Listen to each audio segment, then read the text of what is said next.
The following is a product of Studio 42. Bounds up the middle. He's got a big seam. He's got a first down and more. Look out. 20, 15, 10. Kiss him goodbye. 56 yards for Knox Bounds on 3rd and 10. From Studio 42, this is Howe Bulldogs football. Deep down the field to the right side, looking for Strong. Goes up, comes down with it at the 48. He's off to the races. Howe Bulldogs football is brought to you by Scoggins Funeral Home, Baker Air Conditioning and Heating, South State Bank, GC Easy, Sonic of Howe. Intercepted.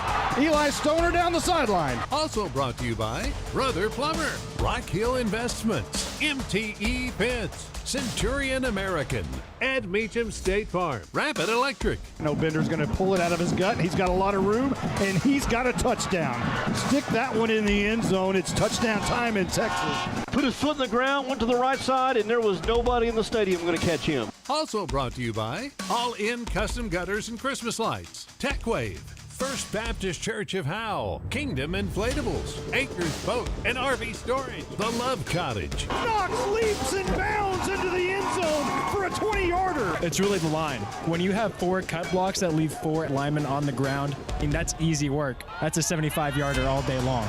Also brought to you by Howe Athletic Booster Club, Michelle Carney Photography, Texoma Land and Home Team, The Crazy AC Guy. And with that, Justin White, it is football time in Texas 2025 style. Now let's open the Rapid Electric tailgate party and join the voice of the Howe Bulldogs, Lonnie Walker. Yeah!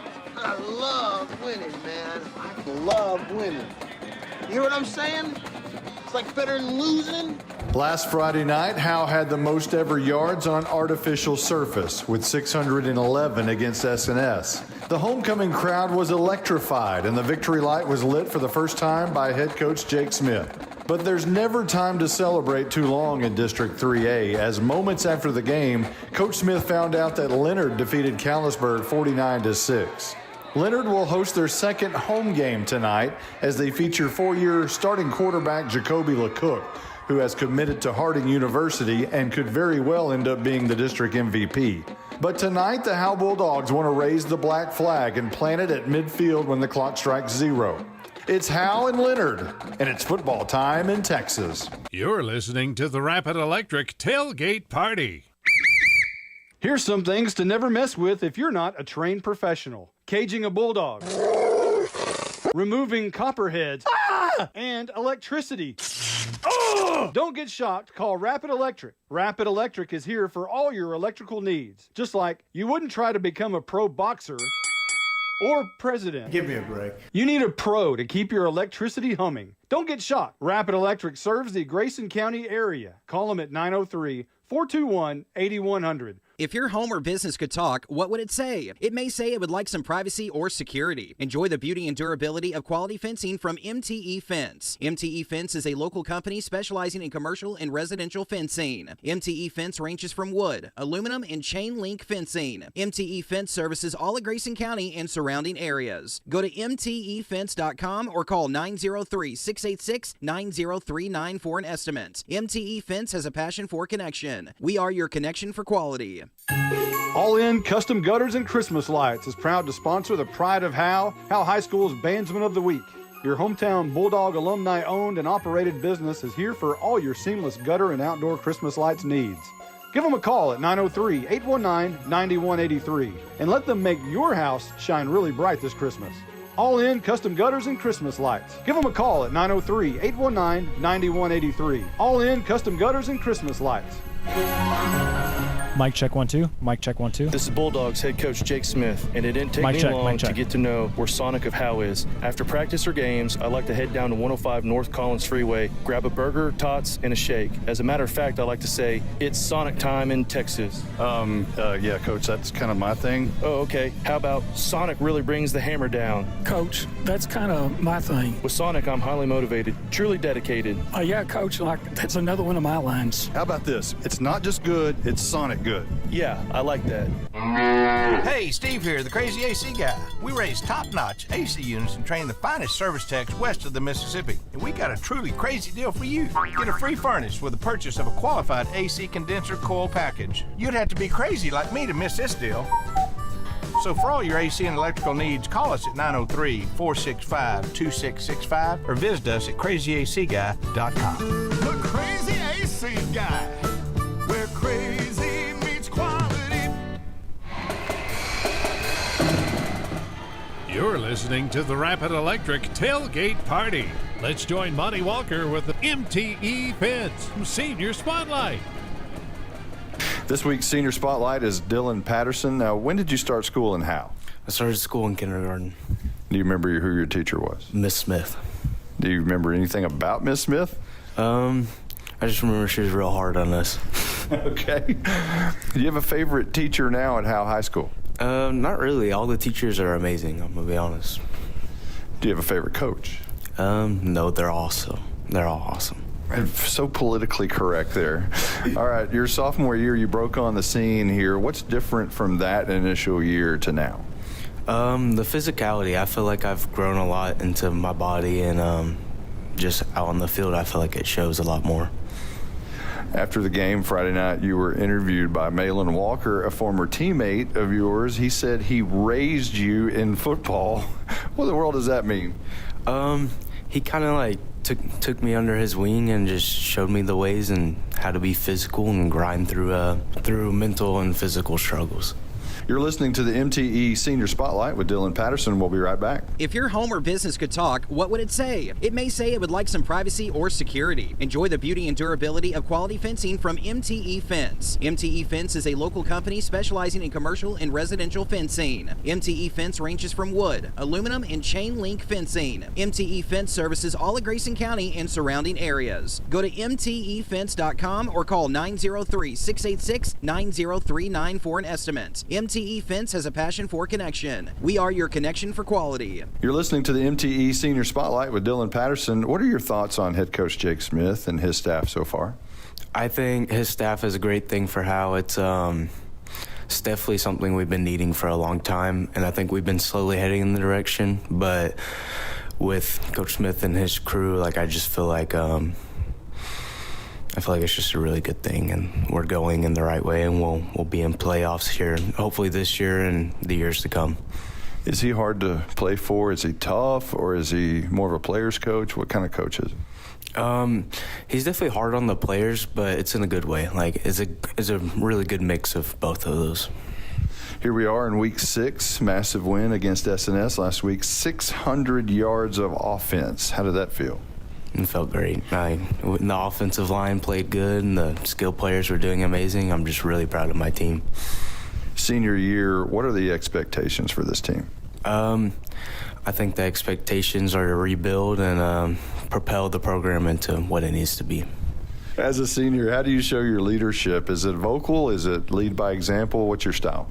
I personally, I try to lead by example, but also I feel like it's good to, if somebody's down, to pick them up and try to bring them with the program. Leonard quarterback Jacoby LeCook is flat out dangerous. He might be the district MVP. How do you stop him?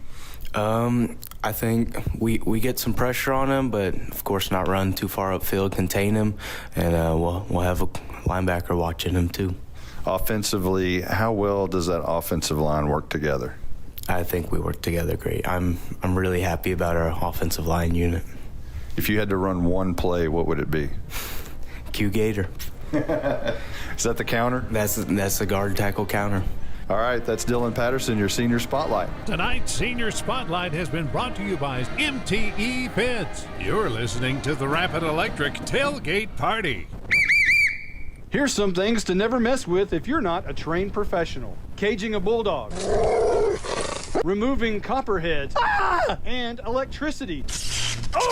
Don't get shocked. Call Rapid Electric. Rapid Electric is here for all your electrical needs. Just like you wouldn't try to become a pro boxer or president. Give me a break. You need a pro to keep your electricity humming. Don't get shocked. Rapid Electric serves the Grayson County area. Call them at 421-8100. Who's your local plumber? Brother Plumber. It's good to know someone local and someone you can trust when your home or office drops the ball. Main line break, 15 yards. Brother Plumber is plumb professional and serves not only Howe, but also all of Grayson County. And you can save yourself 10% if you mention Go Bulldogs. Visit us online at brotherplumber.com. We'd love to help. Brother Plumber is one call away at 469-968-4487. Visit us online at brotherplumber.com. Remember, Go Bulldogs. At Grayson Cullen Electric Cooperative, GCEC, we have been around for over 80 years and are governed by 7 principles: open and voluntary membership, democratic member control, members' economic participation, autonomy and independence, education, training, and information, cooperation among cooperatives, and concern for community. One of our communities is Howe, Texas, and GCEC is proud to support the Howe Bulldogs. No one wants to talk about losing a loved one. The grief that is put on your family is troublesome. Scoggins Funeral Home strives to make that most difficult time the easiest. We want your loved one to be sent off in the best way possible, with your wishes at heart. Call us at 903-482-5225 or visit our website at scogginsfuneralhome.com. 903-482-5225. Our location on Van Alstyne Parkway makes everything close for your needs. 903-482-5225. Scoggins Funeral Home. Hey, Steve here, the Crazy AC Guy. We raise top-notch AC units and train the finest service techs west of the Mississippi. And we got a truly crazy deal for you. Get a free furnace with the purchase of a qualified AC condenser coil package. You'd have to be crazy like me to miss this deal. So for all your AC and electrical needs, call us at 903-465-2665 or visit us at crazyacguy.com. The Crazy AC Guy, where crazy meets quality. You're listening to the Rapid Electric Tailgate Party. Let's join Monty Walker with the Rock Hill Investments Coach's Corner with Bulldogs head coach Jake Smith. Coach, what an impressive performance against SNS on homecoming in front of a big crowd. You talk about, everybody getting their $5 worth. I think they got $5 worth. 611 total yards was second all-time in school history. 558 rushing yards was 5th most all-time. That was quite an output. Yeah, I think maybe every week might need to be homecoming, or maybe Ayla Jones needs to have the volleyball game go into the 5th set, so she shows up a little bit late and we literally hold up court about 5 or 10 minutes late. So maybe we got to have that every week. But it was pretty good to see the kids go out there and have a lot of fun. And we wanted to go out there and continue to still run some football plays, just because we got here so late as a staff, where every rep really does matter. And so they talked me into doing the victory formation where we kneel it, and so our kids can witness that at our home field. But it was really fun, and I tell those kids every week, they really are, as much as they frustrate me sometimes with some of the growing pains that we're going through, that it really is a fun group to watch play, because especially the way how they play defensively. They play really hard, play really physical brand. They get around, they celebrate. And it was good to see the offense kind of match that type of energy where we were celebrating more. And Coach Barnes was trying to test his vertical. It's no longer his age, so he might need to calm down a little bit. Jumping on the sidelines, he might pull an Achilles, but it's a good group, and they're really, really fun to watch. We asked last week about how you could get Ryken Cross more involved in space, and you guys certainly did that. Yeah, and that's another thing that we're going to continue to do moving forward. We try to, get the playmakers the ball, and Ryken Cross has always been one of our playmakers ever since I got here in July. And it was good to finally see the offense be a little bit more creative. And there's still some more outside the box and more creativity that's to come. against Leonard. So hopefully everyone, I don't know if they charge $5 or $8. So if they charge $8, then we come up with a win. Then maybe I can talk to Julie Snap about getting everybody $3, getting their $3 back, so you only have to pay $5. But yeah, we got to be more creative, and we have to force him the football. Really every one of your players has to be forced the ball, and whether it's a good look or not, those guys are going to be able to make you look good. And I had to dig deep once again into the archives, and I found some a few plays for where I can cross. So hopefully everybody enjoys it tonight. Defensively, Gage Carr, Charles Furr, Aiden Torres were outstanding at linebacker. I may get in trouble for naming them the tiny triplets, but if they can contain that, or continue that type of performance, I think good things are going to happen for your defense. Yeah, you don't really have to coach those kids very hard, and I got kind of lucky being able to name myself the linebackers coach. I got the smartest kids in the room, and the toughest kids in the room, I think, and they can get everybody lined up. So it's pretty easy to coach linebackers, especially in this scheme. And they really are. It's a good group of kids, and it was a good thing that those kids were able to get Gage Carr talked into playing football again after his back injury and things like that he was battling in previous events that occurred in the off season for whatever reason made him step away. But the kids were able to recruit him and get him back in, and his production has gone up. I think his buy-in is getting better more and more each week. But good night. Charles Furr, he had, I want to say, 11, 12, 13 tackles, some quarterback hurries. It is probably one of the best games of his career. And he was kind of laying the wood a little bit too. And he earned 13 stickers for the side of his helmet on Saturday, and it's kind of unfortunate we didn't get to celebrate him. But good on him. Charles and Deacon, they were competing and doing something with the band. I don't know where they were, but he wasn't there. I know Deacon showed up early and watched film with Coach Hamill. And so we got some kids that are involved not just in football but other extracurriculars, and they're still finding ways to be productive, still finding ways to come work hard. And Chris Torres, I call him a little bit, it does an unbelievable job getting everybody lined up. He's not the most vocal kid. He squints about like Jameis Winston, so I don't know if he sees too much, but what he does see is he sees his keys and he triggers. And one thing is that I don't think he gets praised enough on is his pass drops. He's always around the football, and I don't want to brag on my bird dog too much, but people just they're not able to throw on Chris Torres, and that says a lot about how he takes pride in his drops, and he works really hard throughout the week.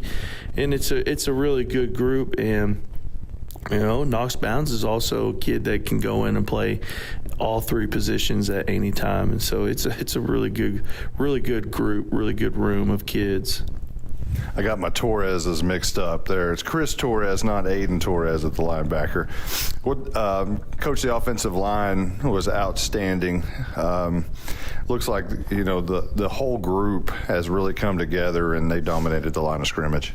Yeah, gosh, it was good to see them. The number of pancakes that they got, just, a lot of the big hits and the movement on double teams. And also some of those unsung heroes is when you go back to Van Derrick and Gage Carr playing tight end, and the stuff that they were able to do with the double teams that they had and the kick out blocks that they had. There were some moments on film where those kids from SNS were running away from contact, and that's something that we want to be able to put on film for everybody in our district to see. And being able to see the development of our sophomores that got in and played, which is just going to be huge for us in the moving forward, because we do lose 3 really good significant players on this year's unit. But we'll still have Gavin Snap coming back. We got Jacob Griffo coming back, but we got to get those other sophomores going. And it was really good to see them come together and be really successful, and especially being 5th all time. And being able to do that when the Zach Hudson and the Del West heydays, where they were going 2 rounds, 3 rounds, 4 rounds deep in the slot T. Anytime you're able to put up that many yards and you're able to put it up against a slot T team, you feel really good about it, and you feel good about the development of our kids and just how they understand the different styles of blocking. And it's gotten to the point where, hey, there's only 2 run plays that you need to call, only 2, and our kids are really confident in power and counter, and those are they should be hitting in the A gap, and those are man makers, and we feel pretty good about that with that group that we have. You're listening to the Rock Hill Investments Coach's Corner with Howe head coach Jake Smith. We'll be right back. Tonight's Bulldogs football is brought to you by Noble Ridge, right here in Howe, just off Highway 75 at Summit Hill Parkway and walking distance to Summit Hill Elementary. Noble Ridge is our hometown's newest master plan community, featuring new homes from the nation's top builders, plus trails, parks, and family-friendly amenities. Developed by Rock Hill Capital Investments, a trusted North Texas developer with thriving communities in Salina, Sherman, and across the region. Noble Ridge is proud to call Howe home. Learn more at nobleridgetx.com. That's nobleridgetx.com. You're listening to the Rock Hill Investments Coach's Corner with Howe head coach Jake Smith. Coach, you never know what traditions will stick. The Victory Light arrived in Howe in 1977, for example, and you've talked about the black flag that's brought out before the games. It has a skull and a crossbone. What does that represent, and how did it make its way to Howe, Texas? So the unique story behind the black flag is that it originated out in Odessa. And you talk about the Odessa Permian heydays. Well, the one thing about Odessa, they always had really good athletes, but they were also undersized.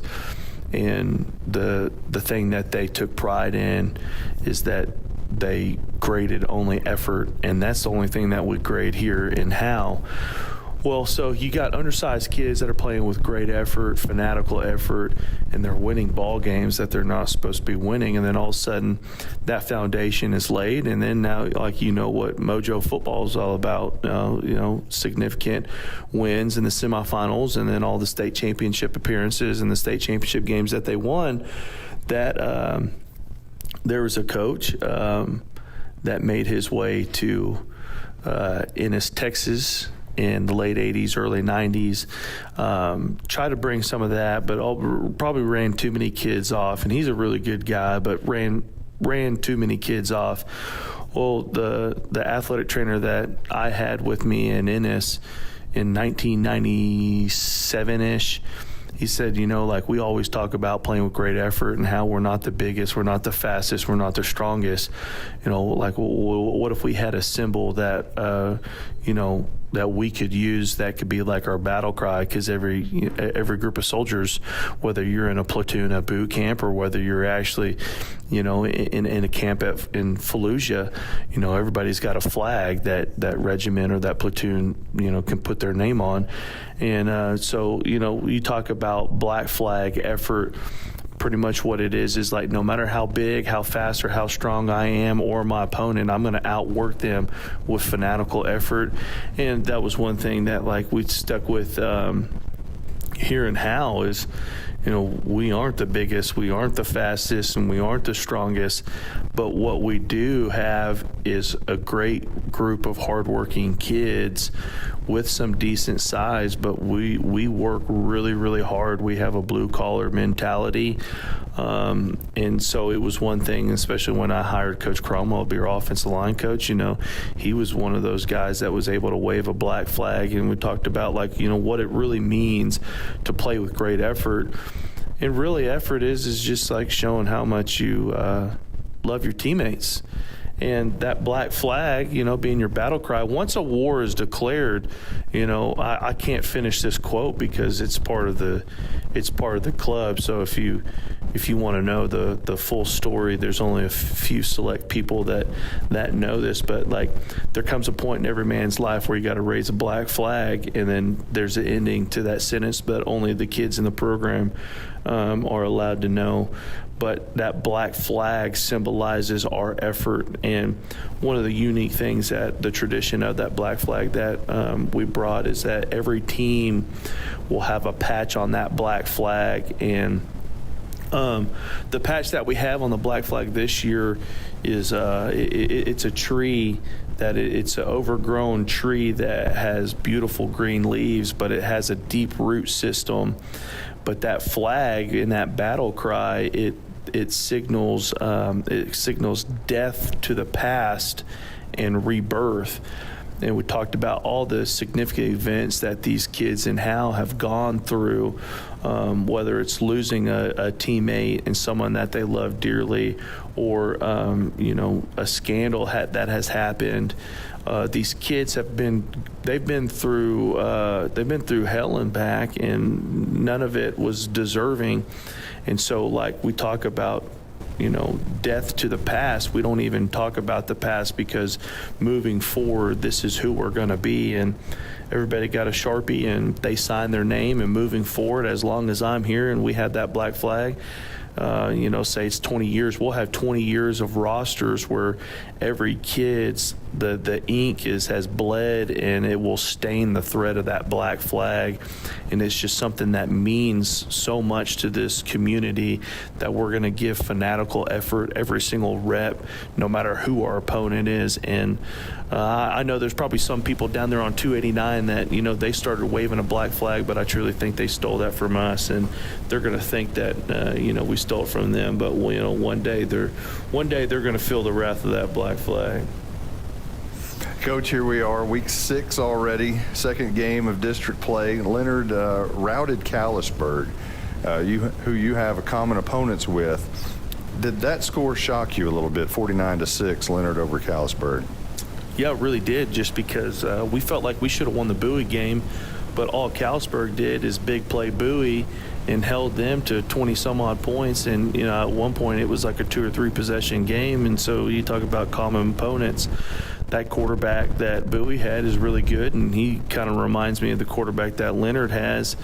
And, Callisburg wasn't able really to contain the kid in Leonard, but they were able to put pressure on the kid in Bowie. So you sit there and you wonder, should I be worried? Should I be concerned? Or should we just go ahead and just psychoanalyze this and go, hey, if we take care of ourselves, anybody can win on any given night, and you never know who's going to show up. I mean, that's why you play sports, and it's fun, especially with teenagers, even though it can be nerve-wracking at times.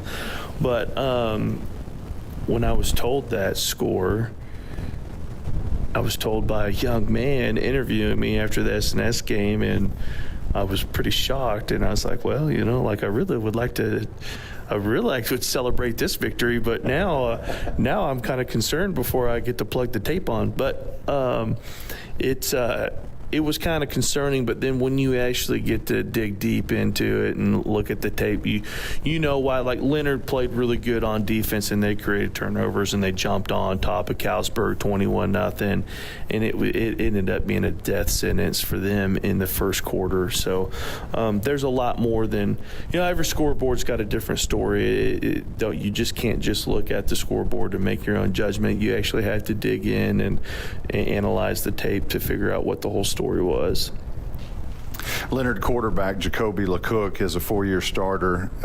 Howe really did a number on him his freshman year, but ever since he's owned the field against Howe and a lot of good teams. How in the world do you contain him?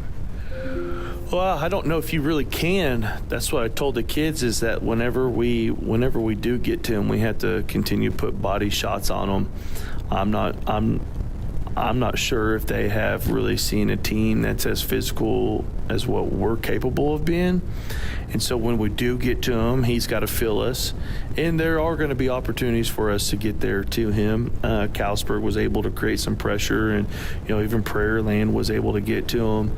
So, we got to take advantage of those opportunities. But at the end of the day, I told the kids, just like the Bowie kid, is that he is going to have a long run. He is going to be able to break a tackle. He is going to be able to throw the ball up, and they will catch it.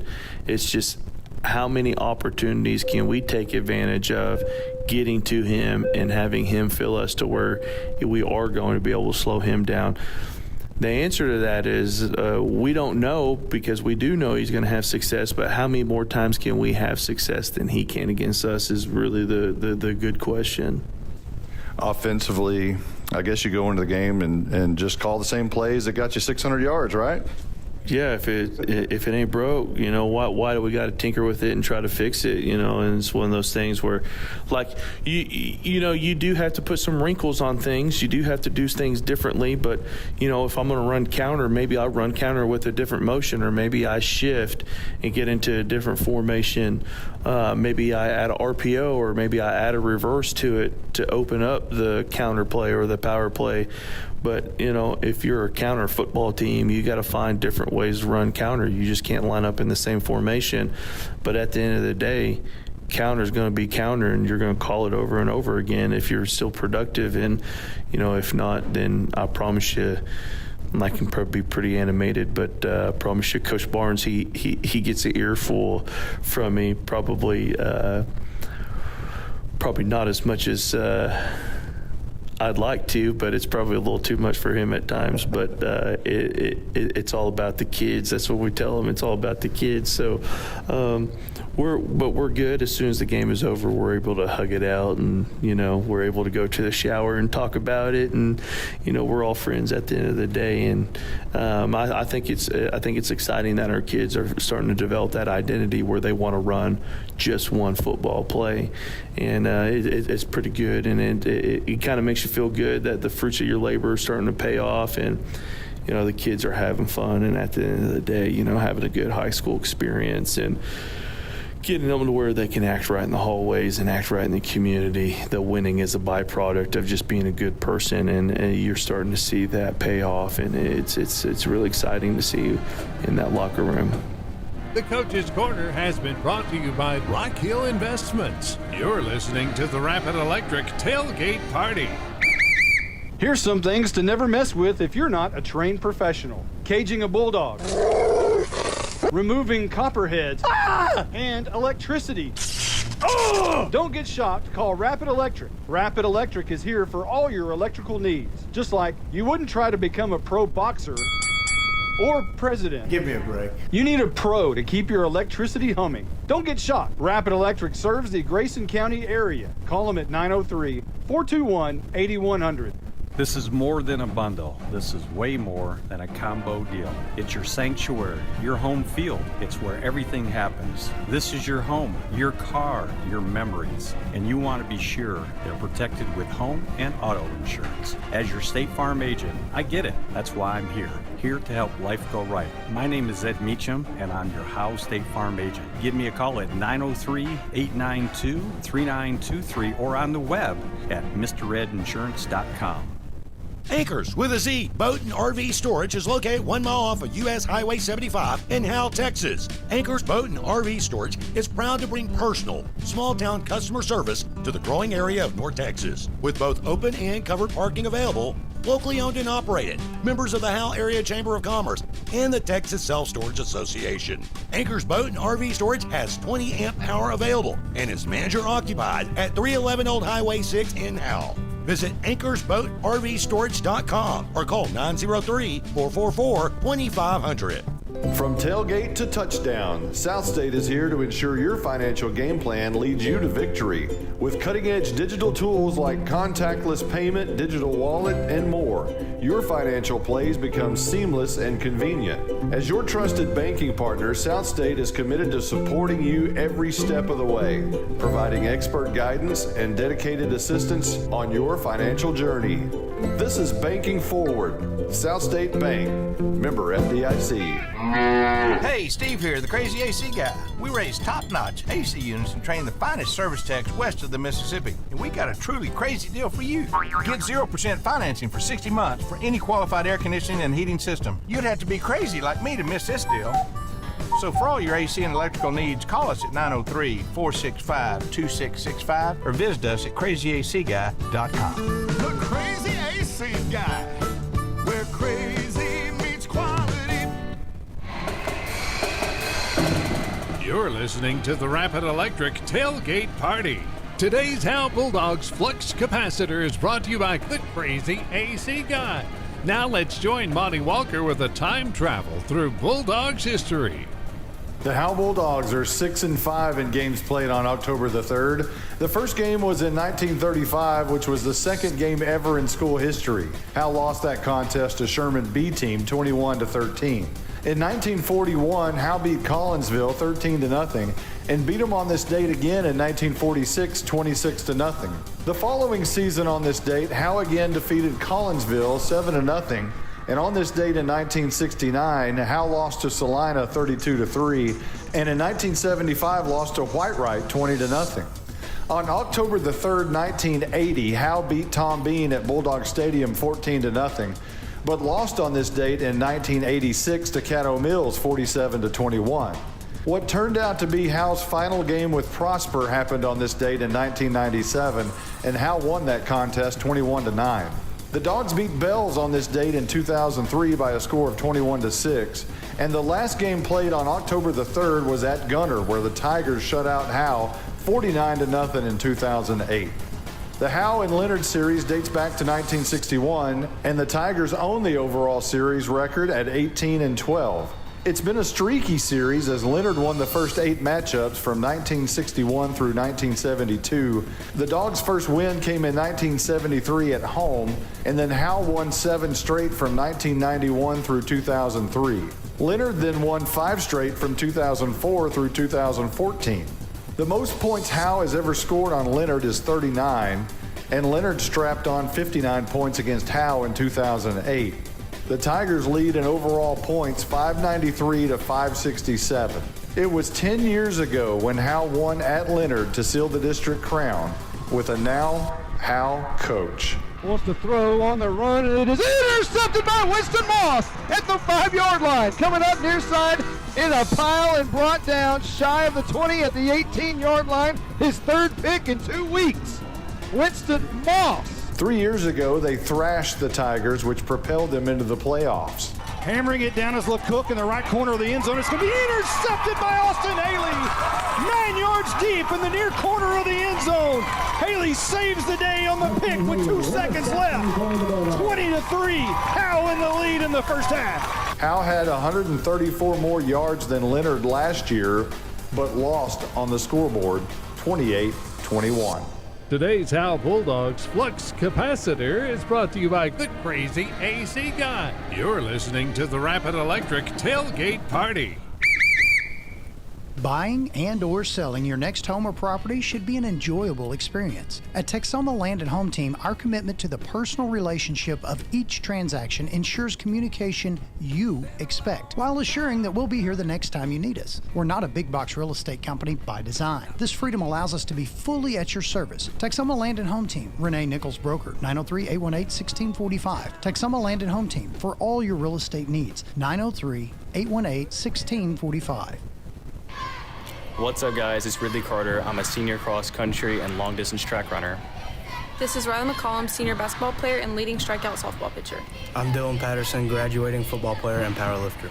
I'm Ayla Jones, class of 2026 volleyball player. We would like to thank the Howe Athletic Booster Club for the support of Howe student athletes and encourage anyone interested in helping to join. Go Dogs! From tailgate to touchdown, South State is here to ensure your financial game plan leads you to victory. With cutting-edge digital tools like contactless payment, digital wallet, and more, your financial plays become seamless and convenient.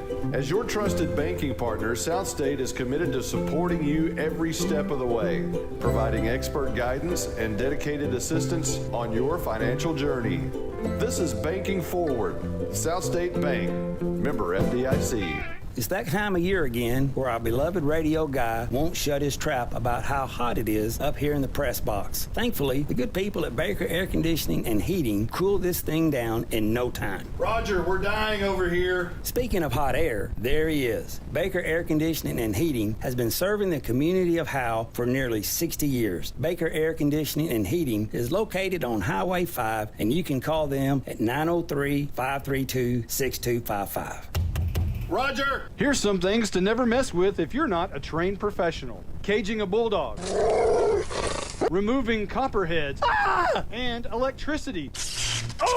Don't get shocked. Call Rapid Electric. Rapid Electric is here for all your electrical needs. Just like you wouldn't try to become a pro boxer or president. Give me a break. You need a pro to keep your electricity humming. Don't get shocked. Rapid Electric serves the Grayson County area. Call them at 903-421-8100. From Studio 42, this is Howe Bulldogs football. You've been listening to the Rapid Electric Tailgate Party. Football time in Texas is just moments away. Now, with a call of the game, here's the voice of the Howe Bulldogs, Monty Walker. Good evening, everyone. Big game over here in Leonard, Texas tonight, Justin White. Howe Bulldogs, Leonard Tigers, whoever wins this one has a massive edge in the rest of the way out through District 7 3A, and we expect a really competitive football game tonight. Leonard comes in with four-year starter Jacoby LeCook, and Howe had their way with him when he was a freshman. But ever since then, he's kind of had his way with not only Howe, but just about anybody else. Yeah, came in and defeated Callisburg pretty soundly last week in a 49-6 win, kind of setting the tone for the district. I mean, you could argue this Leonard team is maybe the second best team in the district. Now, Bells and Blue Ridge may have something to say about that, but this is going to be a good team. You talked about led by LeCook, who could be the district MVP. They're going to have their hands full. As you said, this could be a massive step in the direction of playoffs if you can come out and pull out the upset. If Howe's able to capture a victory tonight, then they would go into Bells having ripped off their Clark Kent shirt, exposing the Superman underneath, I would think. Yeah, that would give them so much confidence. Because you got a gauntlet coming up. I mean, this really is part of the gauntlet with Leonard tonight, Bells next week, Gunner after that. But yeah, if you could win tonight, get some confidence going to Bells, and who knows what could happen to Gunner in a couple weeks. Let's talk to our Love Cottage sideline reporter, Malin Walker, for the first time tonight.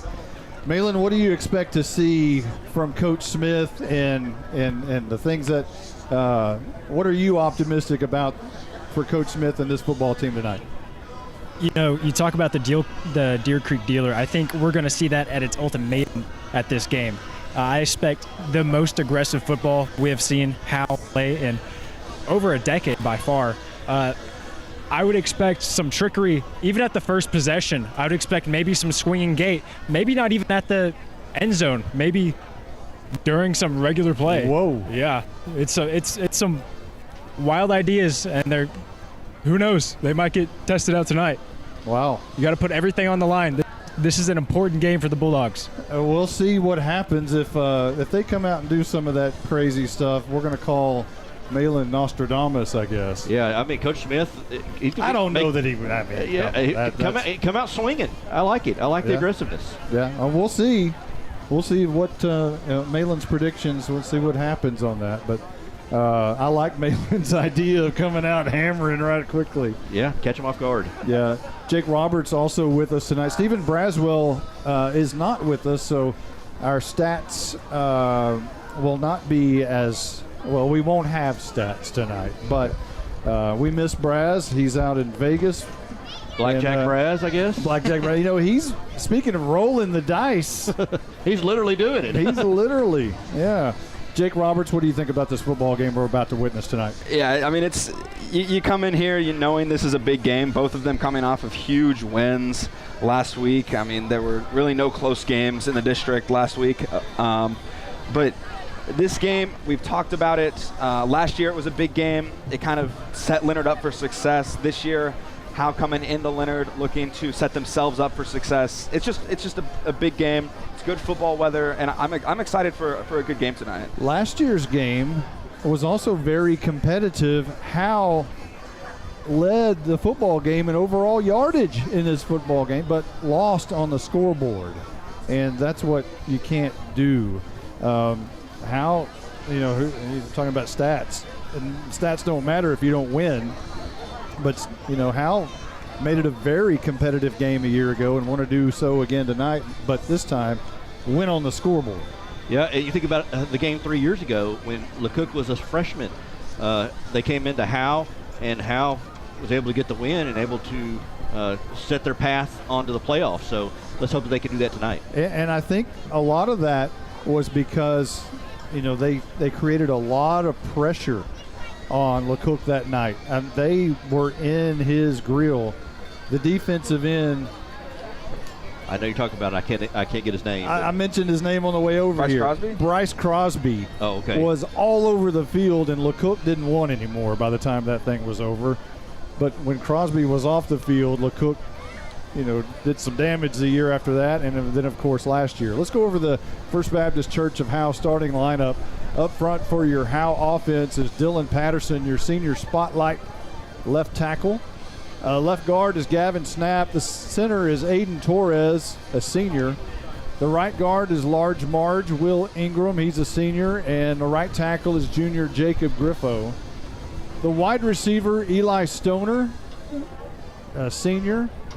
And on the opposite side is Ryland Strong, a junior. 11 catches for 174 yards, 2 touchdowns. He hasn't had a catch in a couple of weeks. Van Derrick is the tight end. He's a junior. Sophomore quarterback Deacon Bender, 24 out of 50 on the season, 3 interceptions, 227 yards and 2 touchdowns. But he's had some massive rushing yards. And he had like 190 rushing yards a week ago, something crazy like that.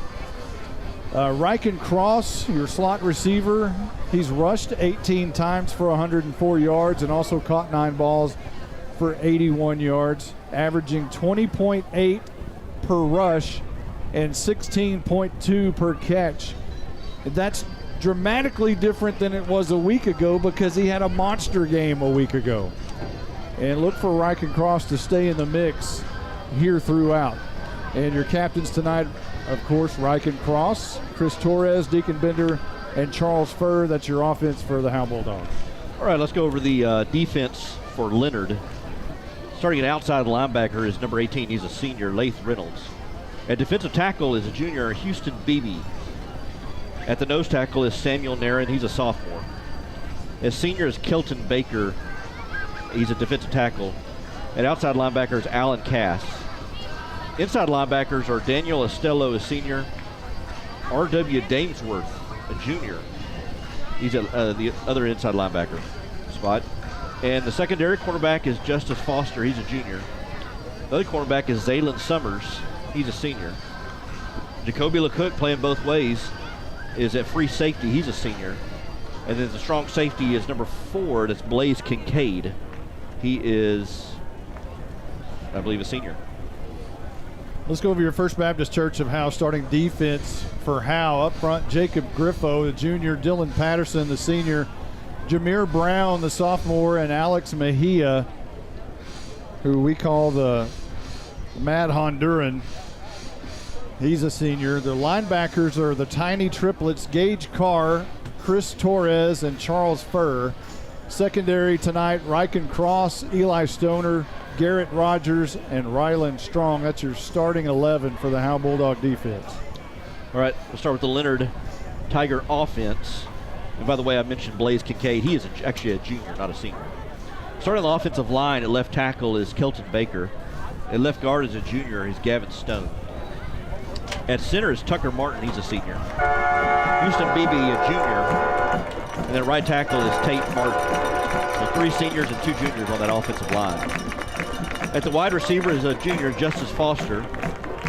The other wide receiver is Blaze Kincaid, as we mentioned earlier. He's a junior. At the slot receiver is Zaylon Summers, a senior. Alan Cass is at halfback. He's a senior. The slot receiver is senior Luke Weimer. And the quarterback leading it all is a senior, 4-year starter, Jacoby LeCook. Howe comes out in all white tonight. White pants, white shirts, white helmets. Of course, black numerals. And Leonard, and they're all blue. It's not a navy blue, it's a royal blue, a true royal blue. Blue pants, blue jerseys, white helmet with the gold and white stripe down the pants and over the shoulder pads. We'll have the coin toss momentarily and the national anthem coming up. As we exit the Rapid Electric tailgate party, don't get shocked. Call them at 903-421-8100. Always a big thank you to Rapid Electric. Senior Spotlight was brought to you by MTE Fence, the Coach's Corner by Rock Hill Investments, the Flux Capacitor by the Crazy AC Guy. Starting lineup was brought to you by the First Baptist Church of Howe. We did our Howe Bulldog overview earlier, which was brought to you by Michelle Carney Photography. And both teams have made their way on the field. The captains for Howe tonight, Riken Cross, Chris Torres, Deacon Bender, and Charles Furr. For Leonard will be Jacoby LeCook, Alan Cass, and Tate Martin. As they are already, the Leonard captains are already standing there waiting to go up to midfield. Haven't seen the officials, as now they're making their way onto the grass. And this is a true grass field. It really is, yeah.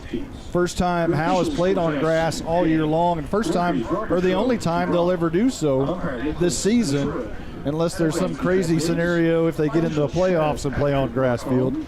But I was talking to Coach Smith before the game. It's the first time he's coached on a grass field. Of course, he's been at Ennis and the larger schools, but he was on the Van Alstyne staff in 2019 when they played at Howe, and he believes that is the last time that he was coaching, that he got to coach on natural grass. Here's the national anthem.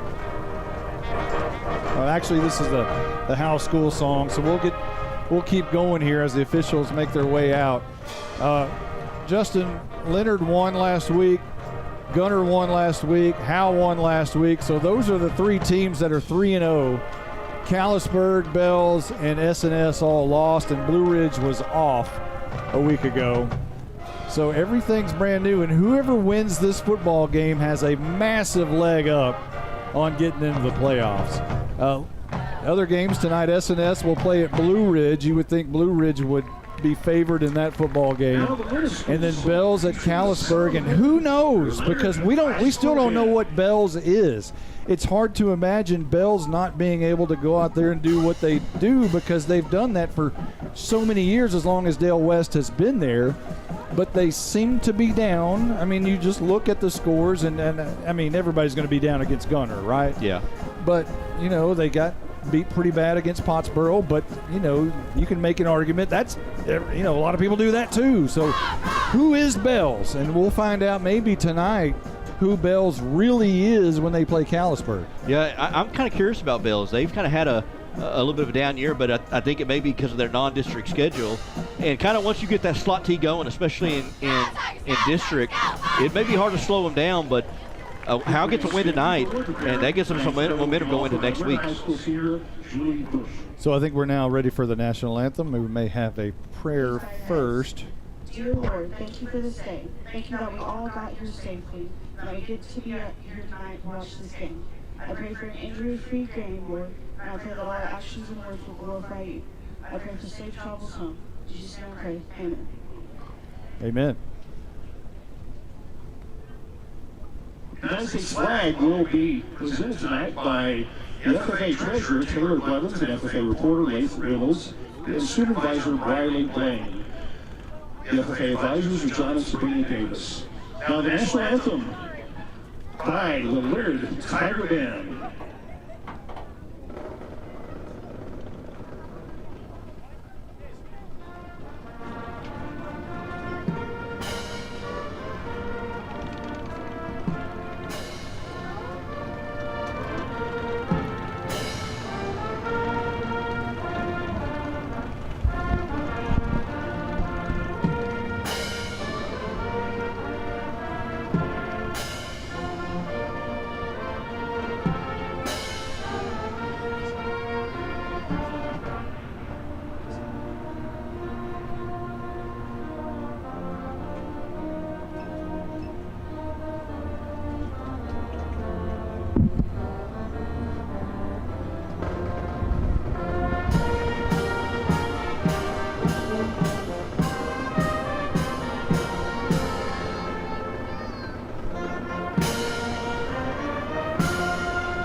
with that, Justin White. It is football time in Texas, and we're hoping for a barn burner over here in District 7 3A.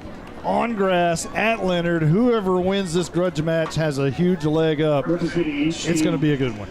I love this atmosphere right now. It's a typical small-town football. Like you said, the natural grass. We're overlooking the ag shop in the background behind the Howe stands. And it's just a beautiful Friday night for football. Your officials tonight, referee Robert Joe DeGraw, umpire Nicholas Maturin, the head linesman Jack Williams, the line judge is Chad Patrick Lacan, the back judge Travis Newman, the field judge Ronnie Higgs, and the side judge Joshua Willingham.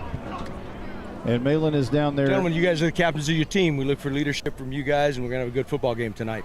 White, you are the visitors. Who's going to call the toss? You will. All right. Heads, tails. Call it in the air, please. He called tails. It is tails. You've won the toss. You guys want to receive,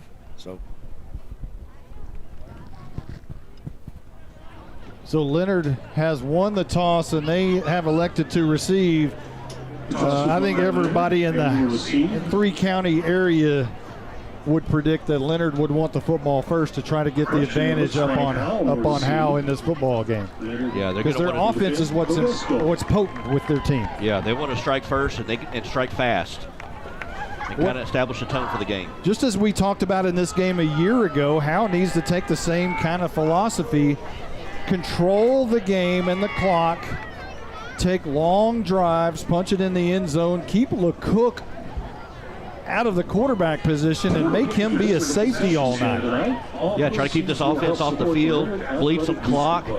It was interesting how Coach Smith talked in the coaching show how, he knows that LeCook's going to get his yardage, but just trying to slow him down and try to make others beat him. By the way, those who understand that I'm Mr. Magoo, I got some new lenses today. Okay. We're closer to the field. I feel like I might be able to see who these players are tonight. Be able to read some numbers on the jerseys? It's much more clear. It's amazing what correcting your vision can do. So doing the kicking tonight is Daniel Estello for Leonard. Back deep to return this opening Tech Wave kickoff is Ryken Cross and Ryland Strong. Garrett Rogers is an up man. For Howe, number 12 is Ryland Strong. As well as, let me see, I think it's Caden Thomas on the other side lined up to return this thing as an up man. I guess Howe's getting the ball first. I guess that's right. So Howe's going to take the football first. It's a deep kick, going to go to Ryland Strong at the 20-yard line. Coming to the middle of the field, now to the far side. Flag down, and Ryland Strong is down at the 35-yard line, but let's check the flag. There was a couple of bodies over there around the 30-yard line. That may be a block in the back against Howe.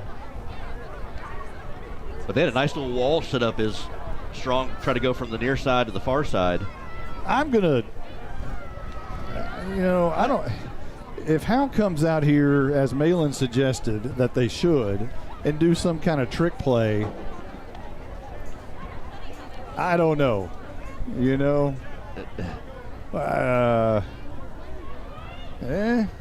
seen crazier things, but I like the play call though. If they try to do some kind of trickery, or maybe they try to keep it basic and run it up the middle with Knox Mounds.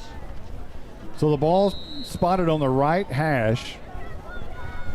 Split out to the near side is Braxton Buttery. And this will be a handoff coming near side.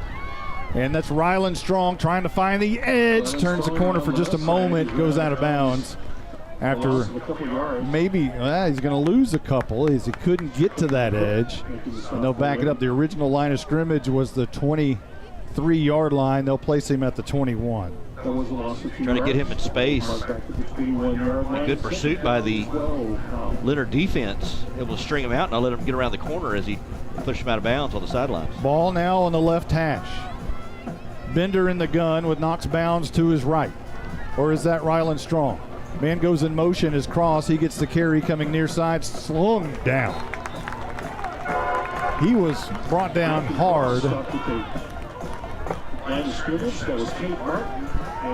I think that was Tate Martin who brought him down, the big defensive lineman. So it'll be third down and long. Two negative plays in a row. Third down and long. Ball at the 20. 3rd and 13. Deacon Bender rolls out right, throws on the run. It's going to be caught by Strong, and he'll slide out of bounds after about a 7-yard gain, but it's going to be 4th and 5 at least coming up, and Howe's going to have to punt. So much for Malin Nostradamus. Yeah, just wasn't the play call, I guess, but Bulldogs able to get a little bit of breathing room. On that one-on-one coverage on the right side, Summers was able to bring him out of bounds. Summers almost did make that tackle, and Strong had a lot of green in front of him. Nevertheless, it's 3rd and 3 and out. Strong, Bender, actually that's Garrett Rogers in punt formation. Gets it away, a low end-over-end kick. It's going to bounce shy of midfield, now over midfield. Rolling into the 40 and the 39-yard line is where it'll finally roll, and that's where Leonard will start moving left to right from their own 39-yard line. Got a chance to get our first look at Jacoby LeCook.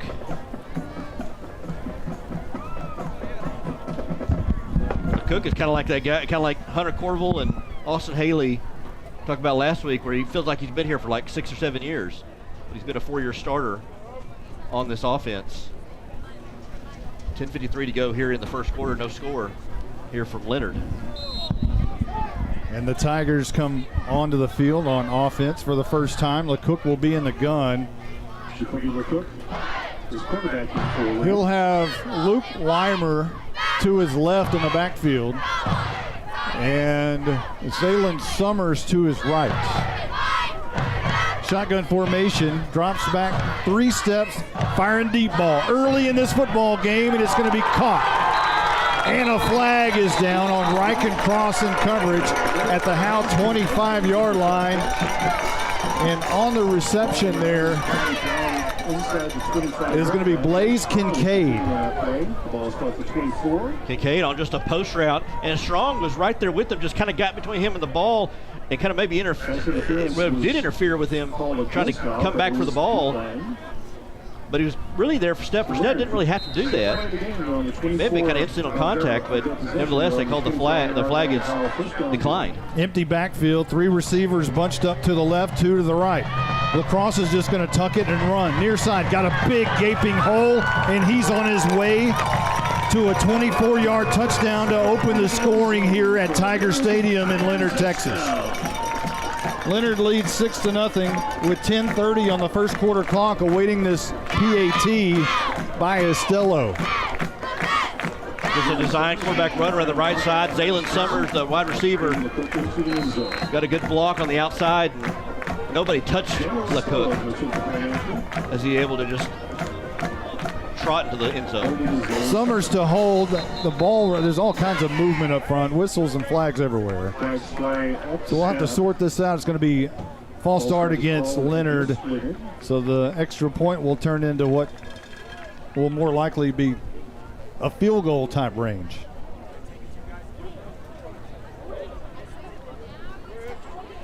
Your Kingdom inflatable scoring drive recap, 2 plays, 68 yards. Took about 15 seconds off the clock. Summers gets it down, and Estelo's kick is up, and it's true. 7-0 Leonard leads over Howe with 10:30 left to go in the first. We'll be right back. No one wants to talk about losing a loved one. The grief that is put on your family is troublesome. Scoggins Funeral Home strives to make that most difficult time the easiest. We want your loved one to be sent off in the best way possible, with your wishes at heart. Call us at 903-482-5225 or visit our website at scogginsfuneralhome.com. 903-482-5225. Our location on Van Alstyne Parkway makes everything close for your needs. 903-482-5225. Scoggins Funeral Home. Who's your local plumber? Brother Plumber. It's good to know someone local and someone you can trust when your home or office drops the ball. Mainline break, 15 yards. Brother Plumber is plumb professional and serves not only Howe, but also all of Grayson County. And you can save yourself 10% if you mention Go Bulldogs. Visit us online at brotherplumber.com. We'd love to help. Brother Plumber is one call away at 469-968-4487. Visit us online at brotherplumber.com. Remember, Go Bulldogs. Your Tech Wave kickoff is just about prepared by Estello to bang this one away. Kicking over to the east side, and here is Knox Bounds, makes the catch at the 10-yard line. Comes up the middle of the field, now cuts over to the left side, and going to be brought down by the shoulder pads and head at the 31-yard line. Is where Howe will start on their second possession. Had to punt on the first possession. 10:20 on the clock as they start their second drive. Maybe this drive you pull out a trick play. Ball spotted. They're going to need to do something aggressively just to kind of help keep themselves in the ball game. I just, Malin had that feeling that they were going to be aggressive tonight, and we'll see what happens. 2 men in the backfield along with Deacon Bender. One is Ryland Strong, and he'll get the carry here. And he is going to halfback pass. All alone is Ryken Cross. He's at the 35-30. A foot race. Cross is going to be brought down at the 10-yard line. Some speed by Summers to drag down Cross from behind. But Howe will have it first and goal at the 10. Wide open. Nostradamus Malin. He was just a possession too late. Malin with the call. Great pass. There was nobody back there, but Cross had to wait for it to come down. And Summers with a touchdown saving tackle. Whistles before this one can get underway.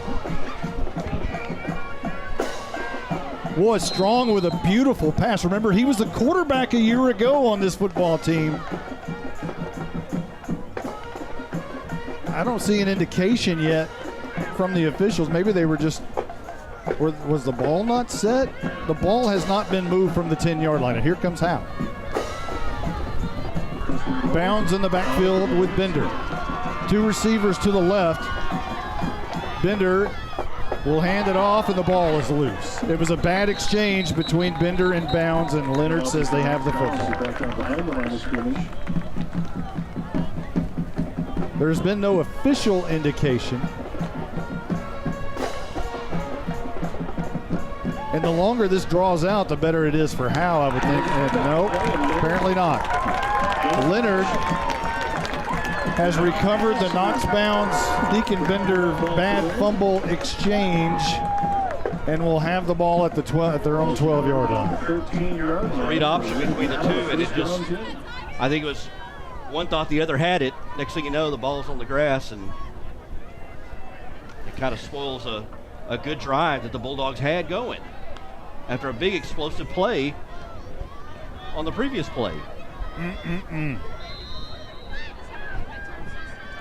Boy, that is... Whew, that's kind of been the Achilles heel. Turnovers all season long. Turnovers. And you definitely can't do it in big games like this. Now LeCook and company are back on the field, sends a man out of the backfield, throws a swing pass to him. And he is going to be brought down immediately. About 7 white hats surround Weimer as he made the catch. A great job of the Howe defense scraping over to make that play. No gain. It'll be second down and 10 from the 13. Right there on that quick pass. He read it all the way. Shed a block and able to make a tackle. At least slow him down before the rest of the white jerseys came and brought him down for no gain. Clock rolling at 8:52 in the first. Leonard up 7-0 and just recovered a fumble on Howe's second possession as Howe has punted and fumbled. LeCook wants to throw, dances now flushed down to the pocket, takes a pop, but he's still going. Bounces it out to the left side. It's a foot race. Near midfield at the 40, makes a cut, still down the sidelines, crosses the 50 and goes out of bounds. So LeCook with a big run of about 35 yards. And that is their run game. It really is. Gage Carr came on a blitz. They flushed him out, flushed LeCook out. Rylan Strong, I think, was playing spy maybe and had him in his dead right. He just went right by Rylan Strong. And after that, there's a lot of real estate that gives them some breathing room all the way up to the 49-yard line. 1st and 10 for Leonard, moving left to right from our vantage point. 2 receivers stacked together down at the bottom and a slot receiver. LeCook all alone. He's going to run it straight up the middle. Has a seam. Dances out of several tackles, and there he goes off to the races. Down the sidelines, and he's going to score a 51-yard touchdown. LeCook is their entire offense, and he has displayed that on their first 2 possessions so far. He's got such good vision. He finds small slivers of light and able to get through it, and then he's got the speed. He's not a big guy, just good vision and a good runner. But you're right, he is the offense for this Tiger team. Estelo's PAT is up and true, and Leonard leads 14-0 with 8:18 left to go in the first. We'll be back. At Grayson Cullen Electric Cooperative, GCEC, we have been around for over 80 years and are governed by 7 principles: open and voluntary membership, democratic member control, members' economic participation, autonomy and independence, education, training, and information, cooperation among cooperatives, and concern for community. One of our communities is Howe, Texas, and GCEC is proud to support the Howe Bulldogs. This is Bulldogs head coach Jake Smith, and it didn't take me long to get to know where Sonic of Howe is. After practice or games, I like to head down to 105 North Collins Freeway, grab a burger, tots, and a shake. As a matter of fact, I like to say, it's Sonic time in Texas. Yeah, Coach, that's kind of my thing. Oh, okay. How about Sonic really brings the hammer down? Coach, that's kind of my thing. With Sonic, I'm highly motivated, truly dedicated. Yeah, Coach, that's another one of my lines. How about this? It's not just good, it's Sonic good. Yeah, I like that.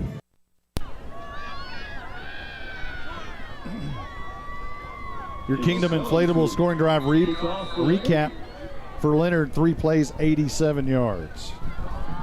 Brings us to our 14-0 score. Your Tech Wave kickoff is going to go to Knox Bounds at the 11-yard line. Coming up the left hash, has a seam for a moment, runs behind his shoulder pads down at the 27-yard line. And Howe will start there as they began their first drive at the 23-yard line after a penalty on the kick return. The last drive started at the 31 and now start at the 27-yard line. Justin, you cannot turn the football over in big games, or any game. Well, especially against a team like Leonard that can score at will with a guy like LeCook.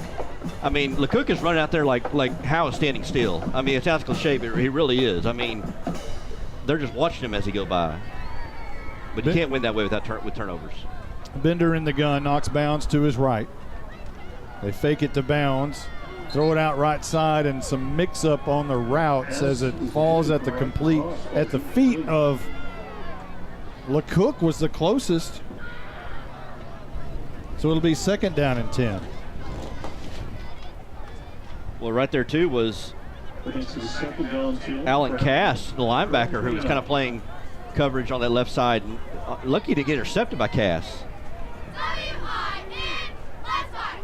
Buttery split out wide at the bottom. Here's Cross on the reverse. Cuts it up to the middle of the field, trying to break away near a first down. Going to be maybe a yard shy at the 37-yard line. And that's where they'll spot the ball. Need to get to the 38 for a first down. And it's going to be a crucial 3rd and 1 already in this football game. If Howe's wanting to hang around in this thing, picking this up would be a good idea. Tush push right here. Bender goes under center. They are going to tush push him across, and it is a first down. And boy, did they ever tush push him. He got 4 yards on the tush push. And they could do that every play. Just go straight down the field. You wish they would have done that down there instead of fumbling the ball, right? So the ball will be spotted at the 42 after a 5-yard tush push. 7:18 on the clock here in the first. Howe trails 14-0 to Leonard. Bender wants it, sends a man in motion, hands off to Knox Mounds. No, the swing pass out to Cross. Got a man to beat, gets around him, looking for a block from Buttery. Can't get out of the way, swarmed by 3 jerseys, and then finally slung out of bounds. No flag as the out of bounds marker is really tight to the field. It's like what you see in Norman. It's not a brick wall like the Prairie on the Palace, but it's a chain link fence just very close to the field. Well, there's no track here. That's the big thing. There's no track. Man, I know that ball may have got tipped on the little swing pass out to Cross. And Cross did a good job of getting the first down using a Buttery block. Buttery did just enough to get in the way for a moment to allow him another 5 yards or so. 1st and 10 on the Leonard side of the field at the 45-yard line. Bender wants to throw, empty backfield, high toss, in and out of the hands of Buttery, lands in Cross's hands, and he's on his way for a score. That might have been accidental. Who cares? It's a touchdown, and it's touchdown time in Texas. Just like you drew it up. Wow. Quick slant to Buttery, right a lot of traffic off the ricochet, and Reich and Cross, right spot, right time, and off to the races, and nobody in the stadium's going to catch him. So if Braswell was here, does Buttery get the assist? Sure, why not? So Bender to Buttery to Cross. Yeah, right. It's like a double play, like a baseball. Swinging gate for the 2-point conversion, and now a whistle and a timeout's been called by Howe. We'll take 1-2 real quick. 6:26 on the clock. We'll be right back. What's up, guys? It's Ridley Carter. I'm a senior cross country and long distance track runner. This is Riley McCollum, senior basketball player and leading strikeout softball pitcher. I'm Dylan Patterson, graduating football player and powerlifter. I'm Ayla Jones, class of 2026 volleyball player. We would like to thank the Howe Athletic Booster Club for the support of Howe student athletes and encourage anyone interested in helping to join. Go Dogs! If your home or business could talk, what would it say? It may say it would like some privacy or security. Enjoy the beauty and durability of quality fencing from MTE Fence. MTE Fence is a local company specializing in commercial and residential fencing. MTE Fence ranges from wood, aluminum, and chain link fencing. MTE Fence services all of Grayson County and surrounding areas. Go to mtefence.com or call 903-686-9039 for an estimate. MTE Fence has a passion for connection. We are your connection for quality. Lining up for a 2-point conversion in traditional offensive style. Bender in the gun, drops back 3 steps, looks under pressure, going to be trying to avoid a sack, throws it out. It's going to be caught. Close but not in. What a headsy play by Deacon Bender to get that ball away. He found Buttery, but Buttery could not sliver through the end of that in his way into the end zone. It's 14-6. Leonard leads with 6:26 left to go in the first. We'll be right back. This is more than a bundle. This is way more than a combo deal. It's your sanctuary, your home field. It's where everything happens. This is your home, your car, your memories, and you want to be sure they're protected with home and auto insurance. As your State Farm agent, I get it. That's why I'm here to help life go right. My name is Ed Meacham, and I'm your Howe State Farm agent. Give me a call at 903-892-3923 or on the web at mredinsurance.com. From tailgate to touchdown, South State is here to ensure your financial game plan leads you to victory. With cutting-edge digital tools like contactless payment, digital wallet, and more, your financial plays become seamless and convenient. As your trusted banking partner, South State is committed to supporting you every step of the way, providing expert guidance and dedicated assistance on your financial journey. This is Banking Forward, South State Bank, member FDIC. A new kicker for Howe to try to kick this one away on your Tech Wave kickoff, and it's a squibber. Bounce to an up man who will down it immediately at the 36-yard line. Guess who was back to return that thing? LeCook? Oh, of course, and they didn't want to have any chance of kicking it to LeCook, so Weimer took it on a hop and downed it at the 36-yard line, which is where Leonard will start this possession with 6:25 on the clock. 37-yard line. First down. Me and Jake were talking off air here that Howe can stay in this game. Howe can move the ball, but you're going to have to get stops on defense. You cannot get into a back and forth with LeCook and company. It was Keelan Davis for Howe on the Tech Wave kickoff. Not the second baseman, Sanchez? No, the second baseman is off tonight, apparently. Pinch hitter. Yeah. Keelan Davis. So here comes LeCook and company. Two backs straddle. And he'll hand off to Summers around the left edge. Summers has some speed and picks up 7 on the far side where the Howe bench is. And make his way to about the 43-yard line. Kind of wonder if that was a kind of a play call to kind of show the Bulldog defense, hey, it's not just LeCook who can run the ball. And Summers, who they move around on this offense. Now he's coming in here in the slot on the near side. Yeah, 3 receivers on the near side, 1 up top. LeCook wants it, claps, gets it, rolls out right, on the move, throws. He's got his man, makes a move. Finally brought down at the 40-yard line on the Howe side. And that is going to be Kincaid on the catch.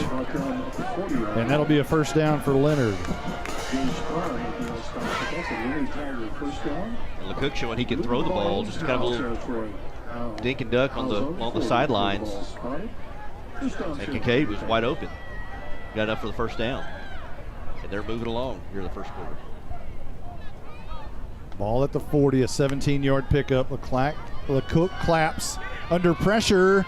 He escapes pressure, now rolls out to his left side and heaves it out of bounds. That might have been caught.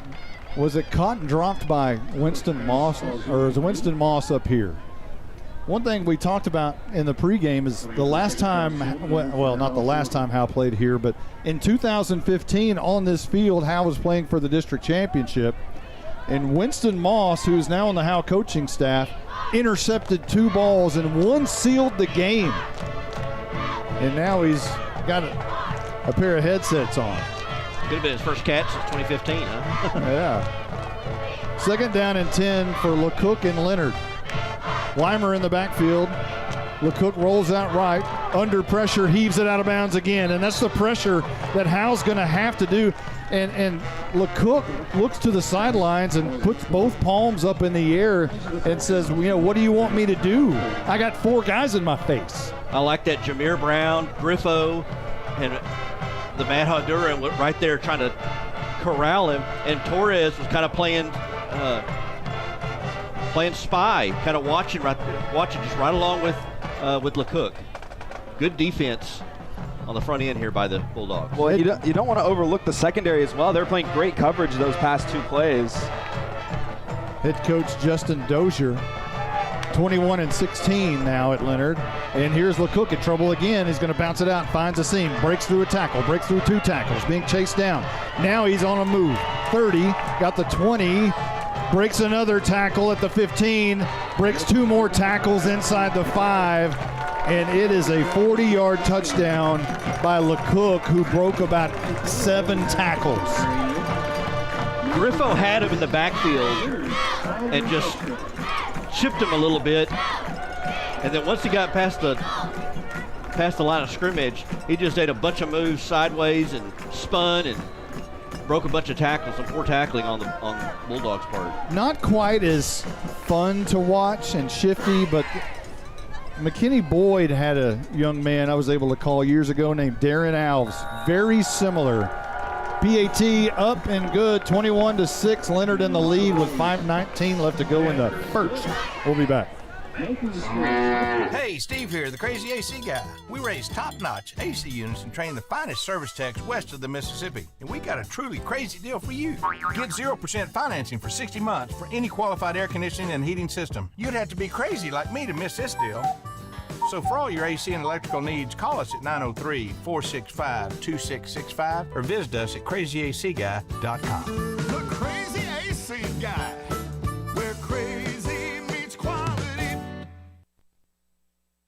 Buying and or selling your next home or property should be an enjoyable experience. At Texoma Land and Home Team, our commitment to the personal relationship of each transaction ensures communication you expect, while assuring that we'll be here the next time you need us. We're not a big box real estate company by design. This freedom allows us to be fully at your service. Texoma Land and Home Team, Renee Nichols Broker, 903-818-1645. Texoma Land and Home Team, for all your real estate needs, 903-818-1645. Estelle on for the Tech Wave kickoff. Your Kingdom Inflatable scoring drive recap. 5 plays, 64 yards for Leonard. It was a 40-yard touchdown by LeCook, who broke 7 tackles. Here's your kickoff, going to be in the arms of Knox Bounds, who has to go down and fall on it after it went through the arms of an up man, which might have been Garrett Rogers. It went off of him onto Knox Bounds.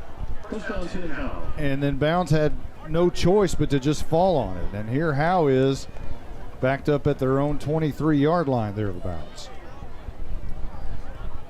It seems like at this point every possession is going to be important because you can't stop Leonard on defense. Yeah, you've got 27 points already in the first 6.5 minutes of this football game. It's a long first quarter. There's been a lot of stoppages. Bender will be in the gun with Knox Bounds to his right. Cross in the slot on the far side with Ryland Strong, and Buttery split out wide to the near side. Bender drops back, rolls out right, looks to throw deep down the field, has Cross, and it's over his head and out of bounds. It'll be second down and 10. It was a good thought on the rollout. Justin Foster in coverage. And trying to throw that where Cross could only catch it along the sidelines, but overthrew it. About a 27-yard dart on the run from Bender. After this play, we'll check down with Love Cottage sideline reporter Malin Walker to get his perspective on the sidelines, being down 21-6 and how the team might be. Handoff to Knox Bounds, racing and knifing through defenders for a gain of about 3 to the 27-yard line. Hey, Malin, what's the mood of the team down there? Are they out of it, or are they still in it? Out of it. The game barely started. Yeah, no, this is a very winnable game. You just got to make some heads-up play and make your assignments.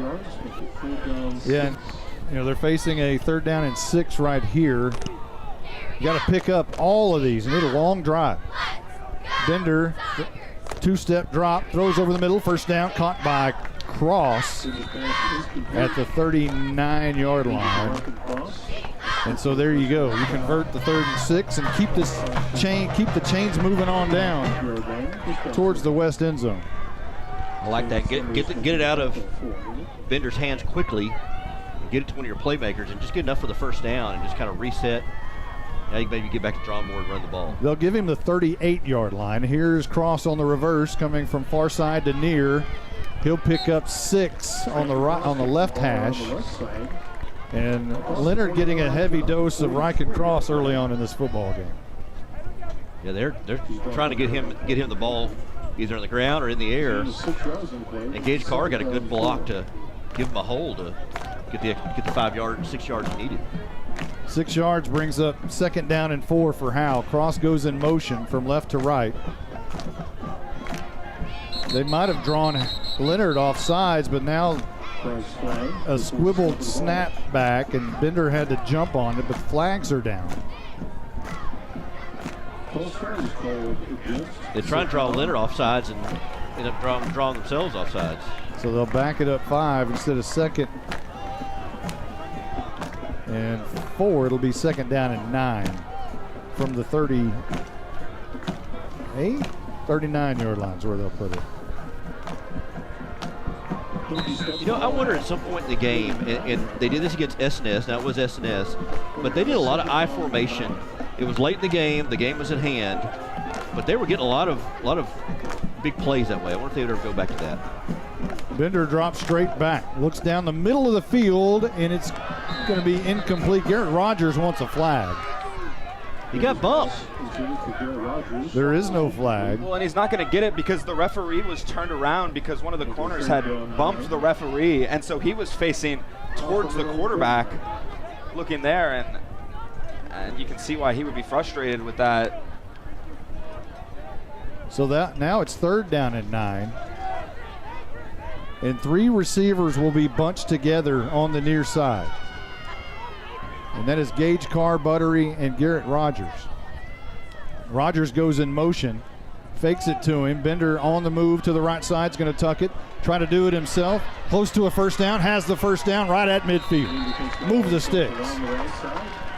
Deacon Bender trying to play Jacoby LeCook here.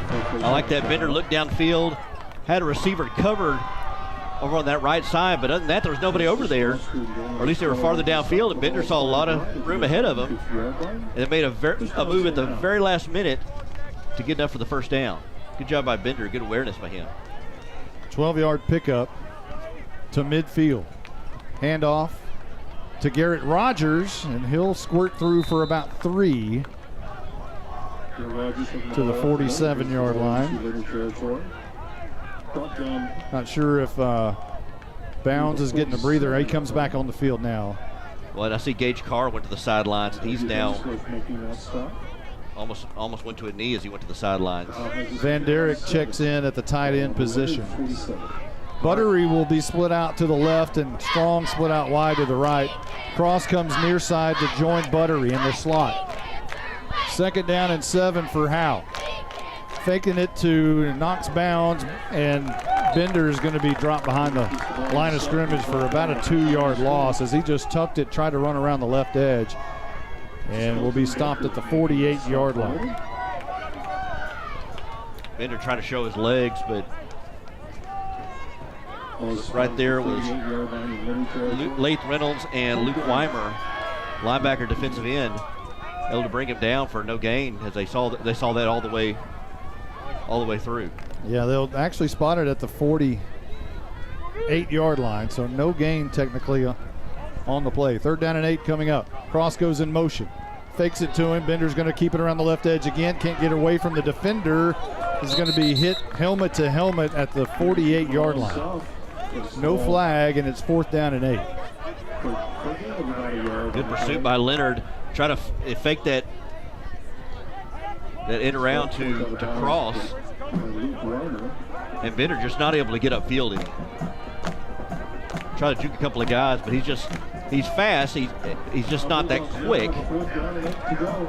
And the defense is quicker and able to bring him down. Rogers will go back in punt formation. You wouldn't suspect a fake punt anywhere. I mean, they're going to have to get in the game. And at some point in a game like this, you got to get back in it. Rogers is back to punt. And here's a fake punt. Charles Furr, and the ball comes out. Oh, this is disaster.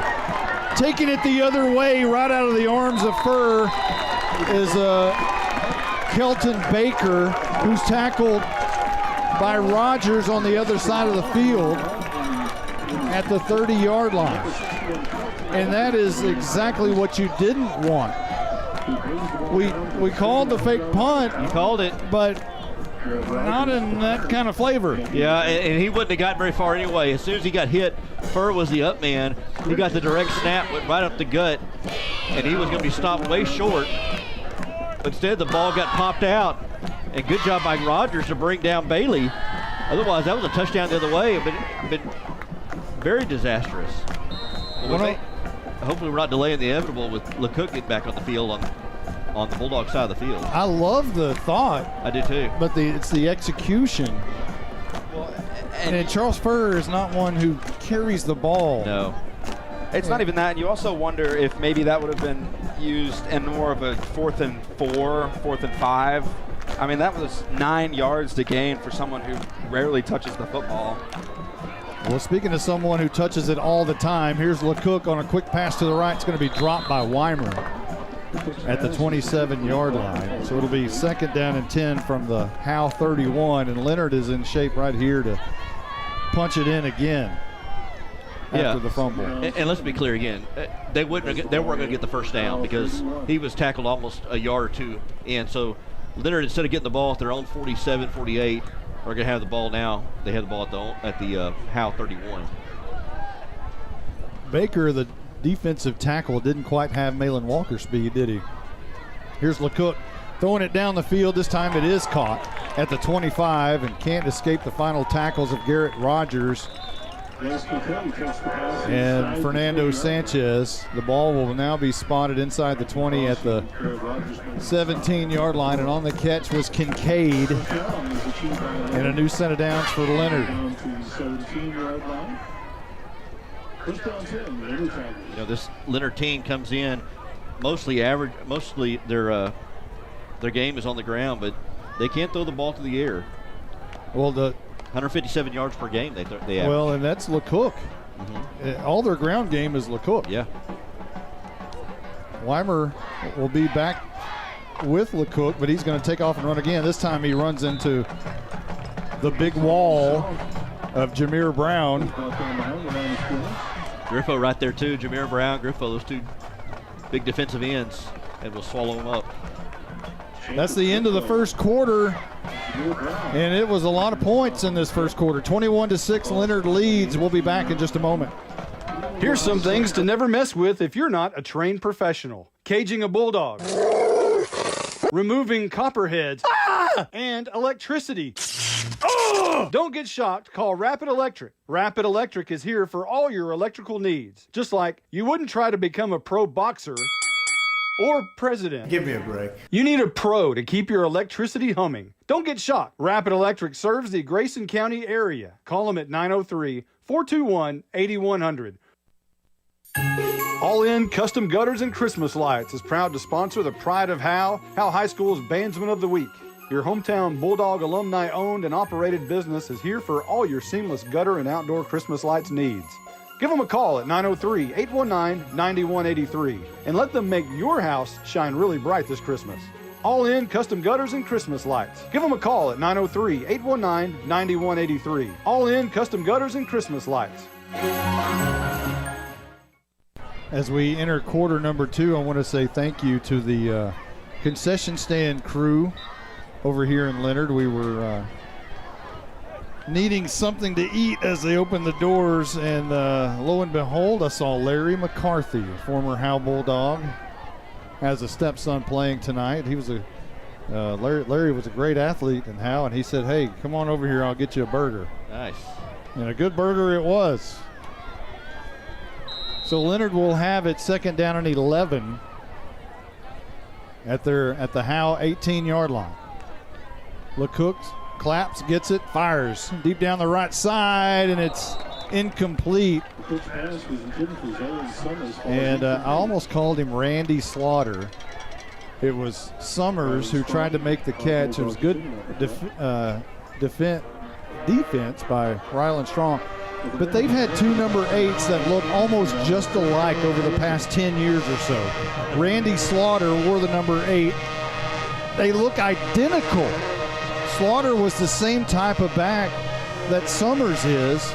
And so when Slaughter graduated, insert Summers last year, and he's the same kid. I'm not sure his real name out there ain't Randy Slaughter. See if Slaughter's still playing. Third down and 11. LeCook's going to keep it up the middle. This time he is going to be brought down behind the line of scrimmage, and that, my friends, Griffo, is Jacob Griffo. And that big white wall of the defensive line made a big stand right there. It's 4th down and 13, and just because it's 4th down doesn't mean that the game's over here on offense, but it looks like Estella is going to come on and try what is that going to be, a 37-yard field goal attempt. It's going to be a long field goal.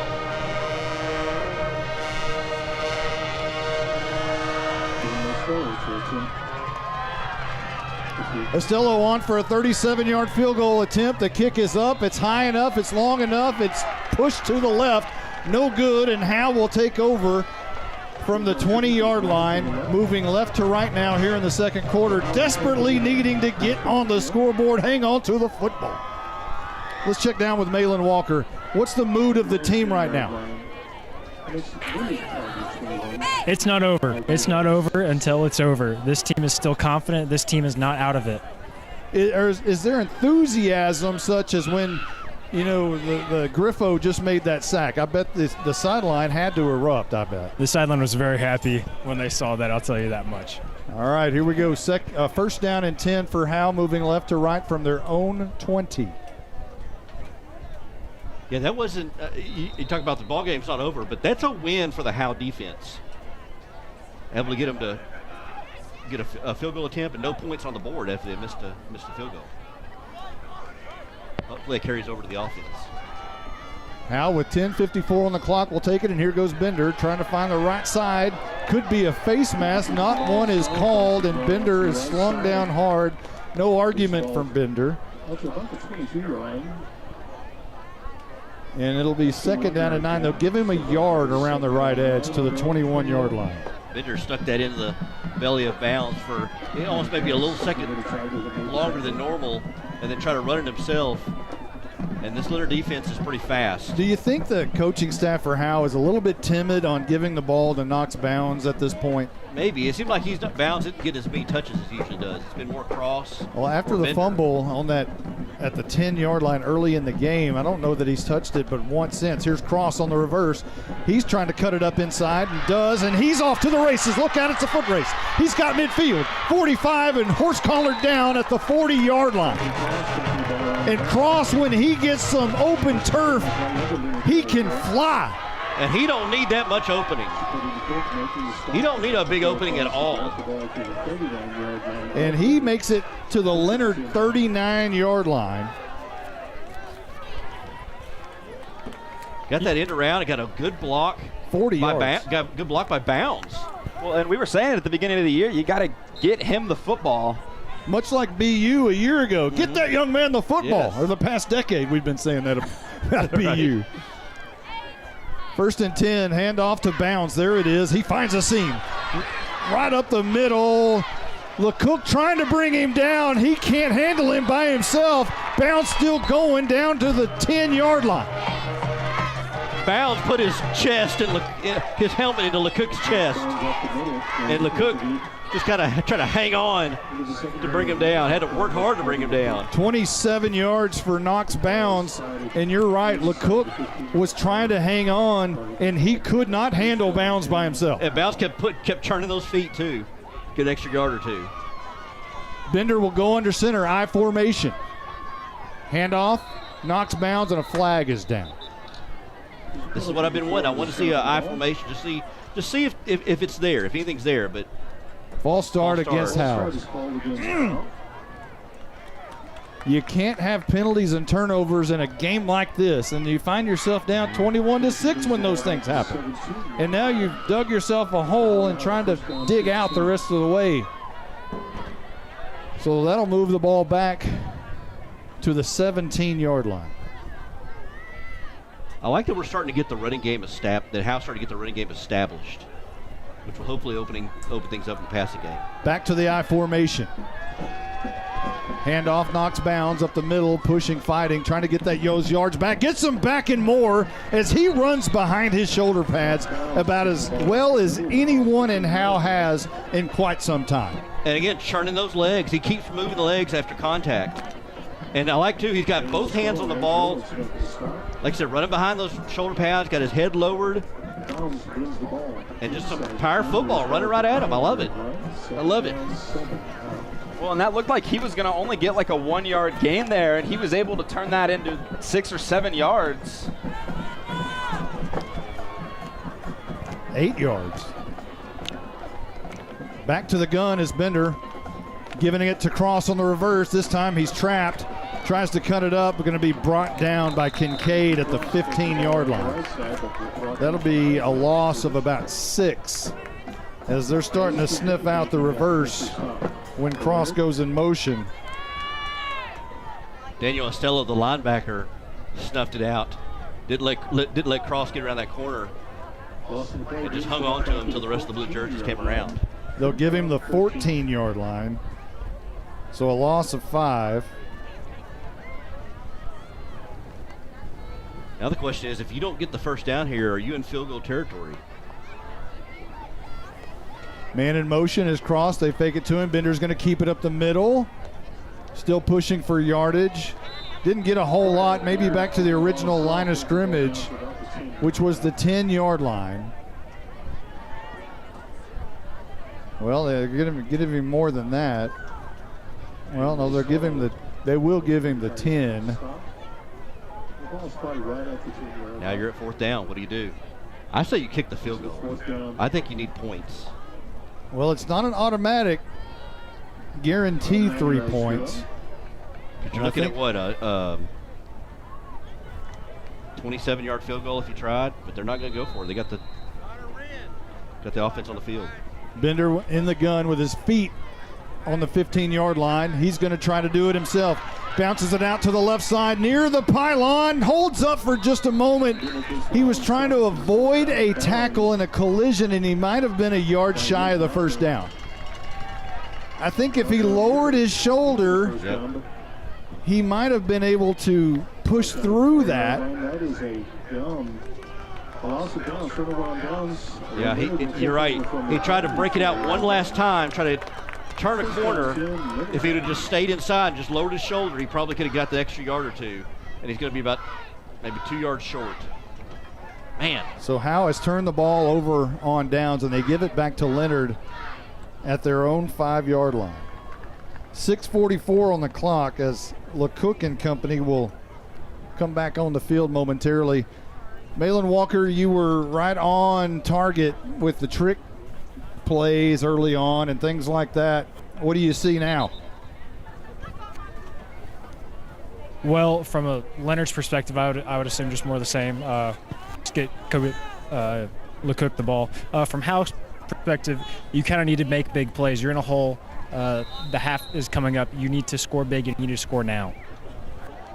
LeCook with his feet in the end zone as Howe has it, or Leonard has it deep in their own territory, and LeCook gets around the edge. He's got the 10. It's going to be a foot race. This could be a 95-yarder, but he's going to be brought down at the 40. Finally catching up to him is Charles Furr and Chris Torres. Making the stop for Howe. But that's a big gainer up to the 43-yard line. Just a QB design run. Left side, spread everybody out, get your receivers blocking on the outside, and then use some of his vision and speed to get out and give them a little bit of breathing room out to their own 43. 38 yards for LeCook as he's racking them up. I'm glad Braz is not here. He'd be doing a lot of math. He'd give us some halftime numbers we wouldn't want to see. Out of the backfield goes Weimer. LeCook looks that way, now throws to an up man. That's not Slaughter, but Summers, and he's dancing his way across midfield. Finally, a first down run or catch to the 44-yard line on the Howe side. Brought down by Torres, one of the tiny triplets. And the far side chains will move again. Middle screen pass to Summers. Kind of let that defensive line through. He's starting to be a little bit aggressive, starting to get some penetration. And able to get Summers in space. Clock rolls at 5:43 here in the second quarter. LeCook, you can hear the clap. Drops back 3 steps, fires it hard across the middle to Summers, but it goes in and out of his hands. That was a dart thrown straight over the middle. It should have been caught. Could have been a first down. Put a little mustard on that. I'm having a hard time with this Summers and Randy Slaughter thing. You'd think that Randy Slaughter would be long gone out of my mind by now, but Randy Slaughter had some great games against Howe for many, many years, and Summers looks the part. It's almost like if somebody showed up in 33 in a Dallas Cowboy jersey right after Tony Dorsett retired and had the same look and feel about him. Here's LeCook throwing the screen pass out to Summers. He's got to see him down the sidelines. First down and a flag down, and so is Summers at a 33-yard line. We'll have to check the flag. If it's a holding call, it'll push him back to around the 33. Jake Smith out on the field hollering something to his defense. The officials are huddling on the far side about the 45-yard line. I'm assuming it's probably a hold on one of the receivers on the outside. It came about at the same time as the tackle was made, but it does look like it's going to go against Leonard. No indication, but they haven't moved forward. There were 2 fouls, 2 penalties. They declined the holding And they accepted the other. I didn't see what the other call was, though. Well, I thought it was. Quick call moves the ball back in the Leonard territory. Maybe it was 2 hold-ins. Maybe. Well, it'll be spotted back on the Howe side at the 46-yard line. So wipe out the Summers catch. LeCook fakes the handoff. Under pressure, trap, throws it away. And that's a senior quarterback. That's a lot different than what we saw his freshman year. That's a seasoned veteran quarterback on his way to Harding University, and you know a little bit about that campus. Love my Bisons. I'm a 2003 grad. Can't wait. When I saw him galloping down the field, I thought, man, that'll be nice when he's in under center, running that flex bone offense. What are the colors of Harding? Black and gold. That's what I thought. Yeah. And they're number 2 in the nation right now for D2 schools. Yeah, they're good. They can run that flex bone offense that nobody can stop. Except Ferris State last year. In the gun, LeCook looks right, throws right, deep right, looking for Summers, and it's going to be incomplete. Great coverage there by Ryland Strong. He didn't turn his head to the football, but he put his arms out, and the ball hit the back of his arm or shoulder pad, and Summers was not able to haul it in. It'll now be 4th down for Leonard from the Howe 44-yard line. And they'll need 20 to pick up the first. Yeah, he knew Summers was trying to catch the ball, and again didn't look back and just held his arms as wide as he could. And as soon as the ball hit the arms of Summers, he was able to kind of rake it away. Well, and this defense now has started to kind of settle in a little bit for Howe. Started to come alive, started to get some penetration and pressure. Pressure, yeah. It's all about pressure. There's a flag. Is this going to be false start or illegal substitution maybe? A late player coming on the field for Leonard, and they may have to back it up another 5, and they will. Coming on late was Tate Martin onto the punt team, as LeCook is also the punter, so you can't just sit back there and wait for the punt. But on 4th and 25, probably going to punt this one away, you would think. He'll stand with his feet on the 29-yard line. High snap and a soft snap. This is a high kick, going to send Garrett Rogers back. A good punt inside the 20-yard line. And the officials will be kind and give him the 20-yard line. And that's where Howe will start on their next possession with 4:51 left to go in the first half. Right now, if you're Howe, you got to feel pretty good that you're still in this ball game. You're only down 15. Well, and you've had 2 possessions inside the 20-yard line that you just haven't been able to capitalize on. That you're going to be mad at when you look back on film. Extremely mad. And early in the football game. That you got that close and you couldn't punch it in. Opportunities. One on a turnover and one on a turnover on downs. Well, all of a sudden, Riken Cross is starting to fill in a little bit. He looks a little thicker. That man's been working out. Here comes Howe. Bender in the gun. The ball goes through his hands. It's up in the air. Knocks bounds. Finally brings it down, and he's going to be tackled for a big loss back to the 20-yard line. The snap back to Bender went in and out of his hands. It popped up in the air. Neither one of them knew where the ball was because it was over their head. It finally came down. Bender, Bounds was able to grab it, but he was already in jail. 10-yard loss. 9 yards back to the 11. Bender, handoff, knocks Bounds. Cuts it up to the middle, breaks a tackle. Runs over Lacrosse again.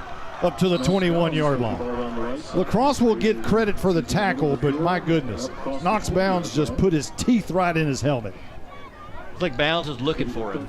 Like, where's he at? Because LeCook plays back there at free safety. And Bounds just gets past the line of scrimmage and just kind of looks for LeCook and then just lowers his head right to the number 3 on LeCook's jersey. 3:49 and rolling here in the second quarter. Howe facing a 3rd down and 9 from their own 21-yard line. Needing to convert, Bender barks at the line of scrimmage. Will Ingram says something to Griffo. And now Bender rolls out left, looking downfield in trouble. Can't find a man. Now he's going to tuck it and run. He's going to be caught from behind after about a 2-yard gain. 4th and long coming up for Howe with 3:27 on the clock. Man, that botched snap just really. It seemed like a lot of these possessions have been you start behind the sticks, or a penalty at some point during that possession puts you at 2nd and long, 3rd and long. In this case, it's 2nd and long. I mean, just man, you're shooting yourself in the foot because you can move the ball. You know, and if Howe had played a perfect game up to this point, it would be a much different scoreboard. Absolutely. Well, and if they had converted both times in the red zone, it'd be a tie. Here's Rogers to boot this ball away. It's a low, wobbly kick, going to bounce on the Leonard side of the field and roll out of bounds at the 45-yard line. So Leonard will take over with pretty good field position, 5 yards shy of midfield. Leonard will take over first down 10 from their own. You need your defense. 3:19 to go. You really wanted that last drive, even if you didn't score. For Howe, you really want to kind of eat up some time and not give LeCook any, but unfortunately that didn't happen, and now LeCook has the ball at his own 45 with 3:19 to go. At some point, if you're a Howe fan, you've got to see LeCook on his back at quarterback instead of safety. You're going to have to get to him. You got to have somebody like Knox Bounds put their teeth into him from the defensive side. Well, Griffo and Jameer Brown have got some pressure on him. They just got to keep him contained and tackle low. Those first couple drives, they were tackling high, and they missed him 8 times on that 1 touchdown run. And they're doing a good job of not over-pursuing here these last couple of drives, I've noticed. Snap back to LeCook, who's going to run it. Coming near side. Escapes a tackle, escapes 2 tackles. He's got a lot of room. Makes Rogers miss. Buttery is going to miss. Buttery just tried to tag him. There's a flag down near midfield, so this one may be coming back. But Braxton Buttery had a shot at him and just tried to tag him at about the 15-yard line. A Howe player got tackled. I'd be surprised it's not a hold. Malin, did you have a chance to see who got tackled? I did not. I didn't get an opportunity to see that. I was looking more so at LeCook and his run. So they'll back it up after the hold/tackle. And now with 3:06 on the clock, Leonard will have it 1st and 20 from their own 35-ish. Yeah, I think both me and Jake saw a blue jersey just going on top, just pushing down on top of a Howe player. I didn't see who the Howe player was. Well, and it took them a little bit to call it too, and we were kind of sitting there in anticipation, waiting for the flag to be thrown. That was a flag-saving tackle. Yeah. Well, you'd like to see more effort down the field tackling as well. It's almost like once he gets to second level, again, everybody kind of stands still. It didn't look like I don't want to say they're trying hard, not trying hard. I don't want to say that, but it just, they're not moving as quickly, it seems like. And he's a tall, slender kid. Not, we're not talking about Barry Sanders by any stretch of the imagination. Whistles before this gets underway, and this is going to be a timeout by Howe. We'll take 1-2, 21-6. Leonard in the lead, 3:05 left to go before the half. It's that time of year again where our beloved radio guy won't shut his trap about how hot it is up here in the press box. Thankfully, the good people at Baker Air Conditioning and Heating cool this thing down in no time. Roger, we're dying over here. Speaking of hot air, there he is. Baker Air Conditioning and Heating has been serving the community of Howe for nearly 60 years. Baker Air Conditioning and Heating is located on Highway 5, and you can call them at 903-532-6255. Roger! Anchors with a Z Boat and RV Storage is located 1 mile off of U.S. Highway 75 in Howe, Texas. Anchors Boat and RV Storage is proud to bring personal, small-town customer service to the growing area of North Texas. With both open and covered parking available, locally owned and operated, members of the Howe Area Chamber of Commerce, and the Texas Self-Storage Association. Anchors Boat and RV Storage has 20 amp power available and is manager occupied at 311 Old Highway 6 in Howe. Visit anchorsboatrvstorage.com or call 903-444-2500. 1st and 20 for Leonard as we come back. 3:05 on the clock right before the half. 21-6. Leonard in the lead over Howe. LeCook will drop back in the gun and have 2 receivers on each side. One man in the backfield is Weimer, and he'll be to the left side of LeCook. Traveling right to left from our vantage point. LeCook throws it on the run. It's going to be caught down the sidelines. Breaks a tackle. He's got the 40. Looking for a block. There's a hold. No call. And finally, Buttery's going to bring him down at the 16-yard line. And it was just a simple a screen pass, basically, to Justin Foster, who made the catch coming across. And Foster got a great block down here and then got the advantage of a I mean, let's face it, it was a hold. It was a grab of the jersey, bring him down, and got the benefit of no call. And Foster was able to make his way down to the 11 before Buttery finally trapped him. It seems like Howe is so focused on bringing LeCook down that it's just causing trouble when they are passing. And they throw it to the other players just to keep you honest. LeCook's going to keep it around the left edge, trying to find a little seam of daylight. Can't do it, pushed out of bounds. They're going to keep the clock rolling and say he was in the grasp apparently before getting out of bounds. Clock still rolls at 2:05. Brevin Mayo. Good job coming from his linebacker spot, able to push LeCook out of bounds. That's a 2-yard loss. Maybe. And now another timeout. Called by Leonard, I think. Oh, it's a 2-minute warning. Oh, yeah. So at halftime, we have some great interviews. We have a Bandsman of the Week. We also have our Lady Bulldogs Spotlight and a freshman for the Spotlight, and a great interview. And when I met with her, I would never have ever guessed she was a freshman. Not in my, and there's no possible way.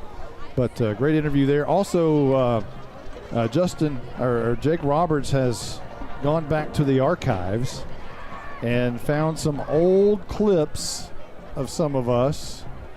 All of us tonight. All of us, yeah. Malin's first on-air pop back a year ago. Justin White's first on-air experience for the Howe Bulldogs back in 2017 from the sidelines. We'll go way back machine in 1999 for one of my color games in Denison, and also my first touchdown call as a play-by-play guy back about 2 days after 9/11. Wow. And we've also got, I think, one from Jake Roberts from way back with a much different voice. Here comes the teams back on the field. LeCook in the gun, Weimer to his right. LeCook drops back 3 steps, fires it quickly to the right side. If that's a catch, he had to go down for it, and they're going to rule it a catch. Summers made the catch diving for it. Short of a first down, but marked somewhere right about the 10-yard line. 8-yard gain, and a replay might determine that may not have been a catch, but even though I got new lenses, I can't, It did really look like it bounced off. I thought it did too. And the way the angle is, the way he caught it, he's on the far side, but he's facing us over here on the home side, so we kind of got a good view of it. And it looked incomplete to me. 3rd down and about 4 from the 10-yard line. LeCook's going to try to do it himself. Left side. Oh, he just shook Gage Carr, as Gage Carr's shoes are probably laying at the 5-yard line. He made one move, and Carr just stood still. And Leonard is on the board again. 27-6 awaiting the PAT. Well, Leonard scores. You got hardly any time left, and one timeout in your back pocket. On a quarterback keeper, his 3rd of the game. I'm sorry, 4th? Yeah. 4th of the game. Yeah. Estello on for the PAT. Summers to hold. The snap is back on the tee. The kick is up. It's a high kick, and it's a good kick. 28-6, our new score at Tiger Stadium in Leonard, Texas. 1:07 left on the clock before the half. We'll be right back. At Grayson Cullen Electric Cooperative, GCEC, we have been around for over 80 years and are governed by 7 principles: open and voluntary membership, democratic member control, members' economic participation, autonomy and independence, education, training, and information, cooperation among cooperatives, and concern for community. One of our communities is Howe, Texas, and GCEC is proud to support the Howe Bulldogs. This is Bulldogs head coach Jake Smith, and it didn't take me long to get to know where Sonic of Howe is. After practice or games, I like to head down to 105 North Collins Freeway, grab a burger, tots, and a shake. As a matter of fact, I like to say, it's Sonic time in Texas. Yeah, Coach, that's kind of my thing. Oh, okay. How about Sonic really brings the hammer down? Coach, that's kind of my thing. With Sonic, I'm highly motivated, truly dedicated. Yeah, Coach, that's another one of my lines. How about this? It's not just good, it's Sonic good. Yeah, I like that. Leonard's going to get the ball first coming out of the halftime break. And would you be worried about an onside kick right here with 1:07 left to go before the half? Because I certainly would. I feel like Leonard is confident with the lead, and Howe hasn't really done much in the passing game. It's been more, through the ground. Costello will squib it. It'll come near side and fielded on a hop and on the run is Caden Thomas, and he'll be marked down at the 41-yard line. So that's where Howe will start from their own 41, moving from our left to right. And Howe desperately needs to get on the scoreboard here. You try to go just hammer it down to Ryland Strong or Cross. Just Strong hasn't had a catch in 3 weeks. Really? I don't know if I've noticed that. Wow. It may be time. Well, and remember, Leonard also gets the ball to start the second half, so this is a really important possession. And he's mano-a-mano with Summers, and that may be part of the problem down here. Speaking of Ryland Strong's matchup, here's a quick pass out to Ryken Cross. It's over his head, goes out of bounds and incomplete. It'll be second down and 10, 59 seconds on the clock. And you certainly don't want to give Leonard a chance to score again. To say, you may want to try to keep it on the ground now, because Leonard has 3 timeouts left.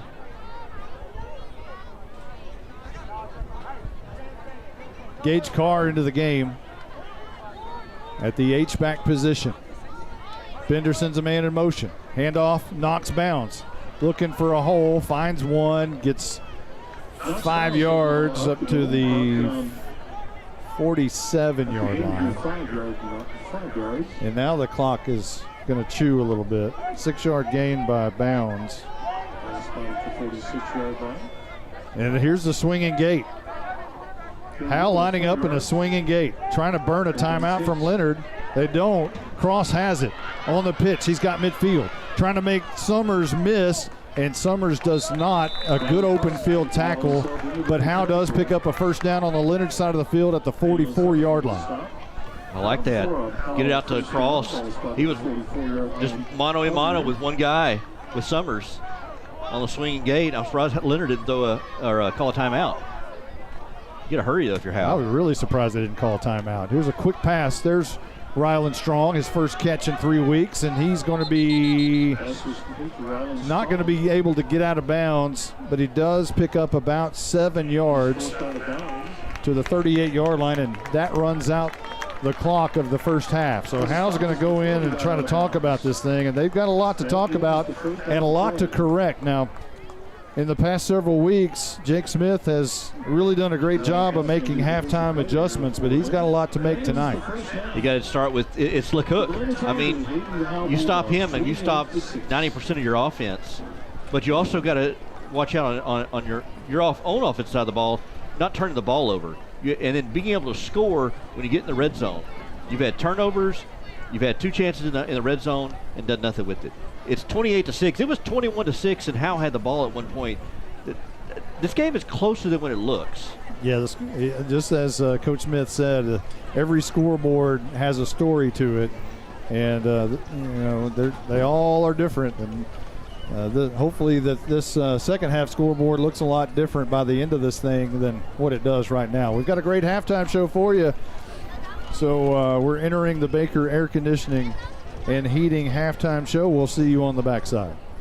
This is Roger Tidwell, the PA dude here at Bulldog Stadium. The radio guys and I always fight over how hot and cold it is up here in the press box. But if the AC ever quit working, not only would Walker finally shut his trap, he would call Baker Air Conditioning and Heating. Baker Air Conditioning and Heating has been in Howe for over 50 years. They've been in business that long because they're just good people. Call 903-532-6255. That's 903-532-6255. Shut up, Monty. Anchors with a Z Boat and RV Storage is located 1 mile off of U.S. Highway 75 in Howe, Texas. Anchors Boat and RV Storage is proud to bring personal, small-town customer service to the growing area of North Texas. With both open and covered parking available, locally owned and operated, members of the Howe Area Chamber of Commerce and the Texas Self-Storage Association. Anchors Boat and RV Storage has 20 amp power available and is manager occupied at 311 Old Highway 6 in Howe. Visit anchorsboatrvstorage.com or call 903-444-2500. Buying and or selling your next home or property should be an enjoyable experience. At Texoma Land and Home Team, our commitment to the personal relationship of each transaction ensures communication you expect, while assuring that we'll be here the next time you need us. We're not a big box real estate company by design. This freedom allows us to be fully at your service. Texoma Land and Home Team, Renee Nichols Broker, 903-818-1645. Texoma Land and Home Team, for all your real estate needs, 903-818-1645. All In Custom Gutters and Christmas Lights is proud to sponsor the Pride of Howe High School's Bandsman of the Week. Your hometown Bulldog alumni owned and operated business is here for all your seamless gutter and outdoor Christmas lights needs. Give them a call at 903-819-9183 and let them make your house shine really bright this Christmas. All In Custom Gutters and Christmas Lights. Give them a call at 903-819-9183. All In Custom Gutters and Christmas Lights. You're listening to the Baker Air Conditioning and Heating Halftime Show. Today's Bandsman of the Week is brought to you by All In Custom Gutters and Christmas Lights, a firefighter family-owned business. Call them at 903-819-9183. Now let's join Monty Walker with this week's Bandsman of the Week. This week's Bandsman of the Week is Lillianne Freeman. Now, did you start school in Howe? Yes. And do you remember anything about elementary, maybe who your kindergarten teacher was or anything like that? I had Miss Onstadt, and most of our class was in that class. I'm pretty sure most of my friends today were in that class. So you got a lot of K through 12 or kids that have hung around in Howe, huh? A lot. A couple have moved, like 5 probably. A little more than that. Well, that's good. When did you start with the band? Like 5th grade. What did you play in the 5th grade, or what did you initially play? We had choices, and my top 3 were trumpet, percussion, or flute, and they ended up putting me on percussion. So we just did like practice pad stuff.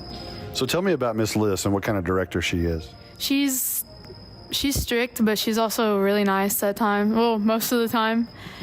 We wouldn't be able to have our band as good. They wouldn't be as good without her. Does anybody bring her Dr. Peppers? I have no clue. Okay, I know she's big on Dr. Peppers. If you ever want to get on her good side, bring her a Dr. Pepper. Okay, hardest class that you have right now? Probably chemistry. What is it about chemistry? Just remembering the formulas you have to do. It's just really weird. So what about a favorite teacher? Probably my chemistry teacher, Miss Camp. All right. We're visiting with the Bandsman of the Week, Lillianne Freeman. We'll be right back. All In Custom Gutters and Christmas Lights is proud to sponsor the Pride of Howe High School's Bandsman of the Week. Your hometown Bulldog alumni owned and operated business is here for all your seamless gutter and outdoor Christmas lights needs. Give them a call at 903-819-9183 and let them make your house shine really bright this Christmas. All In Custom Gutters and Christmas Lights. Give them a call at 903-819-9183. All In Custom Gutters and Christmas Lights. We're visiting with Bandsman of the Week, Lillian Freeman. Tell us about this year's show. It's the elements of art. So it's just we're adding more.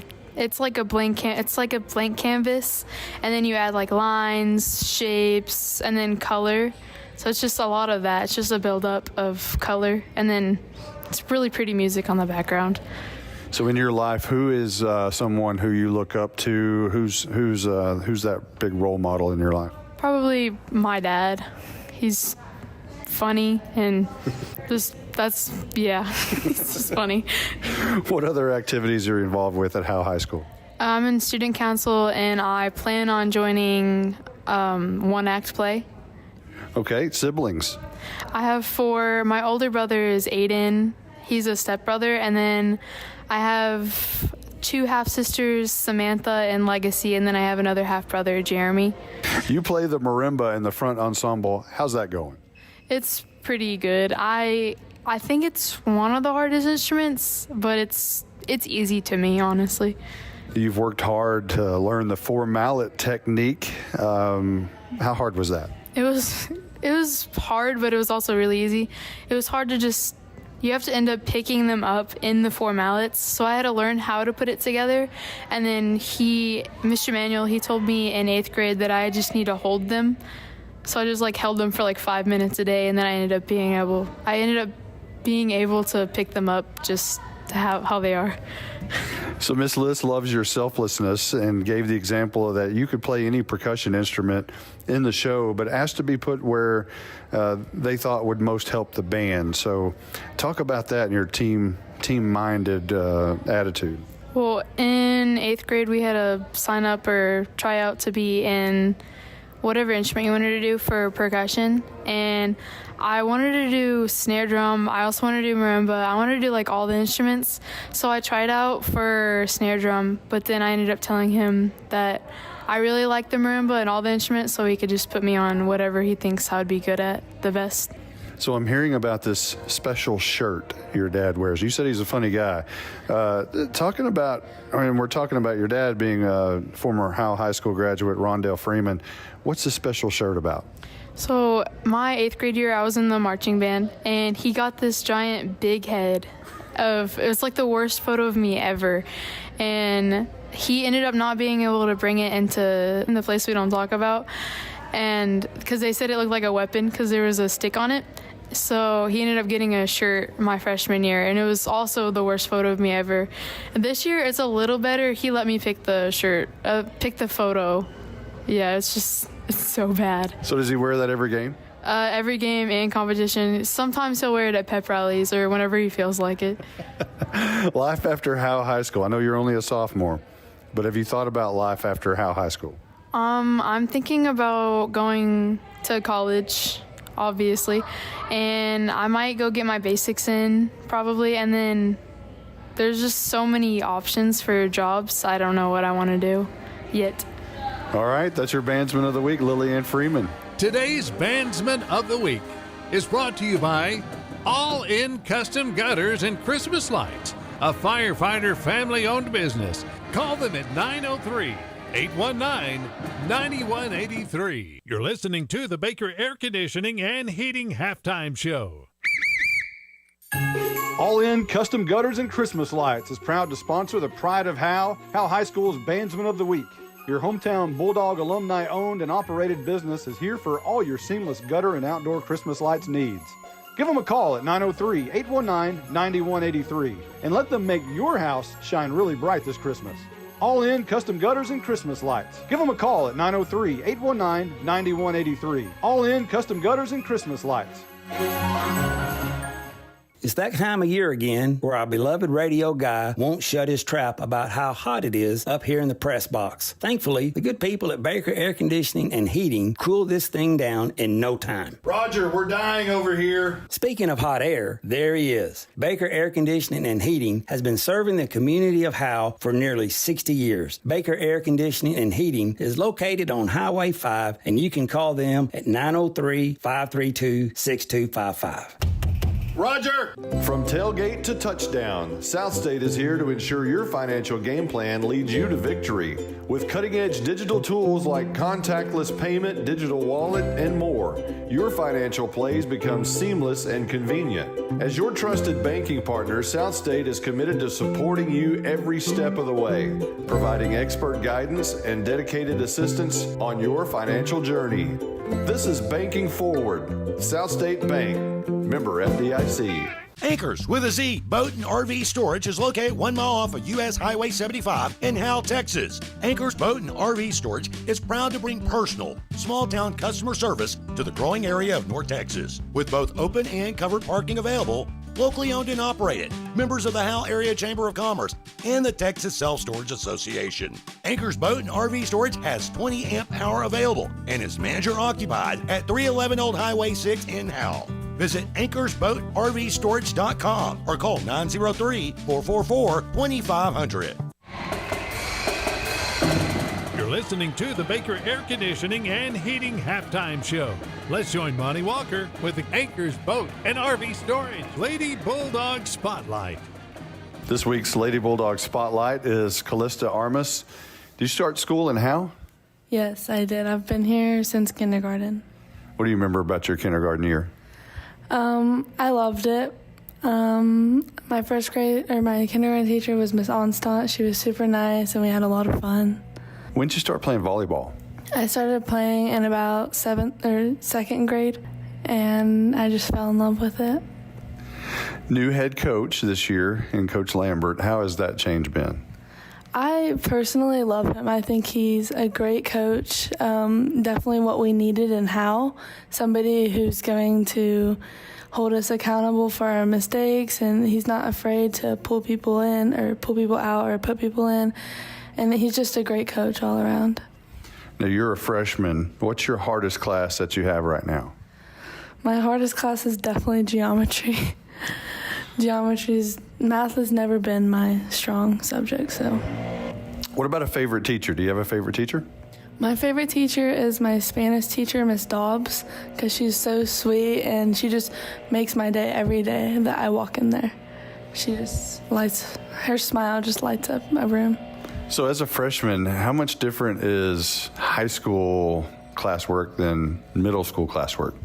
It's a lot more, and they're more serious on due dates. Like in middle school, I was able to be late on a couple assignments, but now it's like you're late, it's like minus 10 points no matter what.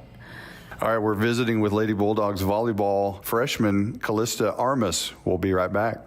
Anchors with a Z Boat and RV Storage is located 1 mile off of U.S. Highway 75 in Howe, Texas. Anchors Boat and RV Storage is proud to bring personal, small-town customer service to the growing area of North Texas. With both open and covered parking available, locally owned and operated, members of the Howe Area Chamber of Commerce and the Texas Self-Storage Association. Anchors Boat and RV Storage has 20 amp power available and is manager-occupied at 311 Old Highway 6 in Howe. Visit anchorsboatrvstorage.com or call 903-444-2500. We're visiting with Lady Bulldog Spotlight, Callista Armas. How has the season gone so far? And I think you've had an injury. Talk about that. The season has gone great, but the district opener is when I had gotten hurt, so I've missed all of our district games, but preseason was awesome.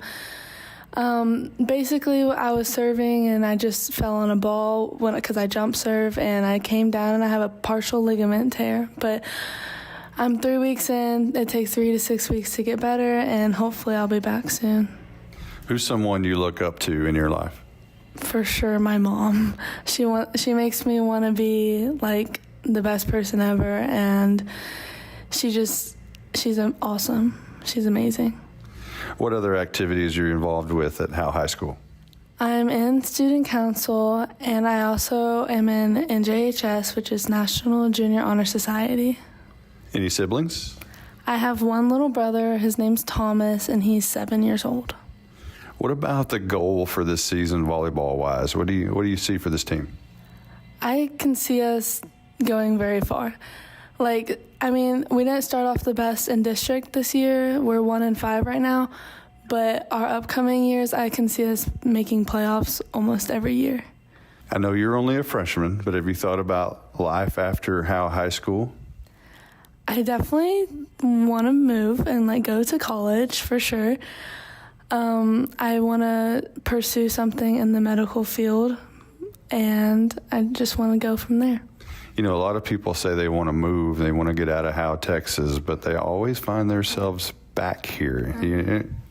Yeah, a lot of my friends' parents have stayed here and been here for 40 years. I'm like, you really stayed. If that was me, I probably wouldn't have, but I never know. You never know. That's your Lady Bulldogs Volleyball Spotlight with Callista Armas. Tonight's Lady Bulldog Spotlight has been brought to you by Anchors Boat and RV Storage. You're listening to the Baker Air Conditioning and Heating Halftime Show. This is more than a bundle. This is way more than a combo deal. It's your sanctuary, your home field. It's where everything happens. This is your home, your car, your memories. And you want to be sure they're protected with home and auto insurance. As your State Farm agent, I get it. That's why I'm here to help life go right. My name is Ed Meacham, and I'm your Howe State Farm agent. Give me a call at 903-892-3923 or on the web at MrEdInsurance.com. Buying and or selling your next home or property should be an enjoyable experience. At Texoma Land and Home Team, our commitment to the personal relationship of each transaction ensures communication you expect, while assuring that we'll be here the next time you need us. We're not a big box real estate company by design. This freedom allows us to be fully at your service. Texoma Land and Home Team, Renee Nichols Broker, 903-818-1645. Texoma Land and Home Team, for all your real estate needs, 903-818-1645.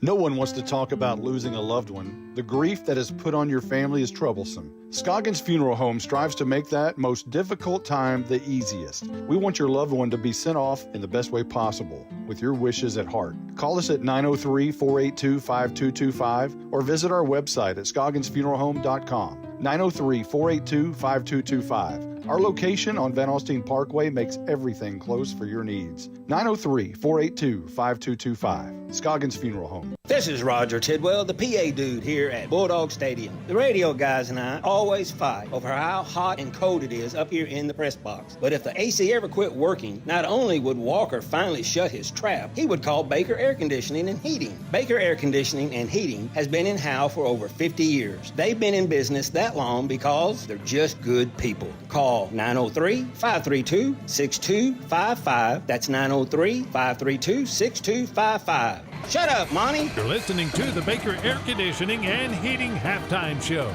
Now let's go back to the stadium with Justin White, Malin Walker, Jake Roberts, and Stephen Braswell.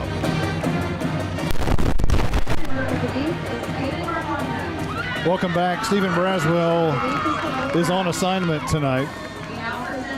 Let's go over the first half highlights. Howe won the coin toss. We believe Howe won the coin toss, took the ball first. I know Howe ended up with the ball first. But they quickly had to punt on their first possession. And then Leonard took the ball from their own 39-yard line, and they only needed 2 plays and 68 yards to score. And it was the first of 4 first-half touchdowns on the ground by Jacoby LeCook. Empty backfield, 3 receivers bunched up to the left, 2 to the right. Lacrosse is just going to tuck it and run. Near side, got a big gaping hole, and he's on his way to a 24-yard touchdown to open the scoring here at Tiger Stadium in Leonard, Texas. That made it 7-0 with 10:45 left to go in the first quarter. Howe took it at their own 31-yard line, had a huge halfback pass all the way down to the 10-yard line from Ryland Strong to Ryken Cross, but one play later, disaster happened. Bender will hand it off, and the ball is loose. It was a bad exchange between Bender and Bounds, and Leonard says they have the football. And they took it back at their own 13-yard line, but it didn't matter because Mr. LeCook only needed 3 plays and 87 yards for his second touchdown. LeCook all alone. He's going to run it straight up the middle. Has a seam. Dances out of several tackles, and there he goes off to the races. Down the sidelines, and he's going to score a 51-yard touchdown. That made it 14-0 after the PAT. 8:18 on the clock at that point. Howe then did get on the scoreboard. They started at their own 27-yard line, went 4 plays, took them 78 yards to get in there, and it was a Bender to cross 45-yard touchdown. Bender wants to throw, empty backfield, high toss, in and out of the hands of Buttery, lands in, cross his hands, and he's on his way for a score.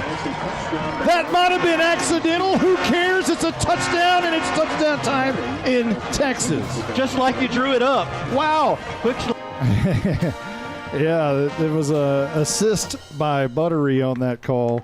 Howe went for a 2-point conversion. Were unable to punch it in, and the score was 14-6 at that point with 6:26 on the clock. Leonard took it at their own 36-yard line, needed 5 plays and 64 yards to score the third LeCook rushing touchdown. Well, again, he's going to bounce it out, finds a seam, breaks through a tackle, breaks through 2 tackles, being chased down. Now he's on a move. 30, got the 20, breaks another tackle at the 15, breaks 2 more tackles inside the 5, and it is a 40-yard touchdown by LeCook, who broke about 7 tackles. 21-6 was our score at that point with 5:19 left to go in the first. Howe was desperately trying to make things happen. They lined up in punt formation and actually went for it on a 4th and 8. Rogers is back to punt, and here's a fake punt. Charles Furr, and the ball comes out. Oh, this is disaster. Taking it the other way, right out of the arms of Furr, is Kelton Baker, who's tackled by Rogers on the other side of the field. That gave the ball to Leonard at the Howe 31-yard line, but a 37-yard field goal attempt was no good by Estello, which gave Howe another shot at their own 20, but they turned the ball over on downs all the way down the field. They drove 75 yards but couldn't punch it in. Leonard did, so that's 2 times in the red zone and couldn't punch it in. Leonard then took it at their own 5, and Howe's defense stepped up and forced a punt, but Howe was forced to punt on the next series. Leonard got it back with 3:19 left to go before the half at their own 35-yard line, and ended up with LeCook's 4th touchdown of the first half. 3rd down and about 4 from the 10-yard line. LeCook's going to try to do it himself, left side. Oh, he just shook Gage Carr, as Gage Carr's shoes are probably laying at the 5-yard line. He made one move, and Carr just stood still. 4 plays, 55 yards for Leonard at that point. Brought us our score 28-6 is where we are right now. And Howe had one more shot but ran out of time and couldn't punch it in. We're going to take a quick timeout, and then when we come back, we've got some fun stuff for you. We'll go back in the Wayback Machine for all of our first kind of moments over the years in this broadcast gig. We'll be right back.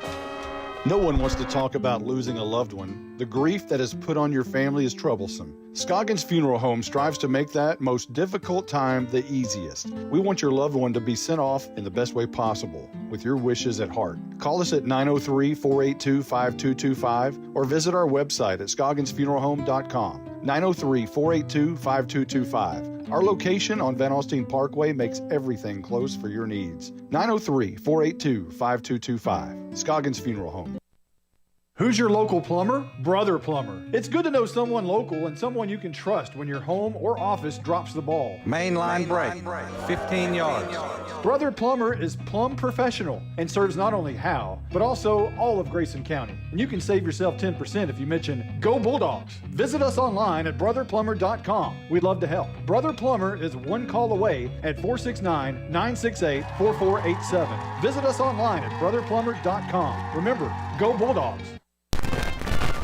Welcome back to Leonard, Texas. Got a little bit of something different since we don't have any stats tonight. I went back this week and dug in the archives looking for some of our first moments from, speaking on the air, and I think I found some pretty good ones. I guess let's just go ahead and start with Justin White's from 2017. I guess this was his first on air as a sideline reporter. So, yeah, here's that. Let's talk to Justin White down there. All right, guys, can you hear me okay? Yes, sir. All right, I had some good points earlier. No, unfortunately, nobody heard me. I'm sorry. That's okay. That's okay. Yeah, right now it's like kind of some slumped shoulders and just kind of maybe some bad body language. It's kind of a frustration here for the Bulldogs as they're coming back to the sideline, still trying to figure this Gunner Tiger team out. Any memories from If that? that's at halftime, that's No, that was early in the game. Early in the game, okay. I just remember Gunners coming off a state championship, and Howe was the first victim. The reason I thought it was halftime and slumped shoulders because I thought that's right after I know Coach Hudson. I tried to interview him, and he shrugged me off. So I thought maybe we were coming out of halftime. Does he sound any different than what he did in 2017? Maybe a little more confidence in the voice. Back then, okay. Then like now. More confidence now? Yeah. Okay. Yeah, probably Yeah, you so. seemed a little nervous. Oh, yeah. That was the first right game. there. Okay, so who's up next? I think it's you. Let's do the one from 1999. Okay, color analyst for Denison. Okay. 14 seconds left on the clock. You just really want to run the clock out and grind it into the ground. And Bob Brown trying to do that on that play, but it comes up unsuccessful and they lost a yard. Man, and that sounded like something from the 1960s. Are we sure that's 99 and not 59? 1959. Or are we sure that's not when last year at Boyd when I was holding yes. the Bluetooth Yes, headset? very, very Bluetoothish. Okay, so who's next? I think Malin? Yeah, let's go to Malin from last year. Yeah, it's actually some really good news. From what I understand, they're going to get BU the ball. They're going to get that man the football. We've been preaching it for 2 years up here. At least 2. Feels like decades. Get that young man the football. And that was certainly something we talked about a lot. What else did you pull? Well, I pulled something that I didn't really want to pull, but I figured. Well, we've got.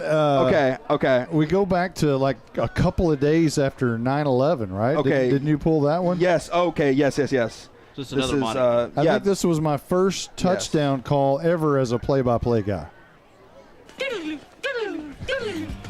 Double tied Pritchard up the middle. Touchdown Jackets! Brian Pritchard scores the first touchdown at Munson Stadium in the year 2001. That was right after 9/11. Really? Wow. And again, it sounds like a 1960s broadcast. It does. You have a little bit I think of I that. was trying a little bit too hard to be broadcastery back then in my 20s. When did touchdown time in Texas come? In 2004. Okay. And when I went to McKinney, that's when that Pulled that out. popped that out. So that is 21 years old. That's a lot of touchdown times in Texas. Yeah. So you found one more, didn't you? I did find one more. This is deep in the bag for me, and from 2017 when I came up in the booth as a little 6th grader, and my voice was a little bit different, as you'll hear here. Jake, what have you seen so far in this football game? Well, the Bulldogs here have really shown up tonight after last week, where I was only there for the half, but I saw nothing offensively. Their quarterback, a nice switch off the who'd they have last week? It was Cohealy a week ago. Okay, yeah, but the switch this week for Chase Harvey. Chase Harvey, yeah. He's playing very good. He's had a couple long balls, that one down here in the first quarter, and then the one for the touchdown here in the second quarter. And so that is a trip down memory lane. Wow. I like that. Well, I hope it's not the same thing for me. I hope I sound a little bit better now, like as with Justin. You sound like more confidence now. Okay, well, I'm going to need to go practice. More confidence. Yeah. You're doing great. So Howe, both teams are back on the field. Howe getting ready for the Tech Wave kickoff to start this second half, trailing Leonard 28-6. And the kick is going to be kicked right over the line. There's a scramble for the football, and I think Leonard. I think Howe's got that. I think Howe does have it. That is the way to start the second half, as Howe has it bounce off a defender for Leonard, and they have the football on the Leonard side of the field. How about that for a Tech Wave kickoff? Boy, that is what you needed right there.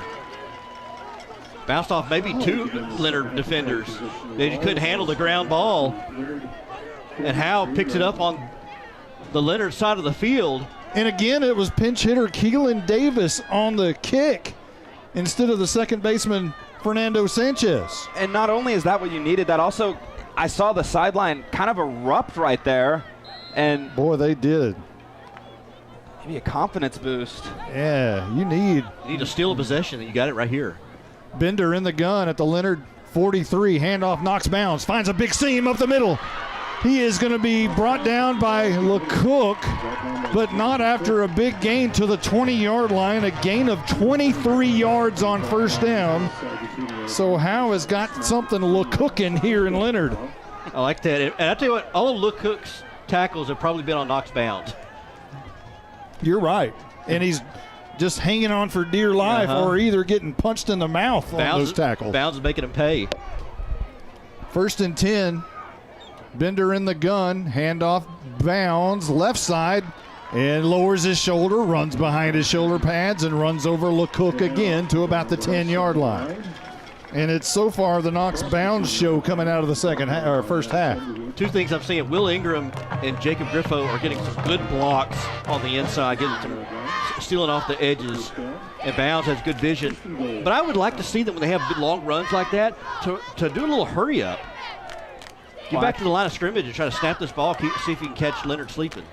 Bounds to the right of Bender in the gun, sends Cross in motion.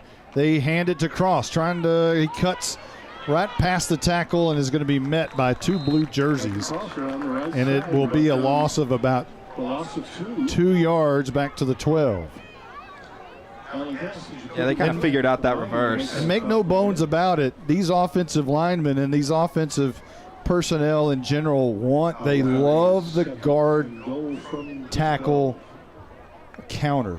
They want to run that as many times as they can, and they're getting their wishes come true early on in this second half. Bender rolls out, initially wanted to throw, now he's going to pick up 7-8 yards, maybe close to a first down, right about the 5-4. I think he got it. About the 4-yard line, and he did pick up the first down.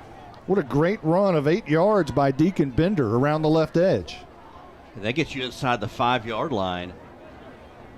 And that was a great third down conversion. On the 4-yard line. And the crowd is very quiet on the near side over here on the Well, and it's still showing third and goal or it's still showing third down on the sticks. Well, you get the first down then. Oh, man. Bender rolls out right, wanting to throw in the end zone, and it's knocked away by Summers, trying to hit Ryland Strong in the front corner of the end zone, and it falls incomplete. And the sticks do say 4th and 2. Wait, no, 4th goal. and goal? So I guess he didn't get the first down. I thought he got the first down. Well, how is it 4th and okay? So I guess the Knox Bounds run to the 10 set up the 1st and goal. I guess so. So 2 receivers to the right. Bender in the gun, Bounds to his right, 4th and goal. Handoff to Bounds up the middle, and not going to get it. He's going to get to about the 1, maybe the 2. And another turnover on downs in the red zone. So they've been in the red zone 3 times. I think you got Bounds down too. Bounds is down at the 1, right where he was tackled. Man, so your 3rd time in the red zone. So they scored on 1. Well, no, they weren't even in the red zone there, because it was a 45-yard touchdown pass from Bender to Cross. Off the ricochet. So 3 times in the red zone, no points. One was a turnover on downs. One was a fumble, right? I believe. 2 turnover on downs. Yeah. Okay. Yeah. And 2 turnover downs.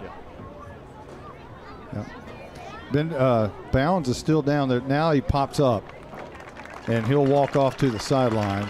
That's good to see for the Howe fans, and gracious claps from the Leonard Tiger faithful over here, as LeCook and company will come on offense for the first time in the second half. I'll guarantee you're going to see a LeCook run to give them a little breathing room. They're at their own 1-yard line.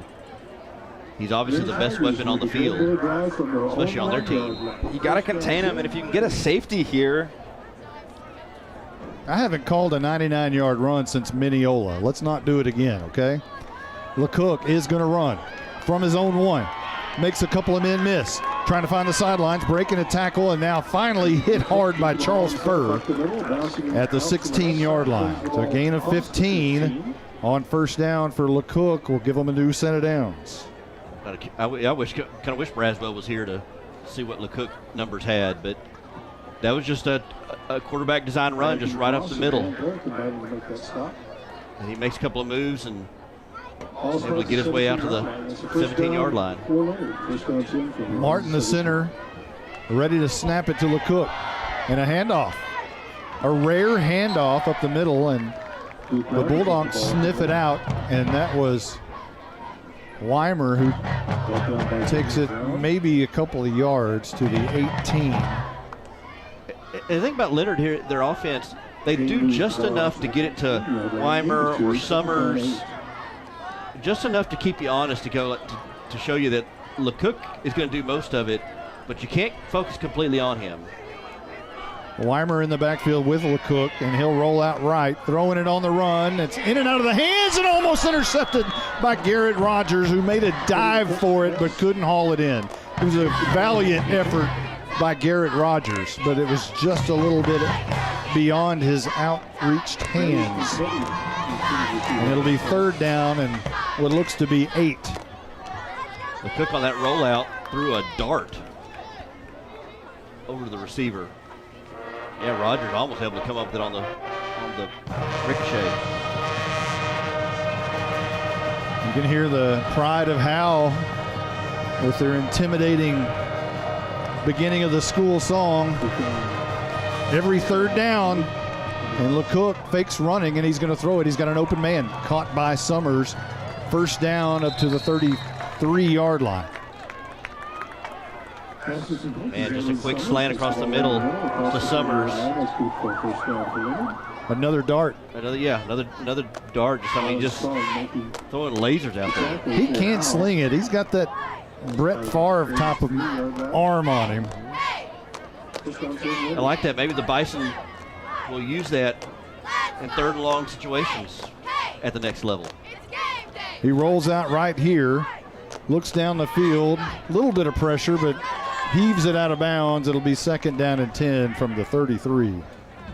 He's smart on a lot of these. When he realizes that there's nowhere to go with the ball, he just kind of throws it out of bounds. You know, I'm afraid he has like maybe somewhere around 19 incomplete passes on the year, and there probably 15 of them are just heaves out of bounds to avoid pressure. And he's very calm when he throws it out. I mean, he doesn't hurry anything, and he holds on to it to the last minute, and then when he just feels like there's just nothing there, he'll throw it out of bounds. Very smart. I mean, he's going to Harding. I thought you had to be smart to go there. No, I went there, so you don't have to. Here's LeCook under pressure, escapes the tackle of Brevin Mayo, coming back near side and unjail, and finally brought down hard. And again, that's the big defensive lineman, Jacob Griffo. Well, and he almost got out of that. He almost did. I mean, he's like a little mouse. You're trying to catch a mouse with your hands. It's almost impossible. It's kind of what it's like trying to tackle him. Team to be down right there. LeCook claps, gets it, drops back, hammers it deep down the right side, wide open man, and it's overthrown by just a step. Trying to hit Kincaid along the right hash deep down the field, and it falls incomplete, and it's punt time for Leonard, and they were going for the jugular right there.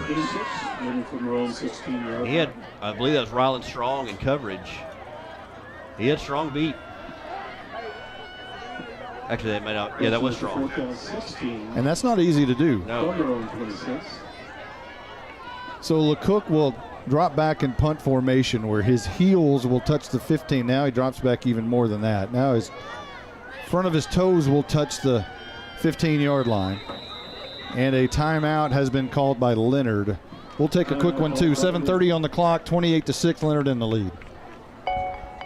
At Grayson Cullen Electric Cooperative, GCEC, we have been around for over 80 years and are governed by 7 principles: open and voluntary membership, democratic member control, members' economic participation, autonomy and independence, education, training, and information, cooperation among cooperatives, and concern for community. One of our communities is Howe, Texas, and GCEC is proud to support the Howe Bulldogs.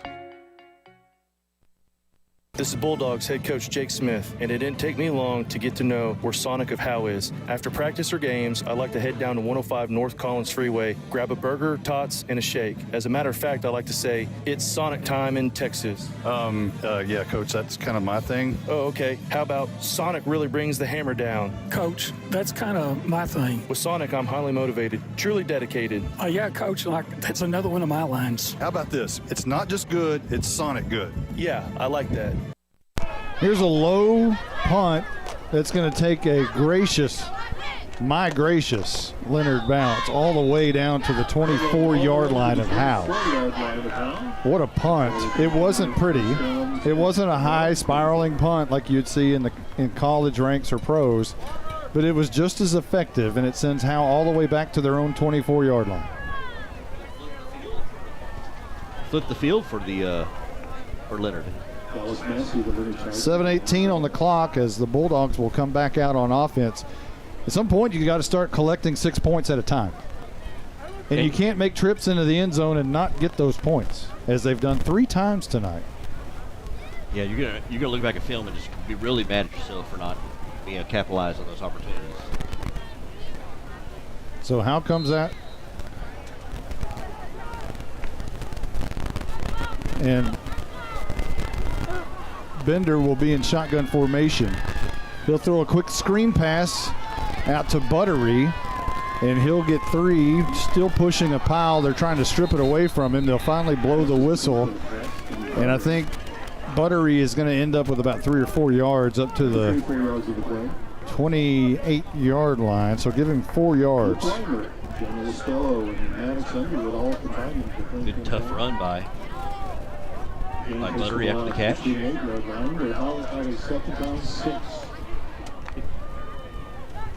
4 yards out of that little quick pass.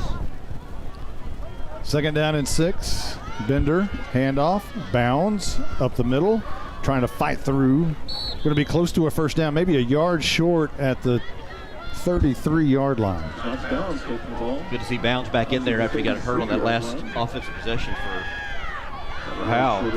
He got stopped at the goal line. So they'll spot it at the 33. You got to get to the 34. It's 3rd and 1. And another crucial moment for Howe. Tush push. Bender goes under center, and that's what it is, a tush push. And again, Bender almost breaks through. He has a first down. Plenty of room for the first down. He might have got 4 yards on that. Right now, initially, they're saying the 36-yard line, which would be a 3-yard gain. Large Marge got a pancake on that one. Cleared a little bit of space for Bender, as you said, almost able to break it open. Checking out of the game is the freshman Joseph Howell, who is in it, linebacker. 1st and 10, cross goes in motion, handoff bounds, up the middle. Drags a man for maybe a yard or 2 to the 38-yard line. So Howell, the freshman, is the only freshman on varsity. And when I come to Leonard, I will always forever think about his stepbrother, Ethan McCarthy, who used to go to school in Howe. And he was such a Bulldog fan and an Austin Haley fan that he would show up when he was a little kid right after school and hide in the bleachers so that no one saw him, and he avoided the ticket cost and would watch the game. Here's Bender throwing it deep down the field for Cross and overshoots him out of bounds, and looks like it's going to be 3rd down and about 8. And then, he was a big fan of Austin Haley, and then Ethan McCarthy was a freshman in basketball and was guarding Austin Haley in a game in Howe. Wow. And, I asked him after the game, what did it feel to guard Austin Haley? And he was like, yeah, my eyes were pretty big, something like that. 3rd down and 8, big play right here.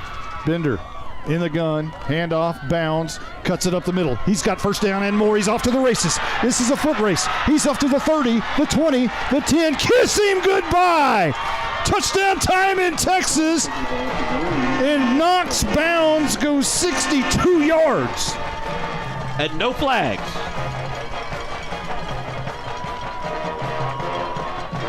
Well, that's a way to do it. Just avoid the red zone completely. Yeah, just all the big home run calls. Malin, how is it down there on the sidelines? They got to be. How did that happen? You know, this team has been not in the greatest situation since the half, but this was really revitalized them and to give them that hope in order to stir something this second half. Did you see that? Was it the guard tackle counter? Is that what that was? It was definitely some guard motion. Beautiful blocking, might I just say. Beautiful. Chef's kiss. 28-12 with 4:55 on the clock. A timeout's been called. We'll take a 30-second timeout and be right back. I'm a senior cross country and long distance track runner. This is Riley McCollum, senior basketball player and leading strikeout softball pitcher. I'm Dylan Patterson, graduating football player and powerlifter. I'm Ayla Jones, class of 2026 volleyball player. We would like to thank the Howe Athletic Booster Club for the support of Howe student athletes and encourage anyone interested in helping to join. Go Dogs! So Howe called a timeout there before the PAT. I would imagine they're going to go for two. They're trying to find the magic two-point conversion play. What is that play, Justin White? You know, I'd wonder if they go back to bounds. He's been given 7-8 yards a clip.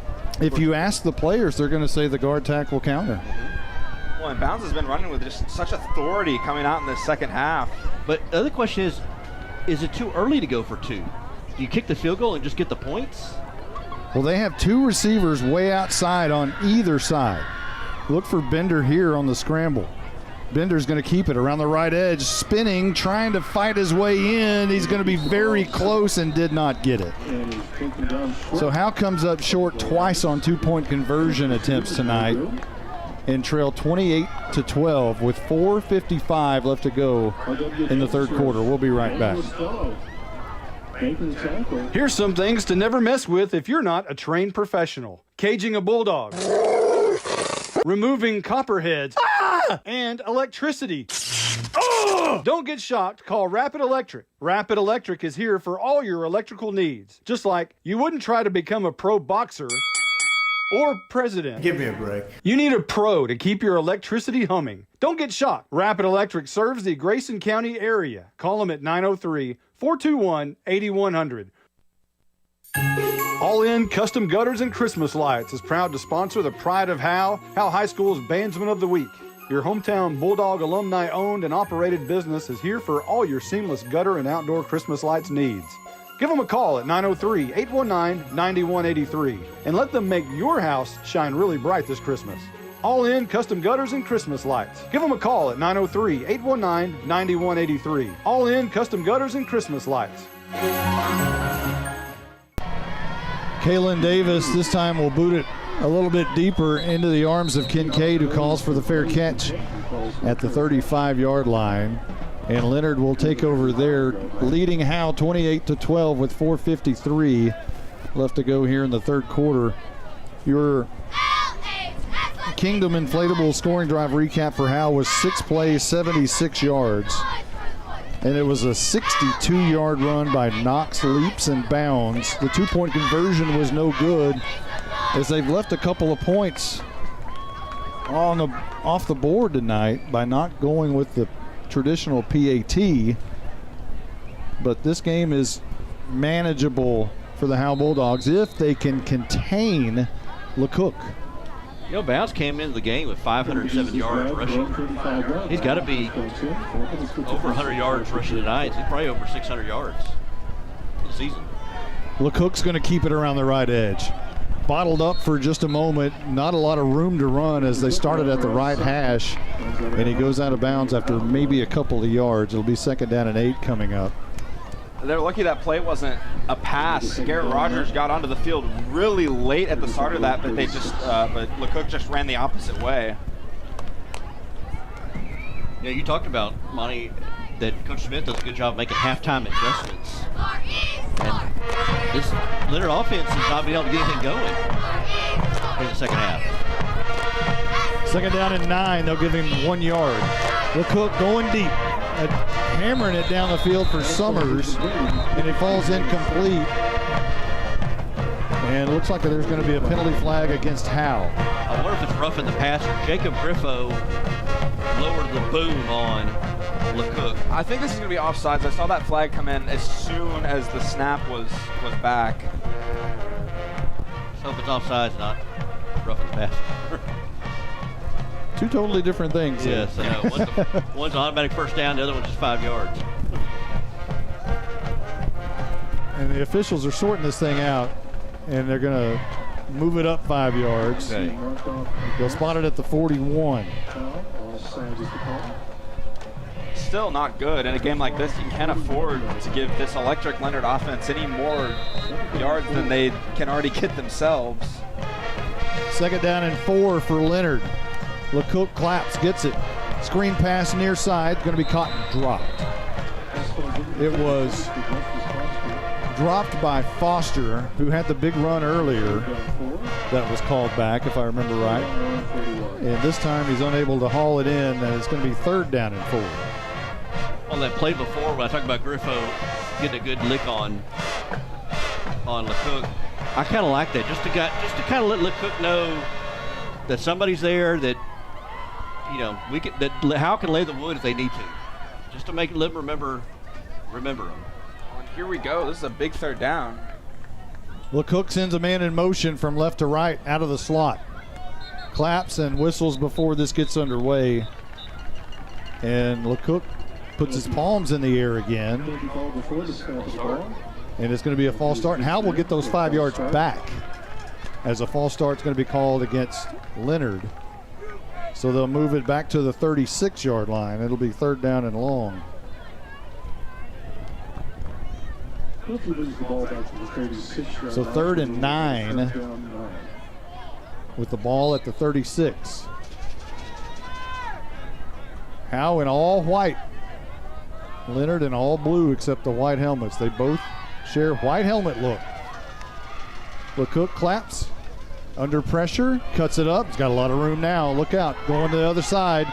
Leaps over a defender, and Garrett Rogers is able to bring him down, but my goodness, LeCook is not only a quarterback and a safety, he's also a high jumper and maybe even a pole vaulter. Man, he instead of juking, he just tried to go over Rogers. And heads up play by Rogers and kind of lifted him up farther in the air. Almost like a ballerina, lifted him up high in the air and then brought him down. It was a long fall for LeCook, but he picked up the 1st down at the Howe 48-yard line. And Griffo had a beat on him for just a second. You getting a little nervous about your Harding quarterback there? I am, yeah. I don't want him to go down like that this time of the season. 1st and 10, right to left from our vantage point, and now whistles before we get underway, and LeCook is very upset. Yeah, delay game. And he brings his arms halfway up to his shoulder pads and then drops them real quick to his thigh pads. And he's a little frustrated. Definitely frustration. So they'll move it back on the Leonard side of the field at the 47-yard line. And this is only the 4th play of this drive, but we've had about 7 or 8 snaps, or near snaps. Lots of penalties. 1st and 15. Swing pass to Weimer out of the backfield. He's got midfield and slung down from behind by Jacob Griffo. What an effort from the defensive tackle to run him down. That is effort. I'll tell you, Griffo, he's making a lot of plays that you're not going to see in the stat line. He's been impressive all season. Yeah, he's definitely taken a leap from last year. And the guy plays on the offensive line as well. I think he gets better and better and better from week to week. He is turning into a really good football player right before our eyes. And I've noticed Jameer Brown is on the game right now. 2nd down and 10, dropping back. LeCook steps up in the pocket, avoids a tackle, got a close to a 1st down, tries to put a move on Reich and Cross, and then goes out of bounds. I think he's got enough for a 1st, and they will move the sticks, I think. Yep, they finally made the determination that he went out of bounds at the 37-yard line. 11-yard run for LeCook. And with 2:38 on the clock, they lead Howe 28-12 here in the 3rd. Charles Furr had a shot on that. He kind of left Furr standing still. He has a tendency to make guys look a little funny out there. Give him his due. He's a great quarterback. Maybe the district MVP. LeCook rolls out right, wants to throw, pressured, and finally hurls it out of bounds. Right on his heels was Van Derrick, creating the pressure on LeCook. Coach Smith over talking to one of the side judges. I don't know if a holding or something. He was right in the official's ear, still is. It's 2nd down and 10. LeCook comes over to talk to Justin Dozier about something. They're still having a conversation. Play clock at 11. They're not in a hurry. They're still having a conversation. Play clock at 6, 5, 4, 3, 2. They snap it.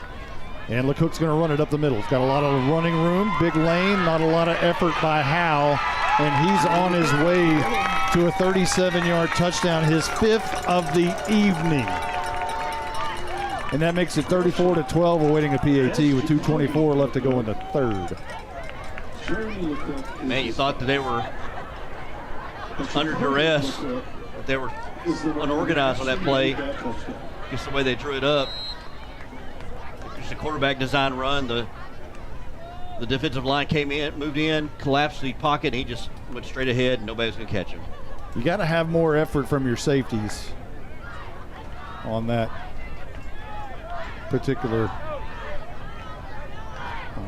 And we've seen that a couple of times tonight. 2:24 on the clock.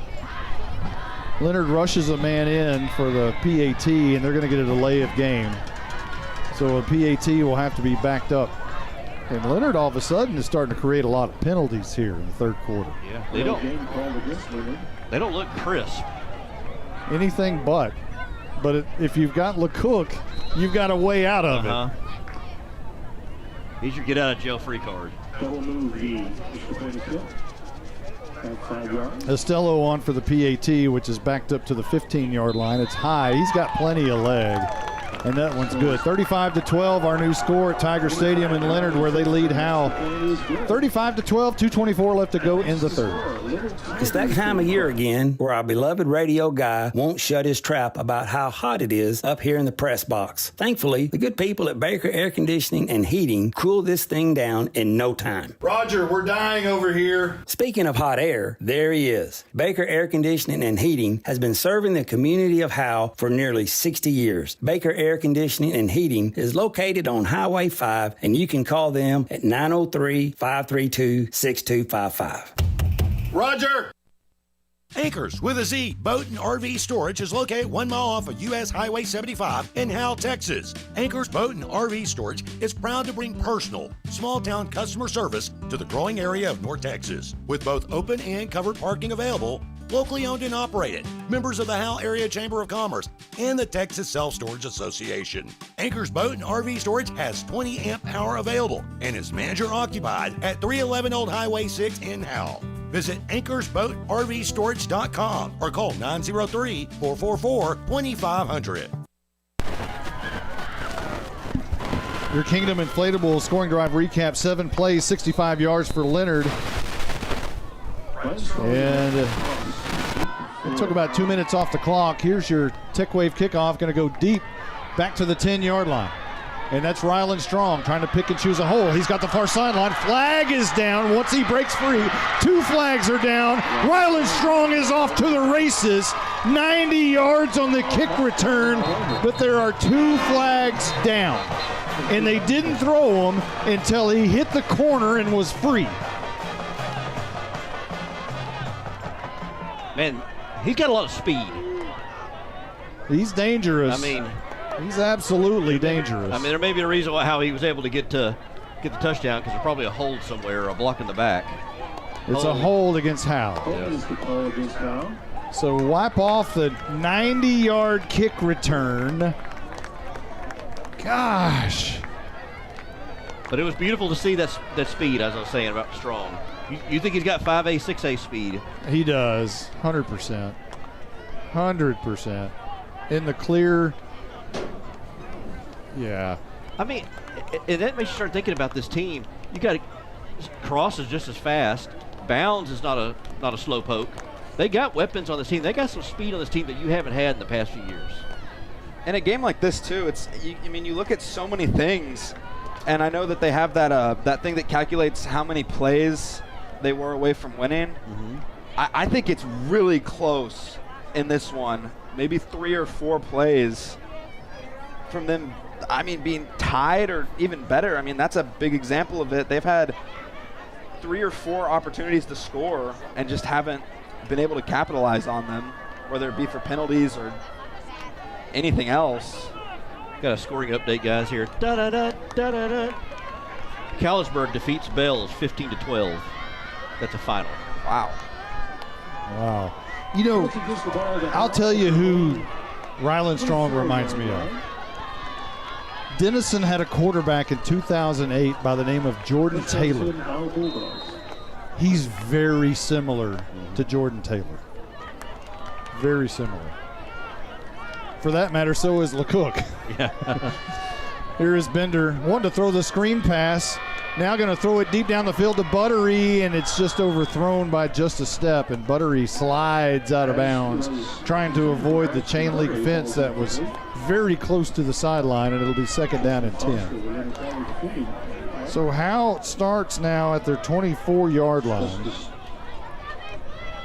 And so that amounts to 76-yard penalty. And here's a pass that's going to be intercepted by Summers.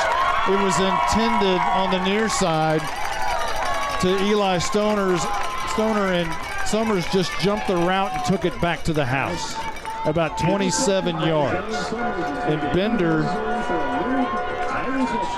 just never saw him, apparently, because that's one of the easier interceptions you'll ever see.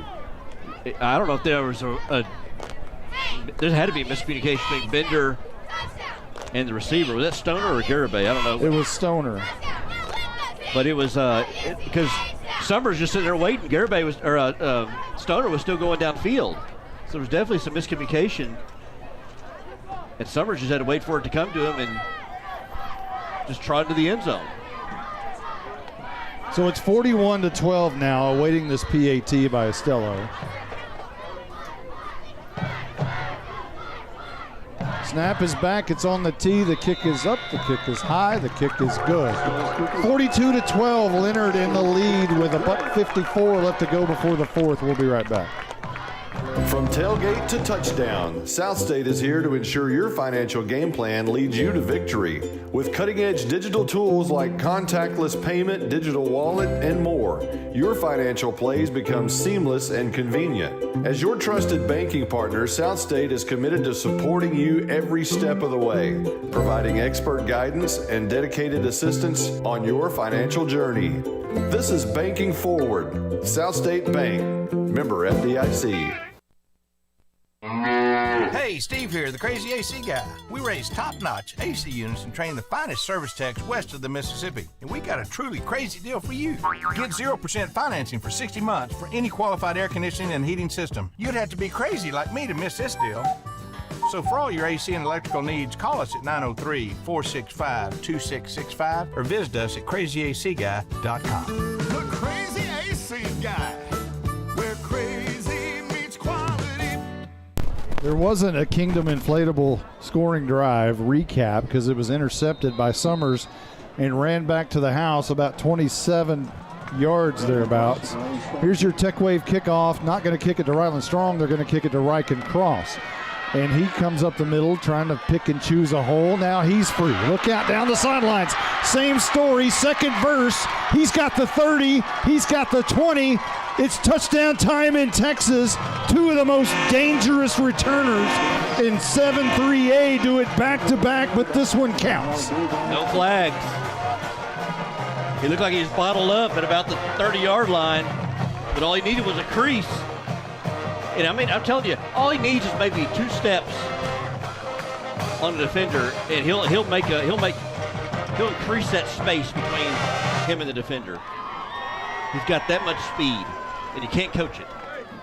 Boy, they're going to hate themselves watching the film tomorrow with the penalties and what could have been, what could have been, what could have been. Howe's got all their scores, if I'm not mistaken, all on big plays. You know, when they can clean this thing up, they're a good football team. I'm telling you, they've got weapons. They've got everything you need. Going for the 2-point conversion here. A little quick toss to Knox bounds, and he is in. 2-point conversion is successful this time. 1 out of 3 ain't bad. 42-20, our new score. 1:38 left to go in the third. We'll be back. Buying and or selling your next home or property should be an enjoyable experience. At Texoma Land and Home Team, our commitment to the personal relationship of each transaction ensures communication you expect, while assuring that we'll be here the next time you need us. We're not a big box real estate company by design. This freedom allows us to be fully at your service. Texoma Land and Home Team, Renee Nichols Broker, 903-818-1645. Texoma Land and Home Team, for all your real estate needs, 903-818-1645. Here's some things to never mess with if you're not a trained professional. Caging a bulldog. Removing copperheads. And electricity. Don't get shocked. Call Rapid Electric. Rapid Electric is here for all your electrical needs. Just like you wouldn't try to become a pro boxer or president. Give me a break. You need a pro to keep your electricity humming. Don't get shocked. Rapid Electric serves the Grayson County area. Call them at 903-421-8100. Well, Howe has won the special teams game tonight for sure. They got what amounted to an onside kick when they bounced it off a player earlier. Here's your Tech Wave kickoff. Kalen Davis boots it to the middle of the field. It's going to be taken and quickly falling to the turf is Maddox Underwood. And Leonard again will have pretty good field position as he just fell to the grass here at Tiger Stadium at about the 42-yard line. What you really need here, if you even want kind of a sliver of a chance of getting back into this one, is a turnover. And it's hard to get that with a quarterback like LeCook. And you can't be the one to turn it over. That too. How many times? How many turnovers tonight? 3. 2 to 3.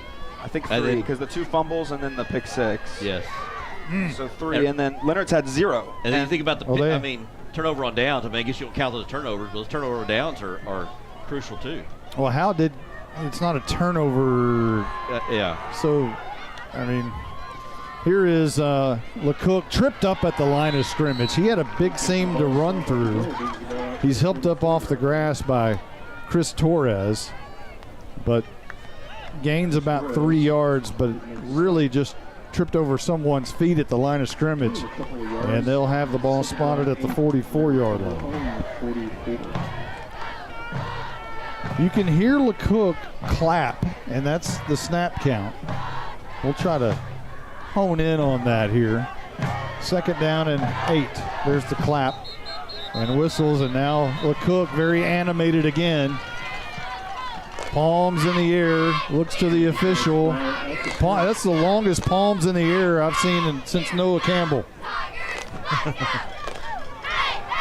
They've had a lot of penalties, delay game, false starts in the second half. False start here. You didn't see it as much in the first half, if at all. Well, they're kind of falling apart. I know they got the pick 6 and then they got the LeCook touchdown, but those are just 2 plays. This second half, really, Howe has played pretty good, and Leonard's been kind of sloppy. I hope these Leonard Tiger fans understand what they have. A lot of times that people show up for the band, but they've got one of the best players in North Texas. LeCook rolls out right, throws it on the run, caught by Kincaid. Still going down the sidelines and finally brought down. It's going to be a first down run after the catch to about the 46-yard line in Howe territory. Slow to get up, and he's still not up.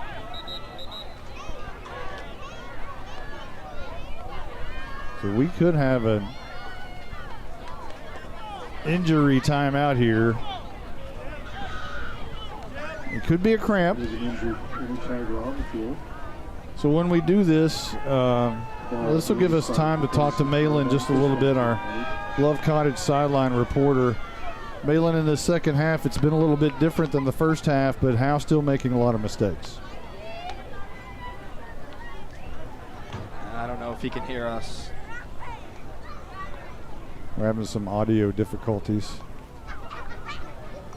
They're still working on Kincaid down there. Let's take a 30-second timeout. Hopefully he'll pop right up. At Grayson Cullen Electric Cooperative, GCEC, we have been around for over 80 years and are governed by 7 principles: open and voluntary membership, democratic member control, members' economic participation, autonomy and independence, education, training, and information, cooperation among cooperatives, and concern for community. One of our communities is Howe, Texas, and GCEC is proud to support the Howe Bulldogs. Kincaid is limping over to the near sidelines, which is the Leonard bench, and walking a little gingerly. It may be a cramp. That's generally how you walk when you have a cramp. Get that left leg straightened out as he walks.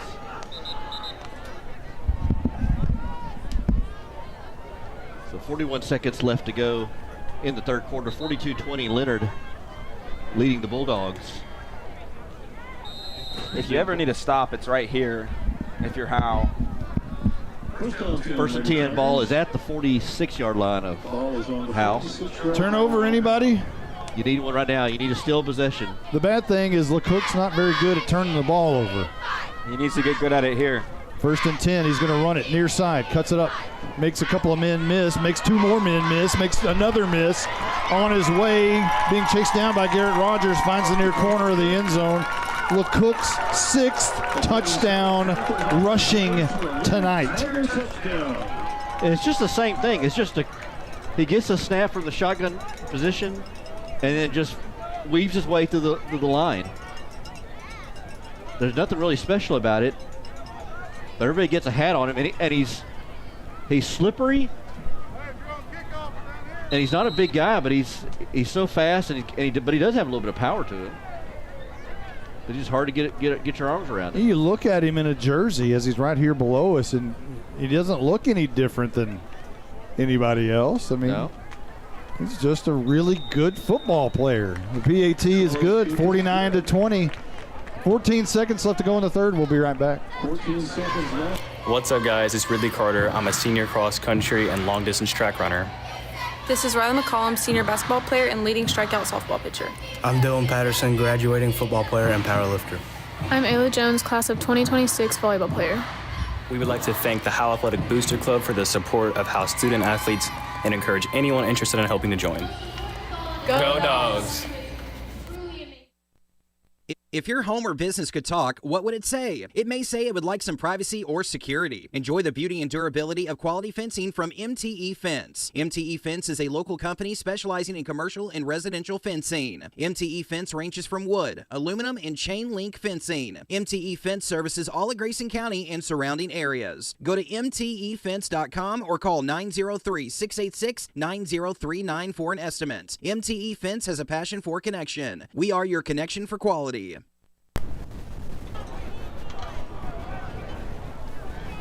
So Howe will have it with 14 seconds left to go in the third, as the Tech Wave kickoff is just about underway. Your Kingdom Inflatable scoring drive recap: 3 plays, 52 yards for Leonard. It was a 46-yard touchdown by LeCook, his 6th of the night. They don't kick it to either Cross or Strong. They kick it to Caden Thomas, and he'll be well short of the touchdown at the 43-yard line. I think they learned their lesson. Yeah, I'll say House can only score on big plays like kickoff returns or long runs. And 62-yard touchdown by Knox Bounds, and what was it, the Riken Cross? Maybe 75. 45 yards. Oh, was that far? Or that close? But when they get in the red zone, they stall out. It's kind of like the knock on the Cowboys several years ago when Dak was coming on the scene. They couldn't score in the red zone. Yeah. That was the Jason Garrett era, I believe. First and 10 left to right for the Howe Bulldogs. Bender in the gun, 2 receivers to the left, handoff, knocks bounds. Left tackle, 5-6 yards near midfield to the 49-yard line. That's the end of the third quarter. 4 fingers in the air, and it's going to have to be a 29-point fourth quarter to at least extend this one on into past the time. We'll be back right after this. This is more than a bundle. This is way more than a combo deal. It's your sanctuary, your home field. It's where everything happens. This is your home, your car, your memories. And you want to be sure they're protected with home and auto insurance. As your State Farm agent, I get it. That's why I'm here to help life go right. My name is Ed Meacham, and I'm your Howe State Farm agent. Give me a call at 903-892-3923 or on the web at mredinsurance.com.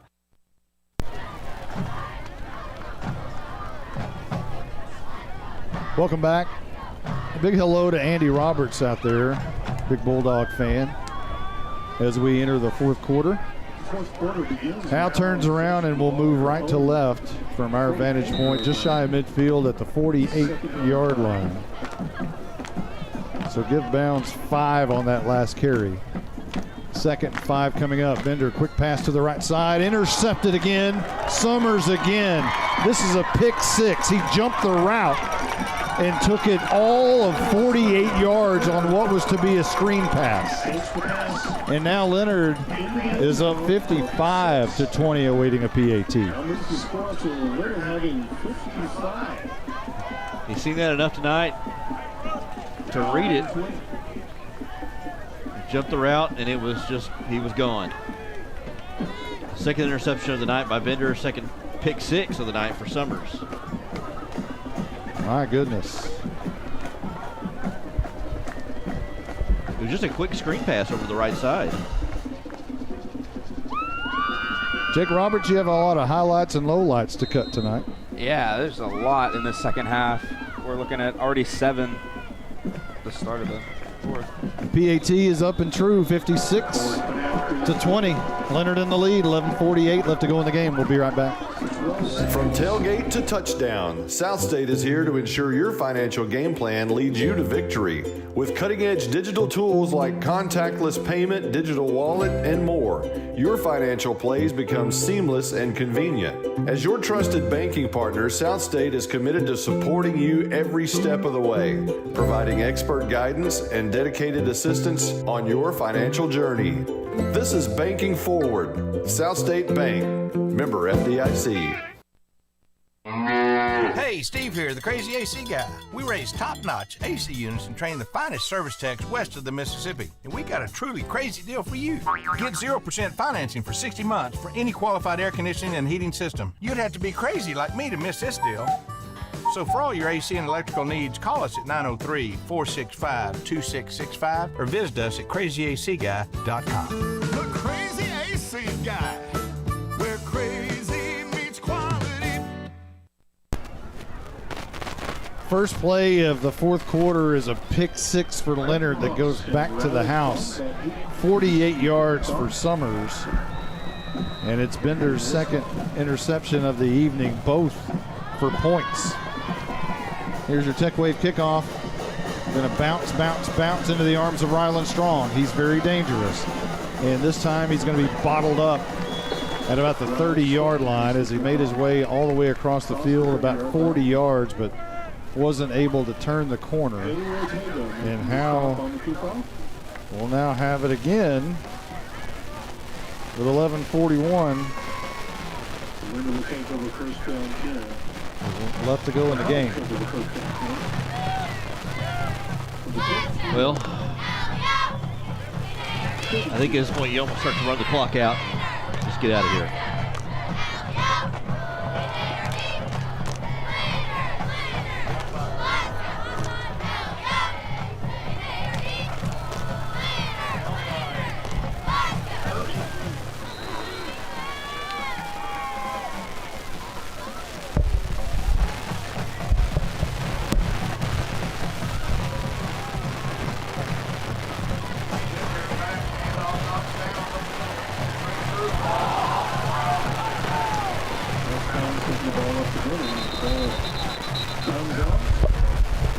Knocks bounds, has the ball go out of his hands. And somehow, did they retain possession? I think they did somehow. Leonard had jumped on it.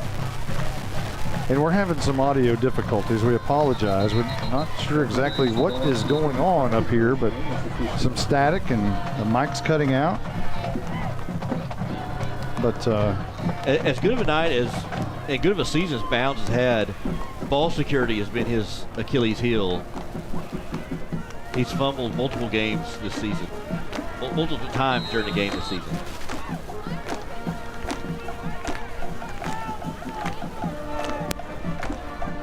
And now Strong goes back. He'll hand off to Garrett Rogers, who'll gain about 5 yards. Let me check on something here.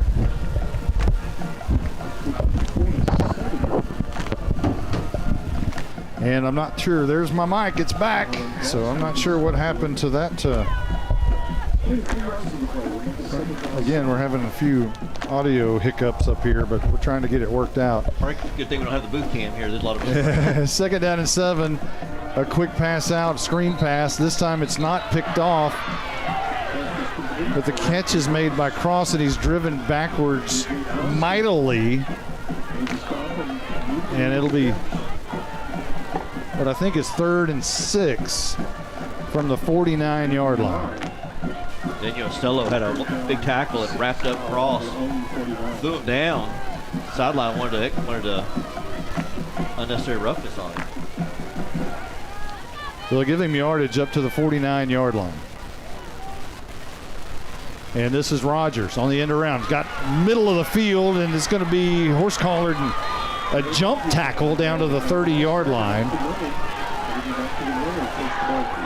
He's going to be brought down by DJ Johnson, the sophomore, who made a leaping dive onto the back of Rogers.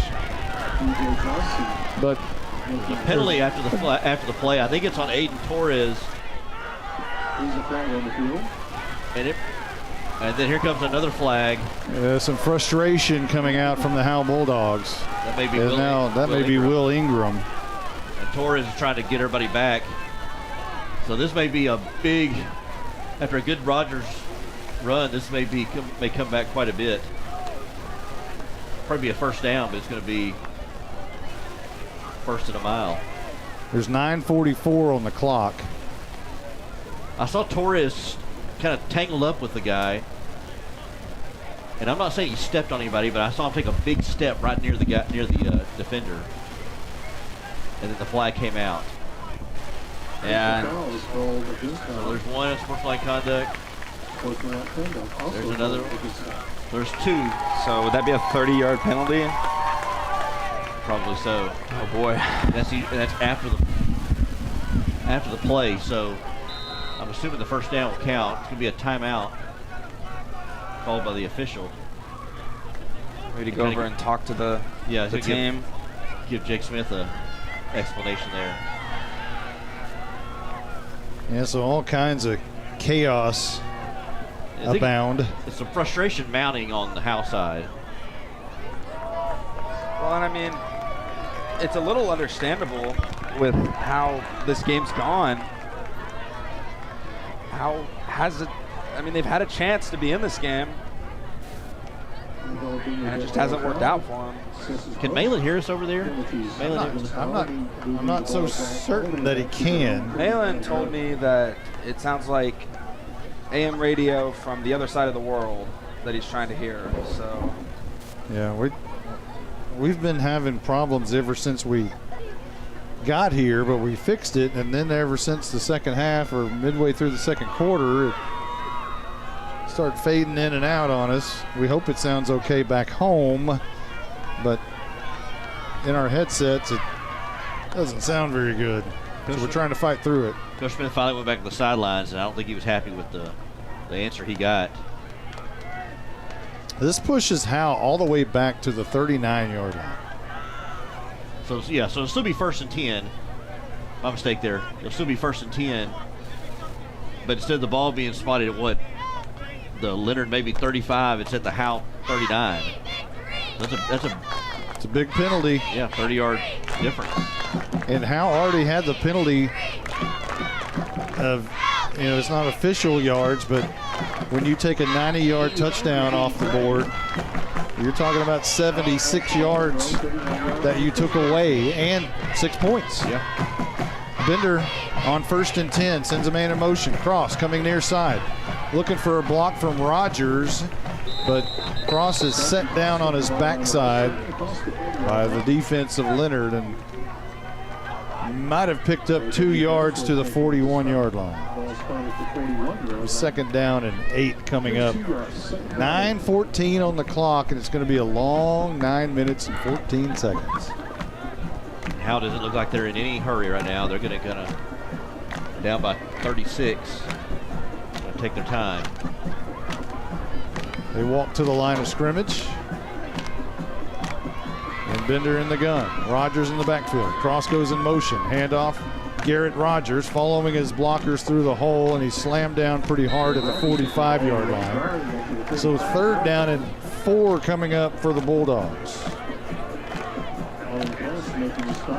6th play of the drive coming up for Howe. In this game, you got to think, what if?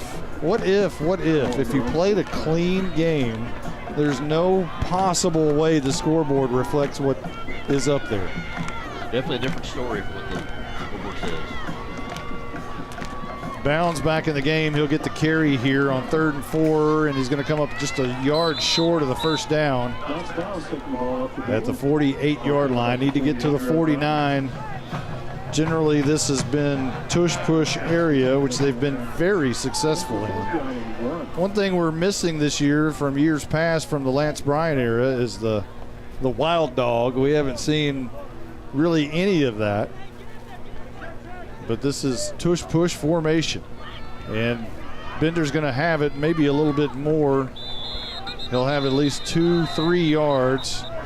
They'll give him the 49-yard line on the Leonard side of the field. Again, something I wanted to see a little bit more tonight, and they did a little bit, was the I formation. And just run it right at him. Get Bender under center, get Gage Carter as the fullback, and line up Bounds right behind him, and they did that a couple of times, able to get something going. 2 receivers right, 1 left. Handoff Bounds again, cuts it up. Finds the seam for a moment, gains 3 yards to the 46-yard line, rather. So that would be a 3-yard gain. And that, did you say it was a final in Callisburg? Callisburg defeated Bells, I believe, 15-12. I believe was the final score. Bells is going to be hungry next week. So Callisburg has a pretty good situation going into next week. Here's Bounds again getting another carry for about 3 yards. Now remember, this Callisburg team that just beat Bells got beat by Leonard last week, 49-6. Yeah, that's true. So if you're going to kind of play this game of who played who, yeah. I mean, Leonard can make an argument they're the 2nd best team in this district, behind Gunner. Blue Ridge may have something to say about that. I was going to say, who's won? Well, I was saying Blue Ridge may have something to say about 2nd and 3rd. Yeah, 3rd and 4. Bounds again, runs a little gingerly on that carry. And he'll gain 2 to the 41-yard line, setting up another 4th and 2. And this may be a little out of the range of the tush push, needing 2 yards on 4th and 2. This is the 11th play of the drive for Howe. And the clock has wound down all the way to 5:44 and still rolling. Bender will line up in the gun, a little bit out of tush push range. Snap is back, a low snap. He has to dig it up and run for his life. Coming near to the near side, escapes a tackle. He's got the 41-yard line, and that's going to be another turnover on downs for Howe, as that one was not good from the get-go, and it was thanks to the snap from Aiden Torres that was a little bit low, and Bender had to field it like a third baseman. And then run it for his life, and he almost made something out of it. But another botch snap and another turnover on downs. Is that 3 turnover on downs, I believe, tonight? 2 of them inside the red zone. 3 turnover on downs. 1 at the 5-yard line, 1 at the 1-yard line, and then this one at the 41. To go along with 3 turnovers, I believe. Yes. At least 2 I'm thinking about. Well, one thing we never did was vote on that one of the spot that we thought was the best from at halftime. Well, I got to say, 6th grade Jake Roberts is hard to beat. Wow. Snap back, handoff, and this is going to be Summers around the left edge. Got the corner for a moment. Not enough for a first down, but pretty darn close at the 48-yard line. Uh-oh, now it's getting kind of chippy and frustration is setting in for Howe. As Summers went out of bounds, and I guess when he's trying to get out of the pile over on that sidelines, the side judge threw a flag.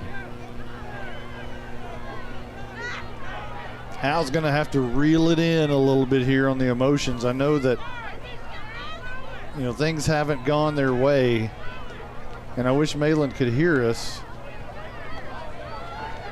as he could kind of fill us in on some of this stuff. And it's frustrating when you're getting beat, and there's probably a little talking going on, and unsportsmanlike conduct. It's unsportsmanlike conduct on both sides, and so there's going to on both sides offset it. Okay. To replay the down. But Coach Smith, I haven't seen him in a official's ear as much as he has been tonight. You can tell he's pretty frustrated with everything going on tonight. Yeah. So after all that, it's going to be 2nd down and 3 for Leonard. 5:06 left in the ball game. Well, and you would imagine Leonard is just kind of in the same spot as Howe was, just trying to get out of here without any injuries. Here's the pride of Howe with the tomahawk chop.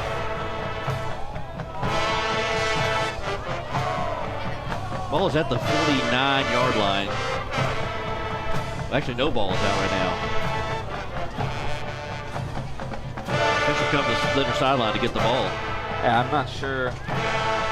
Maybe a little deflate gate.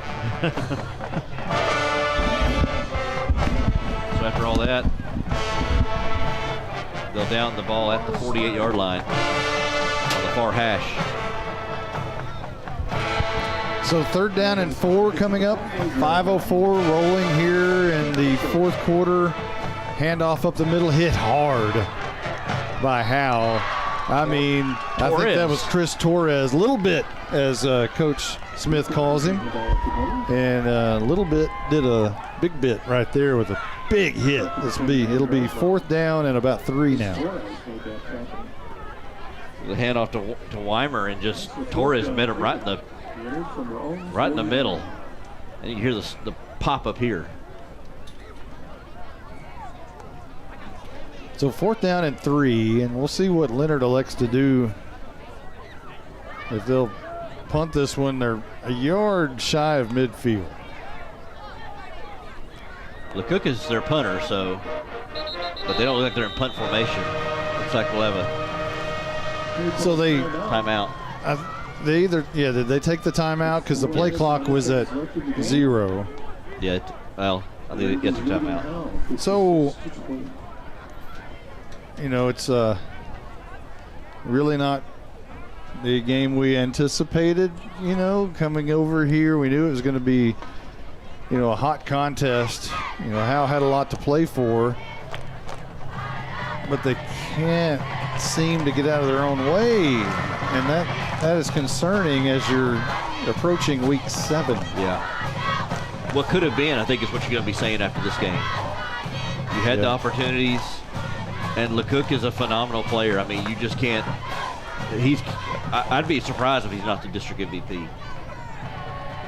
Yeah, this Leonard team is completely different without LeCook at the helm.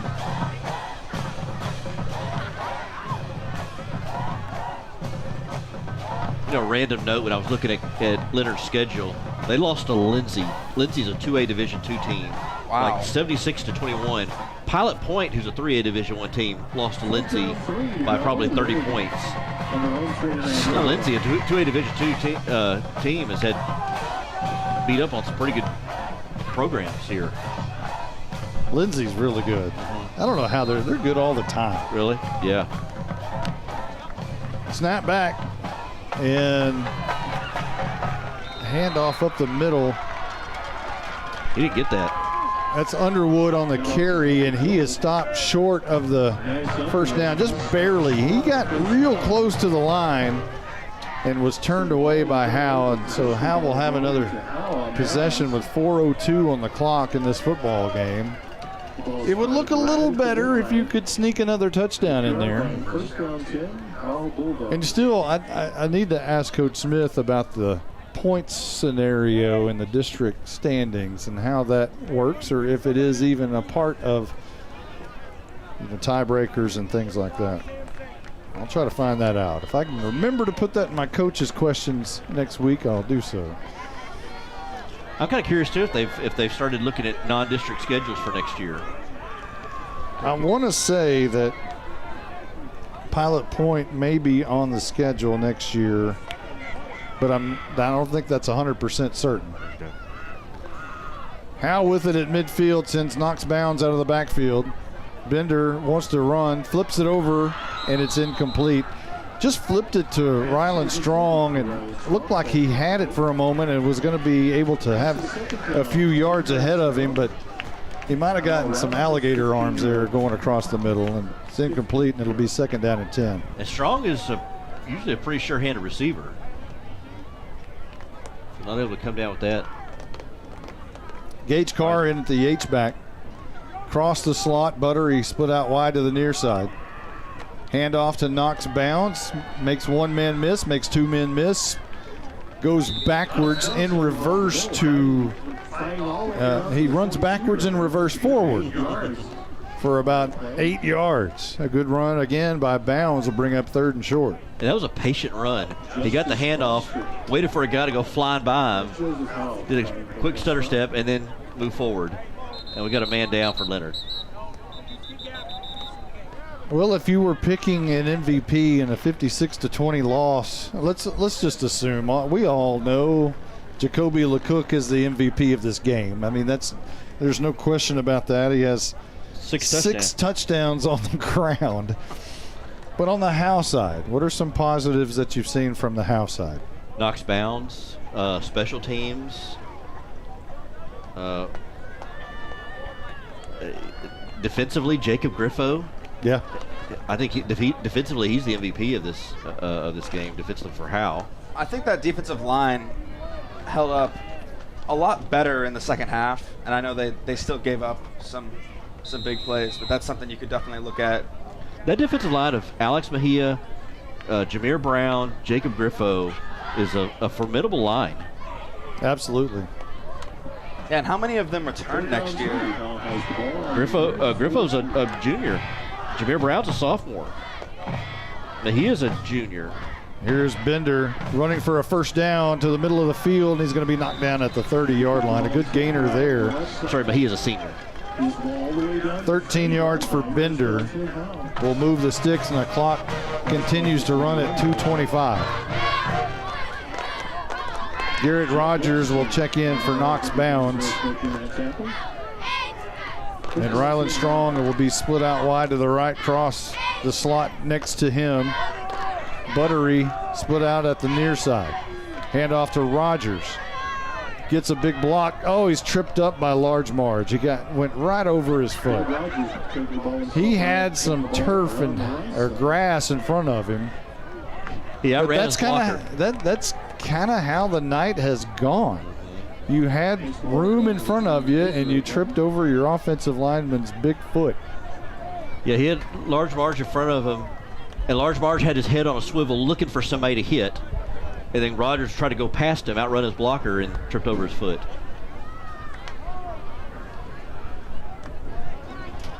As we got the 2-minute warning.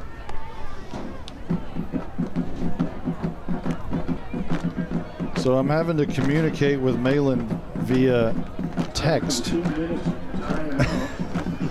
We're back to the old days. Might need to.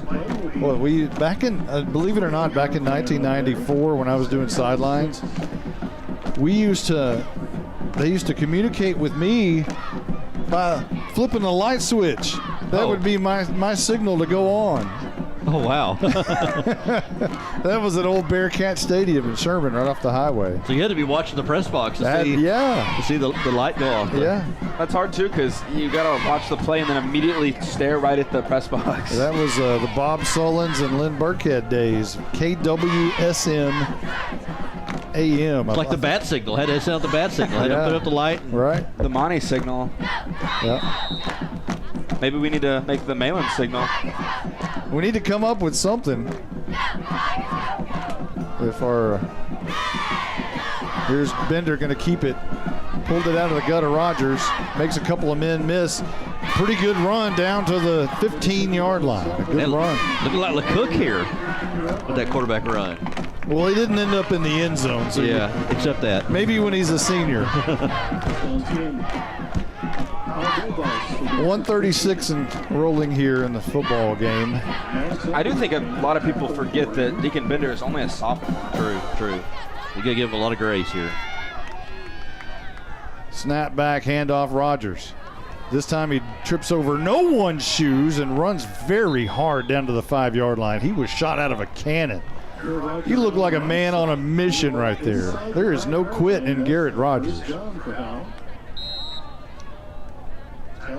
10-yard gain, and it'll be 1st and goal from the 4. I think another bright spot is this running game. There is something here with this running game. Oh, no question. They can run the football. And here's Rogers showing exactly that they can do that, and he's in the end zone. It's touchdown time in Texas for Garrett Rogers, 4 yards, and Howe's on the board to narrow it to 30, awaiting a PAT with 48 seconds left. I like, too, they played a little bit faster on that drive. I guess just trying to get a score in. And I think that's something they need to look into next week, is when you get a big long gainer, a 15, 20-yard run by Knox Bounds, get to the line and just keep going. Keep the pedal to the metal. Keep the defense on their heels. Kalen Thomas on for the PAT. No second baseman Fernando Sanchez tonight. The kick is no good. It's low and barely cleared the helmets. They get blocked. Partially tipped. 56-26 our new score, and we have 48 ticks remaining. We'll be right back. If your home or business could talk, what would it say? It may say it would like some privacy or security. Enjoy the beauty and durability of quality fencing from MTE Fence. MTE Fence is a local company specializing in commercial and residential fencing. MTE Fence ranges from wood, aluminum, and chain link fencing. MTE Fence services all of Grayson County and surrounding areas. Go to mtefence.com or call 903-686-9039 for an estimate. MTE Fence has a passion for connection. We are your connection for quality. Anchors with a Z Boat and RV Storage is located 1 mile off of US Highway 75 in Howe, Texas. Anchors Boat and RV Storage is proud to bring personal, small-town customer service to the growing area of North Texas. With both open and covered parking available, locally owned and operated, members of the Howe Area Chamber of Commerce and the Texas Self-Storage Association. Anchors Boat and RV Storage has 20 amp power available and is manager occupied at 311 Old Highway 6 in Howe. Visit anchorsboatrvstorage.com or call 903-444-2500. Welcome back. 48 seconds remaining to go in this football game. And your Kingdom Inflatable scoring drive recap for Howe, 6 plays, 50 yards. It was a 4-yard touchdown by Garrett Rogers, running like a man on a mission. And 56-26 our new score, 48 seconds left to go in the game. Kalen Thomas will do the kicking again. for your Tech Wave kickoff. No Fernando Sanchez tonight. I haven't seen much of him tonight at all. Definitely not on special teams. Here's the kick. It's going to go back to the 25-yard line and be kneeled down by LeCook. Thank you very much, young man. Thank you very much. Thank you very much. It was about the nicest thing he's ever done tonight.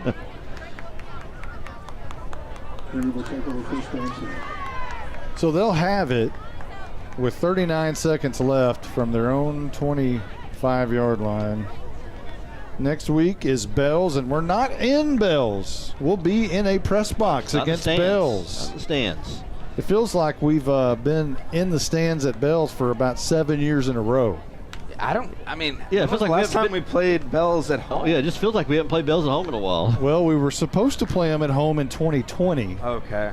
And instead we got Weatherford Christian, which turned out to be a lot worse than Bells. Should have just played Bells. With their vans and no cheerleaders. No cheerleaders. They had no helmet decals, no band, no buses, no fans. And they wiped the floor with the 2020 Howe Bulldogs. That's the end of the game as the final kneel has been taken. The teams will line up across and shake hands.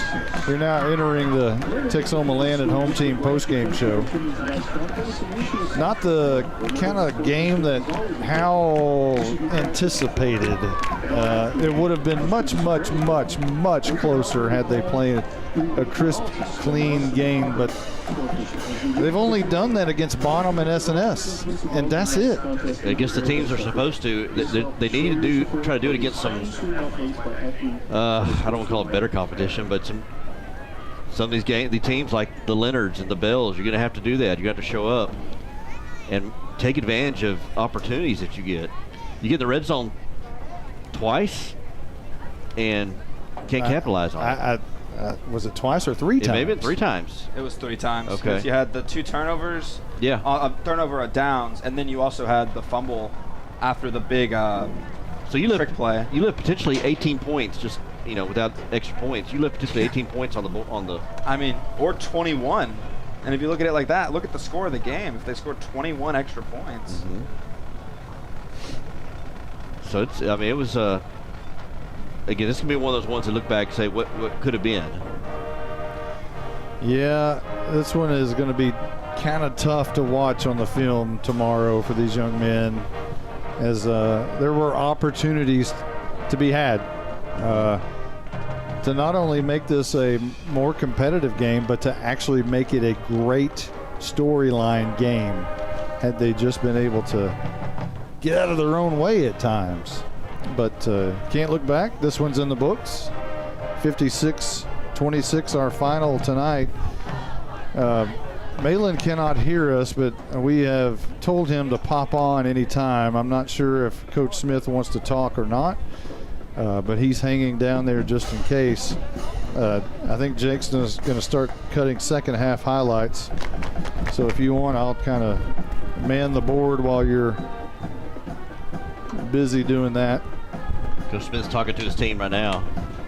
Yeah, I'm not sure if he'll want to talk. He may not. I saw him pretty frustrated with the officials tonight, more than I have this season.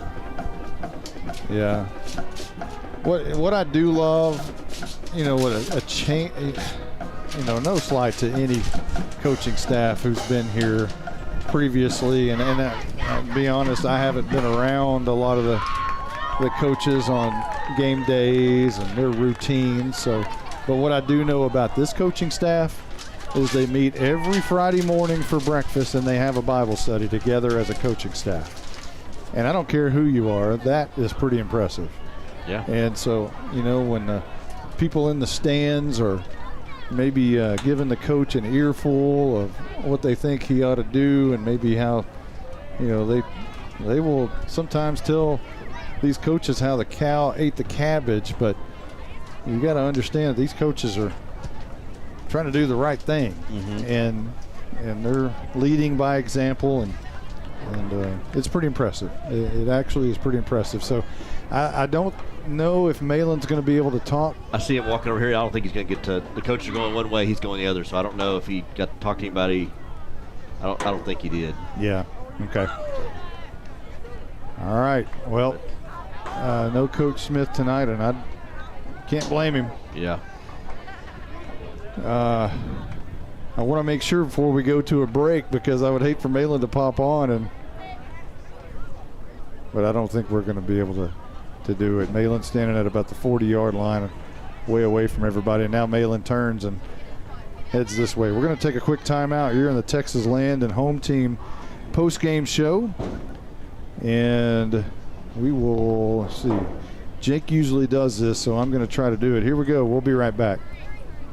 Buying and or selling your next home or property should be an enjoyable experience. At Texoma Land and Home Team, our commitment to the personal relationship of each transaction ensures communication you expect, while assuring that we'll be here the next time you need us. We're not a big box real estate company by design. This freedom allows us to be fully at your service. Texoma Land and Home Team, Renee Nichols Broker, 903-818-1645. Texoma Land and Home Team, for all your real estate needs, 903-818-1645. Here's some things to never mess with if you're not a trained professional. Caging a bulldog. Removing copperheads. And electricity. Don't get shocked. Call Rapid Electric. Rapid Electric is here for all your electrical needs. Just like you wouldn't try to become a pro boxer or president. Give me a break. You need a pro to keep your electricity humming. Don't get shocked. Rapid Electric serves the Grayson County area. Call them at 903-421-8100. Tonight's Bulldogs football is brought to you by Noble Ridge, right here in Howe, just off Highway 75 at Summit Hill Parkway and walking distance to Summit Hill Elementary. Noble Ridge is our hometown's newest master plan community, featuring new homes from the nation's top builders, plus trails, parks, and family-friendly amenities. Developed by Rock Hill Capital Investments, a trusted North Texas developer with thriving communities in Salina, Sherman, and across the region. Noble Ridge is proud to call Howe home. Learn more at NobleRidgeTX.com. That's NobleRidgeTX.com.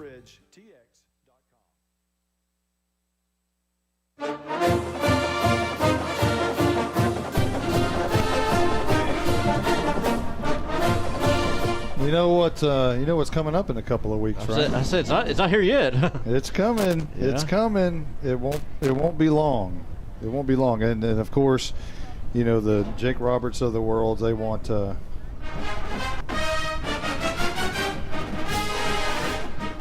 You're like enough of that. Yeah, it's okay. We'll let that one cut a little bit short. My goodness, and we're having still some audio issues, but we're gonna have to check this out before we have the Bells game. But at least we'll be back home, and so maybe we'll be in the friendly confines of Bulldog Stadium, and we won't have some of these issues that we're having tonight. I don't know what it is, and we got over here, and we're gonna.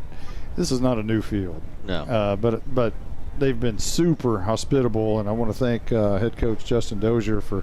We got here and there was a sign that said reserved for Howe Radio, and I sent him a thank you note for that. And very hospitable people over here in Leonard. I just hope that the Leonard Tiger fans, as I mentioned before, understand what they have and have had for 4 years. If you don't have Jacoby LeCook on this team, you're a very average football team. Yeah, he is their team. No disrespect to the other players, the Summers and the Weimers of the team, but Jacoby LeCook is a really, really good player and the main focus of this team. And they may have to name a street after him or build a statue or something, because this kid is legit. He's going to the next level to play on Saturdays. We were unable to communicate with Malin for most of the second half, and tell us about what the atmosphere was like in the second half of this team. They came out, they got what amounted to an onside kick. Things looked really good early on. You talked to us about the enthusiasm of the team, but then they started getting personal fouls. Tell us about what was going on down there. Yeah, it started off, like as you said, just very hyper very high off the fumes of maybe a halftime speech, and then to go out there and get a return touchdown, score early, and then you start making mistakes, whether justified or unjustified, on what the players thought. That kind of fueled their emotions. And, you know, everybody likes emotional football. I mean, emotional football is a thing to watch, but I mean, you can't play sloppy emotional. You gotta play with purpose if you're gonna do like that. So it was definitely one of the most emotional sidelines I've personally ever been a part of. Maybe even on both sides. Of course, I can't speak for the Leonard sideline, but you know, that's what I would say. It got sloppy, it got messy, and yeah, if you want to win ball games, you really can't have that sort of attitude on the field. Negative emotion. Negative, you're talking about. Highly negative. Yeah. I mean, you're talking when you're getting personal fouls. I mean, there's really no positive emotion to really warrant that kind of penalty. Yeah.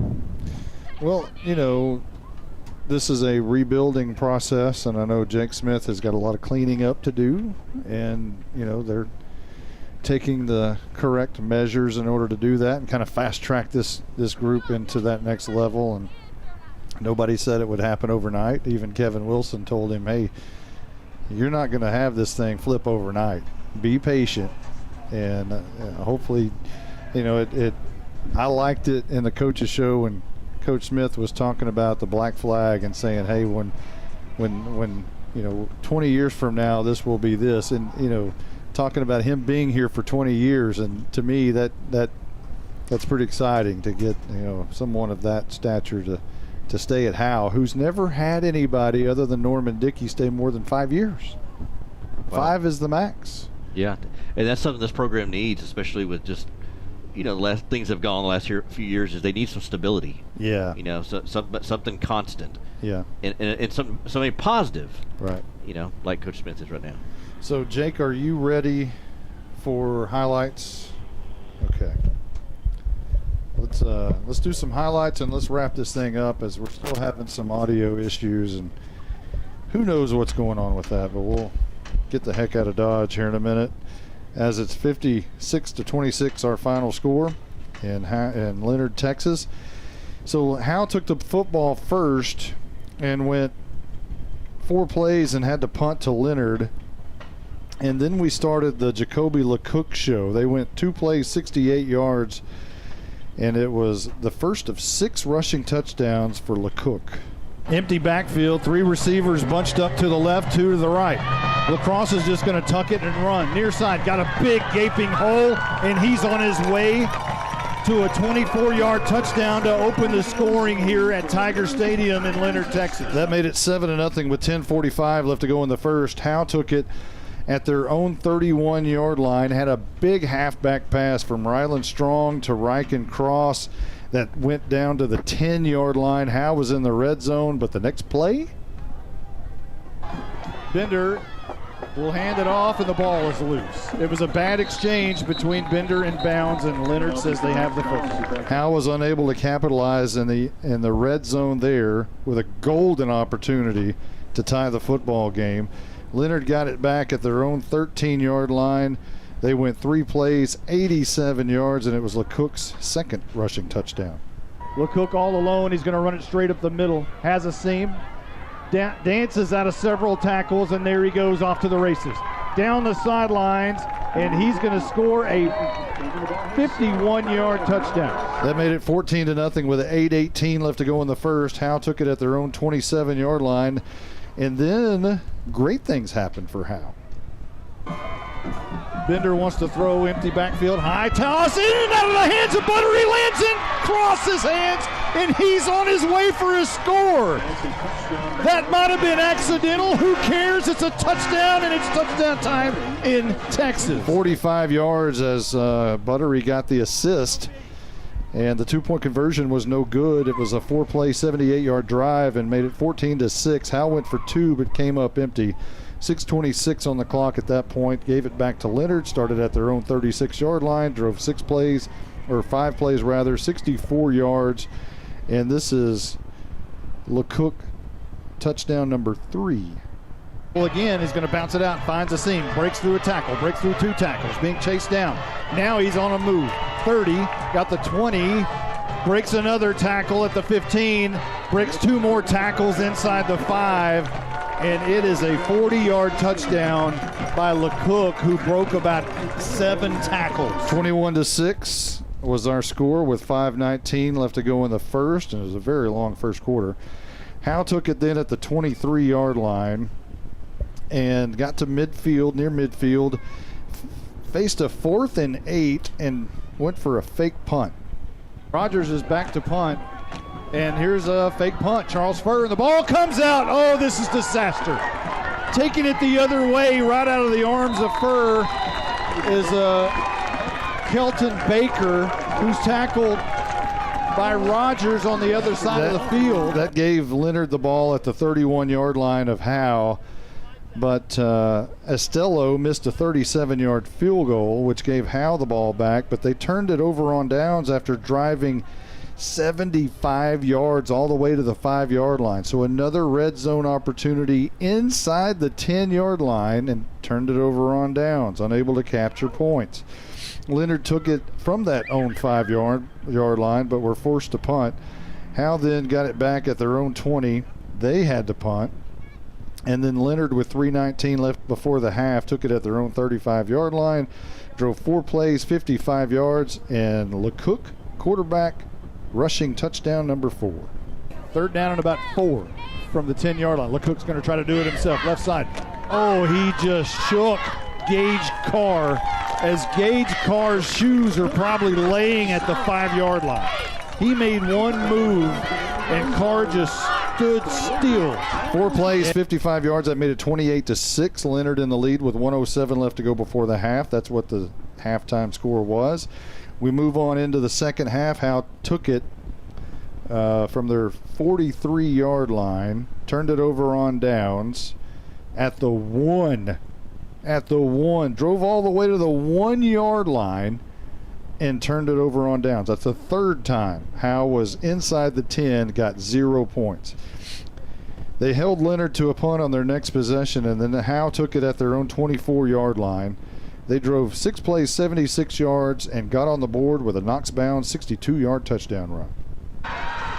3rd down and 8, big play right here. Bender in the gun, handoff, bounds, cuts it up the middle. He's got first down and more. He's off to the races. This is a foot race. He's off to the 30, the 20, the 10. Kiss him goodbye. Touchdown time in Texas. And Knox bounds goes 62 yards. That made it 28-12 with 4:55 left to go in the third. Leonard answered right back. They started at their own 35, drove 7 plays, 65 yards. And this is LeCook, quarterback, rushing touchdown number 5. They snap it. And LeCook's going to run it up the middle. It's got a lot of running room, big lane, not a lot of effort by Howe. And he's on his way to a 37-yard touchdown, his 5th of the evening. 35-12. Or 35-12, that made it the score at 2:24 left to go in the third. Howe then had disaster strike, the first of 2 times coming up, but they started at their own 24-yard line, and then Deacon Bender was intercepted. And here's a pass that's going to be intercepted by Summers. It was intended on the near side to Eli Stoner, and Summers just jumped the route and took it back to the house. It was a pick 6 for Summers. 42-12. Leonard led at that point with 1:54 left to go in the third. Howe did have some excitement. They did have a Ryland Strong 90-yard kick return, but it was called back. But they did have an 85-yard kick return by Ryken-Cross. Yards thereabouts. Here's your Tech Wave kickoff. Not going to kick it to Ryland Strong. They're going to kick it to Ryken-Cross. And he comes up the middle trying to pick and choose a hole. Now he's free. Look out down the sidelines. Same story, second verse. He's got the 30. He's got the 20. It's touchdown time in Texas. 2 of the most dangerous returners in 7-3A do it back-to-back, but this one counts. That made it 42-20 with 1:38 left to go in the third quarter. And then Leonard took the ball at their own 42-yard line, and LeCook, quarterback, rush number 6. going to run it near side, cuts it up, makes a couple of men miss, makes 2 more men miss, makes another miss. On his way, being chased down by Garrett Rogers, finds the near corner of the end zone. LeCook's 6th touchdown rushing tonight. That was a 3-play, 50-yard drive. Gave us a 49-20 score. Leonard in the lead with 14 seconds left to go in the third quarter. Howe took it at their own 43-yard line. Entered the fourth quarter, and this was the first play of the fourth quarter. 5 coming up. Bender, quick pass to the right side. Intercepted again. Summers again. This is a pick 6. He jumped the route and took it all of 48 yards on what was to be a screen pass. 56-20 after that score. 11:48 left to go in the game, and that really was all of the scoring except for one more with Howe. Garrett Rogers punched it in from 4 yards out. And here's Rogers showing exactly that they can do that, and he's in the end zone. It's touchdown time in Texas for Garrett Rogers, 4 yards, and Howe's on the board to narrow it to 30. Awaiting a PAT. That ends our game, 56-26 at Leonard Tiger Stadium. Final thoughts, guys. Justin White, I'll let you go first. I'm trying to look at the glass half full. That Knox Bounds had a pretty good game. Did fumble once. Luckily, they retained it. But he looked good. The running game is pretty solid. They can churn out some yards on the ground. But it's just getting into the red zone, getting up close, when they get close to the goal line, that they're just not able to punch it in, and they got to take advantage of those opportunities. Next week when you play Bells, you're going to play a Bells team that may come in, as you said, kind of ticked off, a little bit upset, but they also may be vulnerable, and your number of possessions are about to be about to shrink. Yeah. By about maybe by half. Yeah. So you need to take advantage of every opportunity you can next week. You can't be stalling out in the red zone, because you may not get that many opportunities. Well, if you turn the ball over next week, you may not get it back for 9 minutes. Mm-hmm. Jake Roberts? Yeah, I want to talk about Jacob Griffo. Now, here's a guy he's out there, and he's just making things happen for the Bulldogs. And you know, he made some big plays tonight, and like we said during the broadcast, he's just he's getting better every play and every game, it seems like. Not only defensively, but offensively. Yeah. He does a pretty good job on the offensive line as well. Plays both ways. Is that a fabled attempt at Chris Collinsworth? Maybe a little bit. Trying to throw it in there. Malin Walker, your final thought for tonight? Well, I hate to be the realist here, but every realist I've ever heard, when people call themselves a realist, that's the only time they're optimist, because they're really a pessimist. But I'll give you the realist. You can call it what you want. I don't really mind, but this was some subpar tackling today for a high school football team. Full stop. You have to get your people in the end zone more than that, especially when you're in the red zone. We went 0 for 3. 0 for 3 in the red zone. 1 for 4, I guess. 1 for 4. At the very end of the game. Especially with Bells, that can't happen. You're just going to lose. Another thing, you cannot get emotional like that in a ball game if you expect to win. That can't happen. Listen, I know it's hard. It's hard. It's not easy. Sports is an emotional thing, but you can't let that be the detriment of your team. But, this was a winnable game, and they fought. And for a long time, more than most Howe teams would. And, I'll give them some credit for that. They did really well. And, I am proud of them, but there's major improvements that need to be won if you want to still be in playoff contention after this loss. Well, hopefully we all look back at this night and say, hey, this was the low point, and this is, Bells is where they cleaned it up, and then that's where they got on their run after the Leonard game. So frustrating because of the 3 penetrations and came up empty, and like Justin said, the positives are the run game. It looks like they can run on just about anybody. If they want to run guard, tackle, counter, shoot, they can do that with anybody. But I mean, how many years have we said, seasons we said, run the dang ball? I got a cap that says that, but it doesn't say dang. Yeah. So, and they're doing that this year. They are, and they're doing a really good job of running the football. And I love the aggressiveness on defense. They come out a little bit. They're tackling better this year, but they did a poor job tonight. The one thing I was really upset about or disappointed in is some of the effort I saw. I was really disappointed in some of that, and I think that'll get cleaned up. But hey, you're dealing with teenagers out here, and these coaches have a lot on their plate, and you feel for them, and they're doing the absolute best they can, and they're good people. And the one thing you don't have to worry about is who's leading your kids, and so that is always a bonus. For in high school football, and your leaders of men have to be leaders of men. So, with that, I don't really have anything else except next week we'll be at home against Bells, and that'll be a humongous game with all kinds of playoff implications on the line. And we'll hopefully have our audio situation fixed by then, and come out with a really good football game. An old friend, Dale West, will come to town.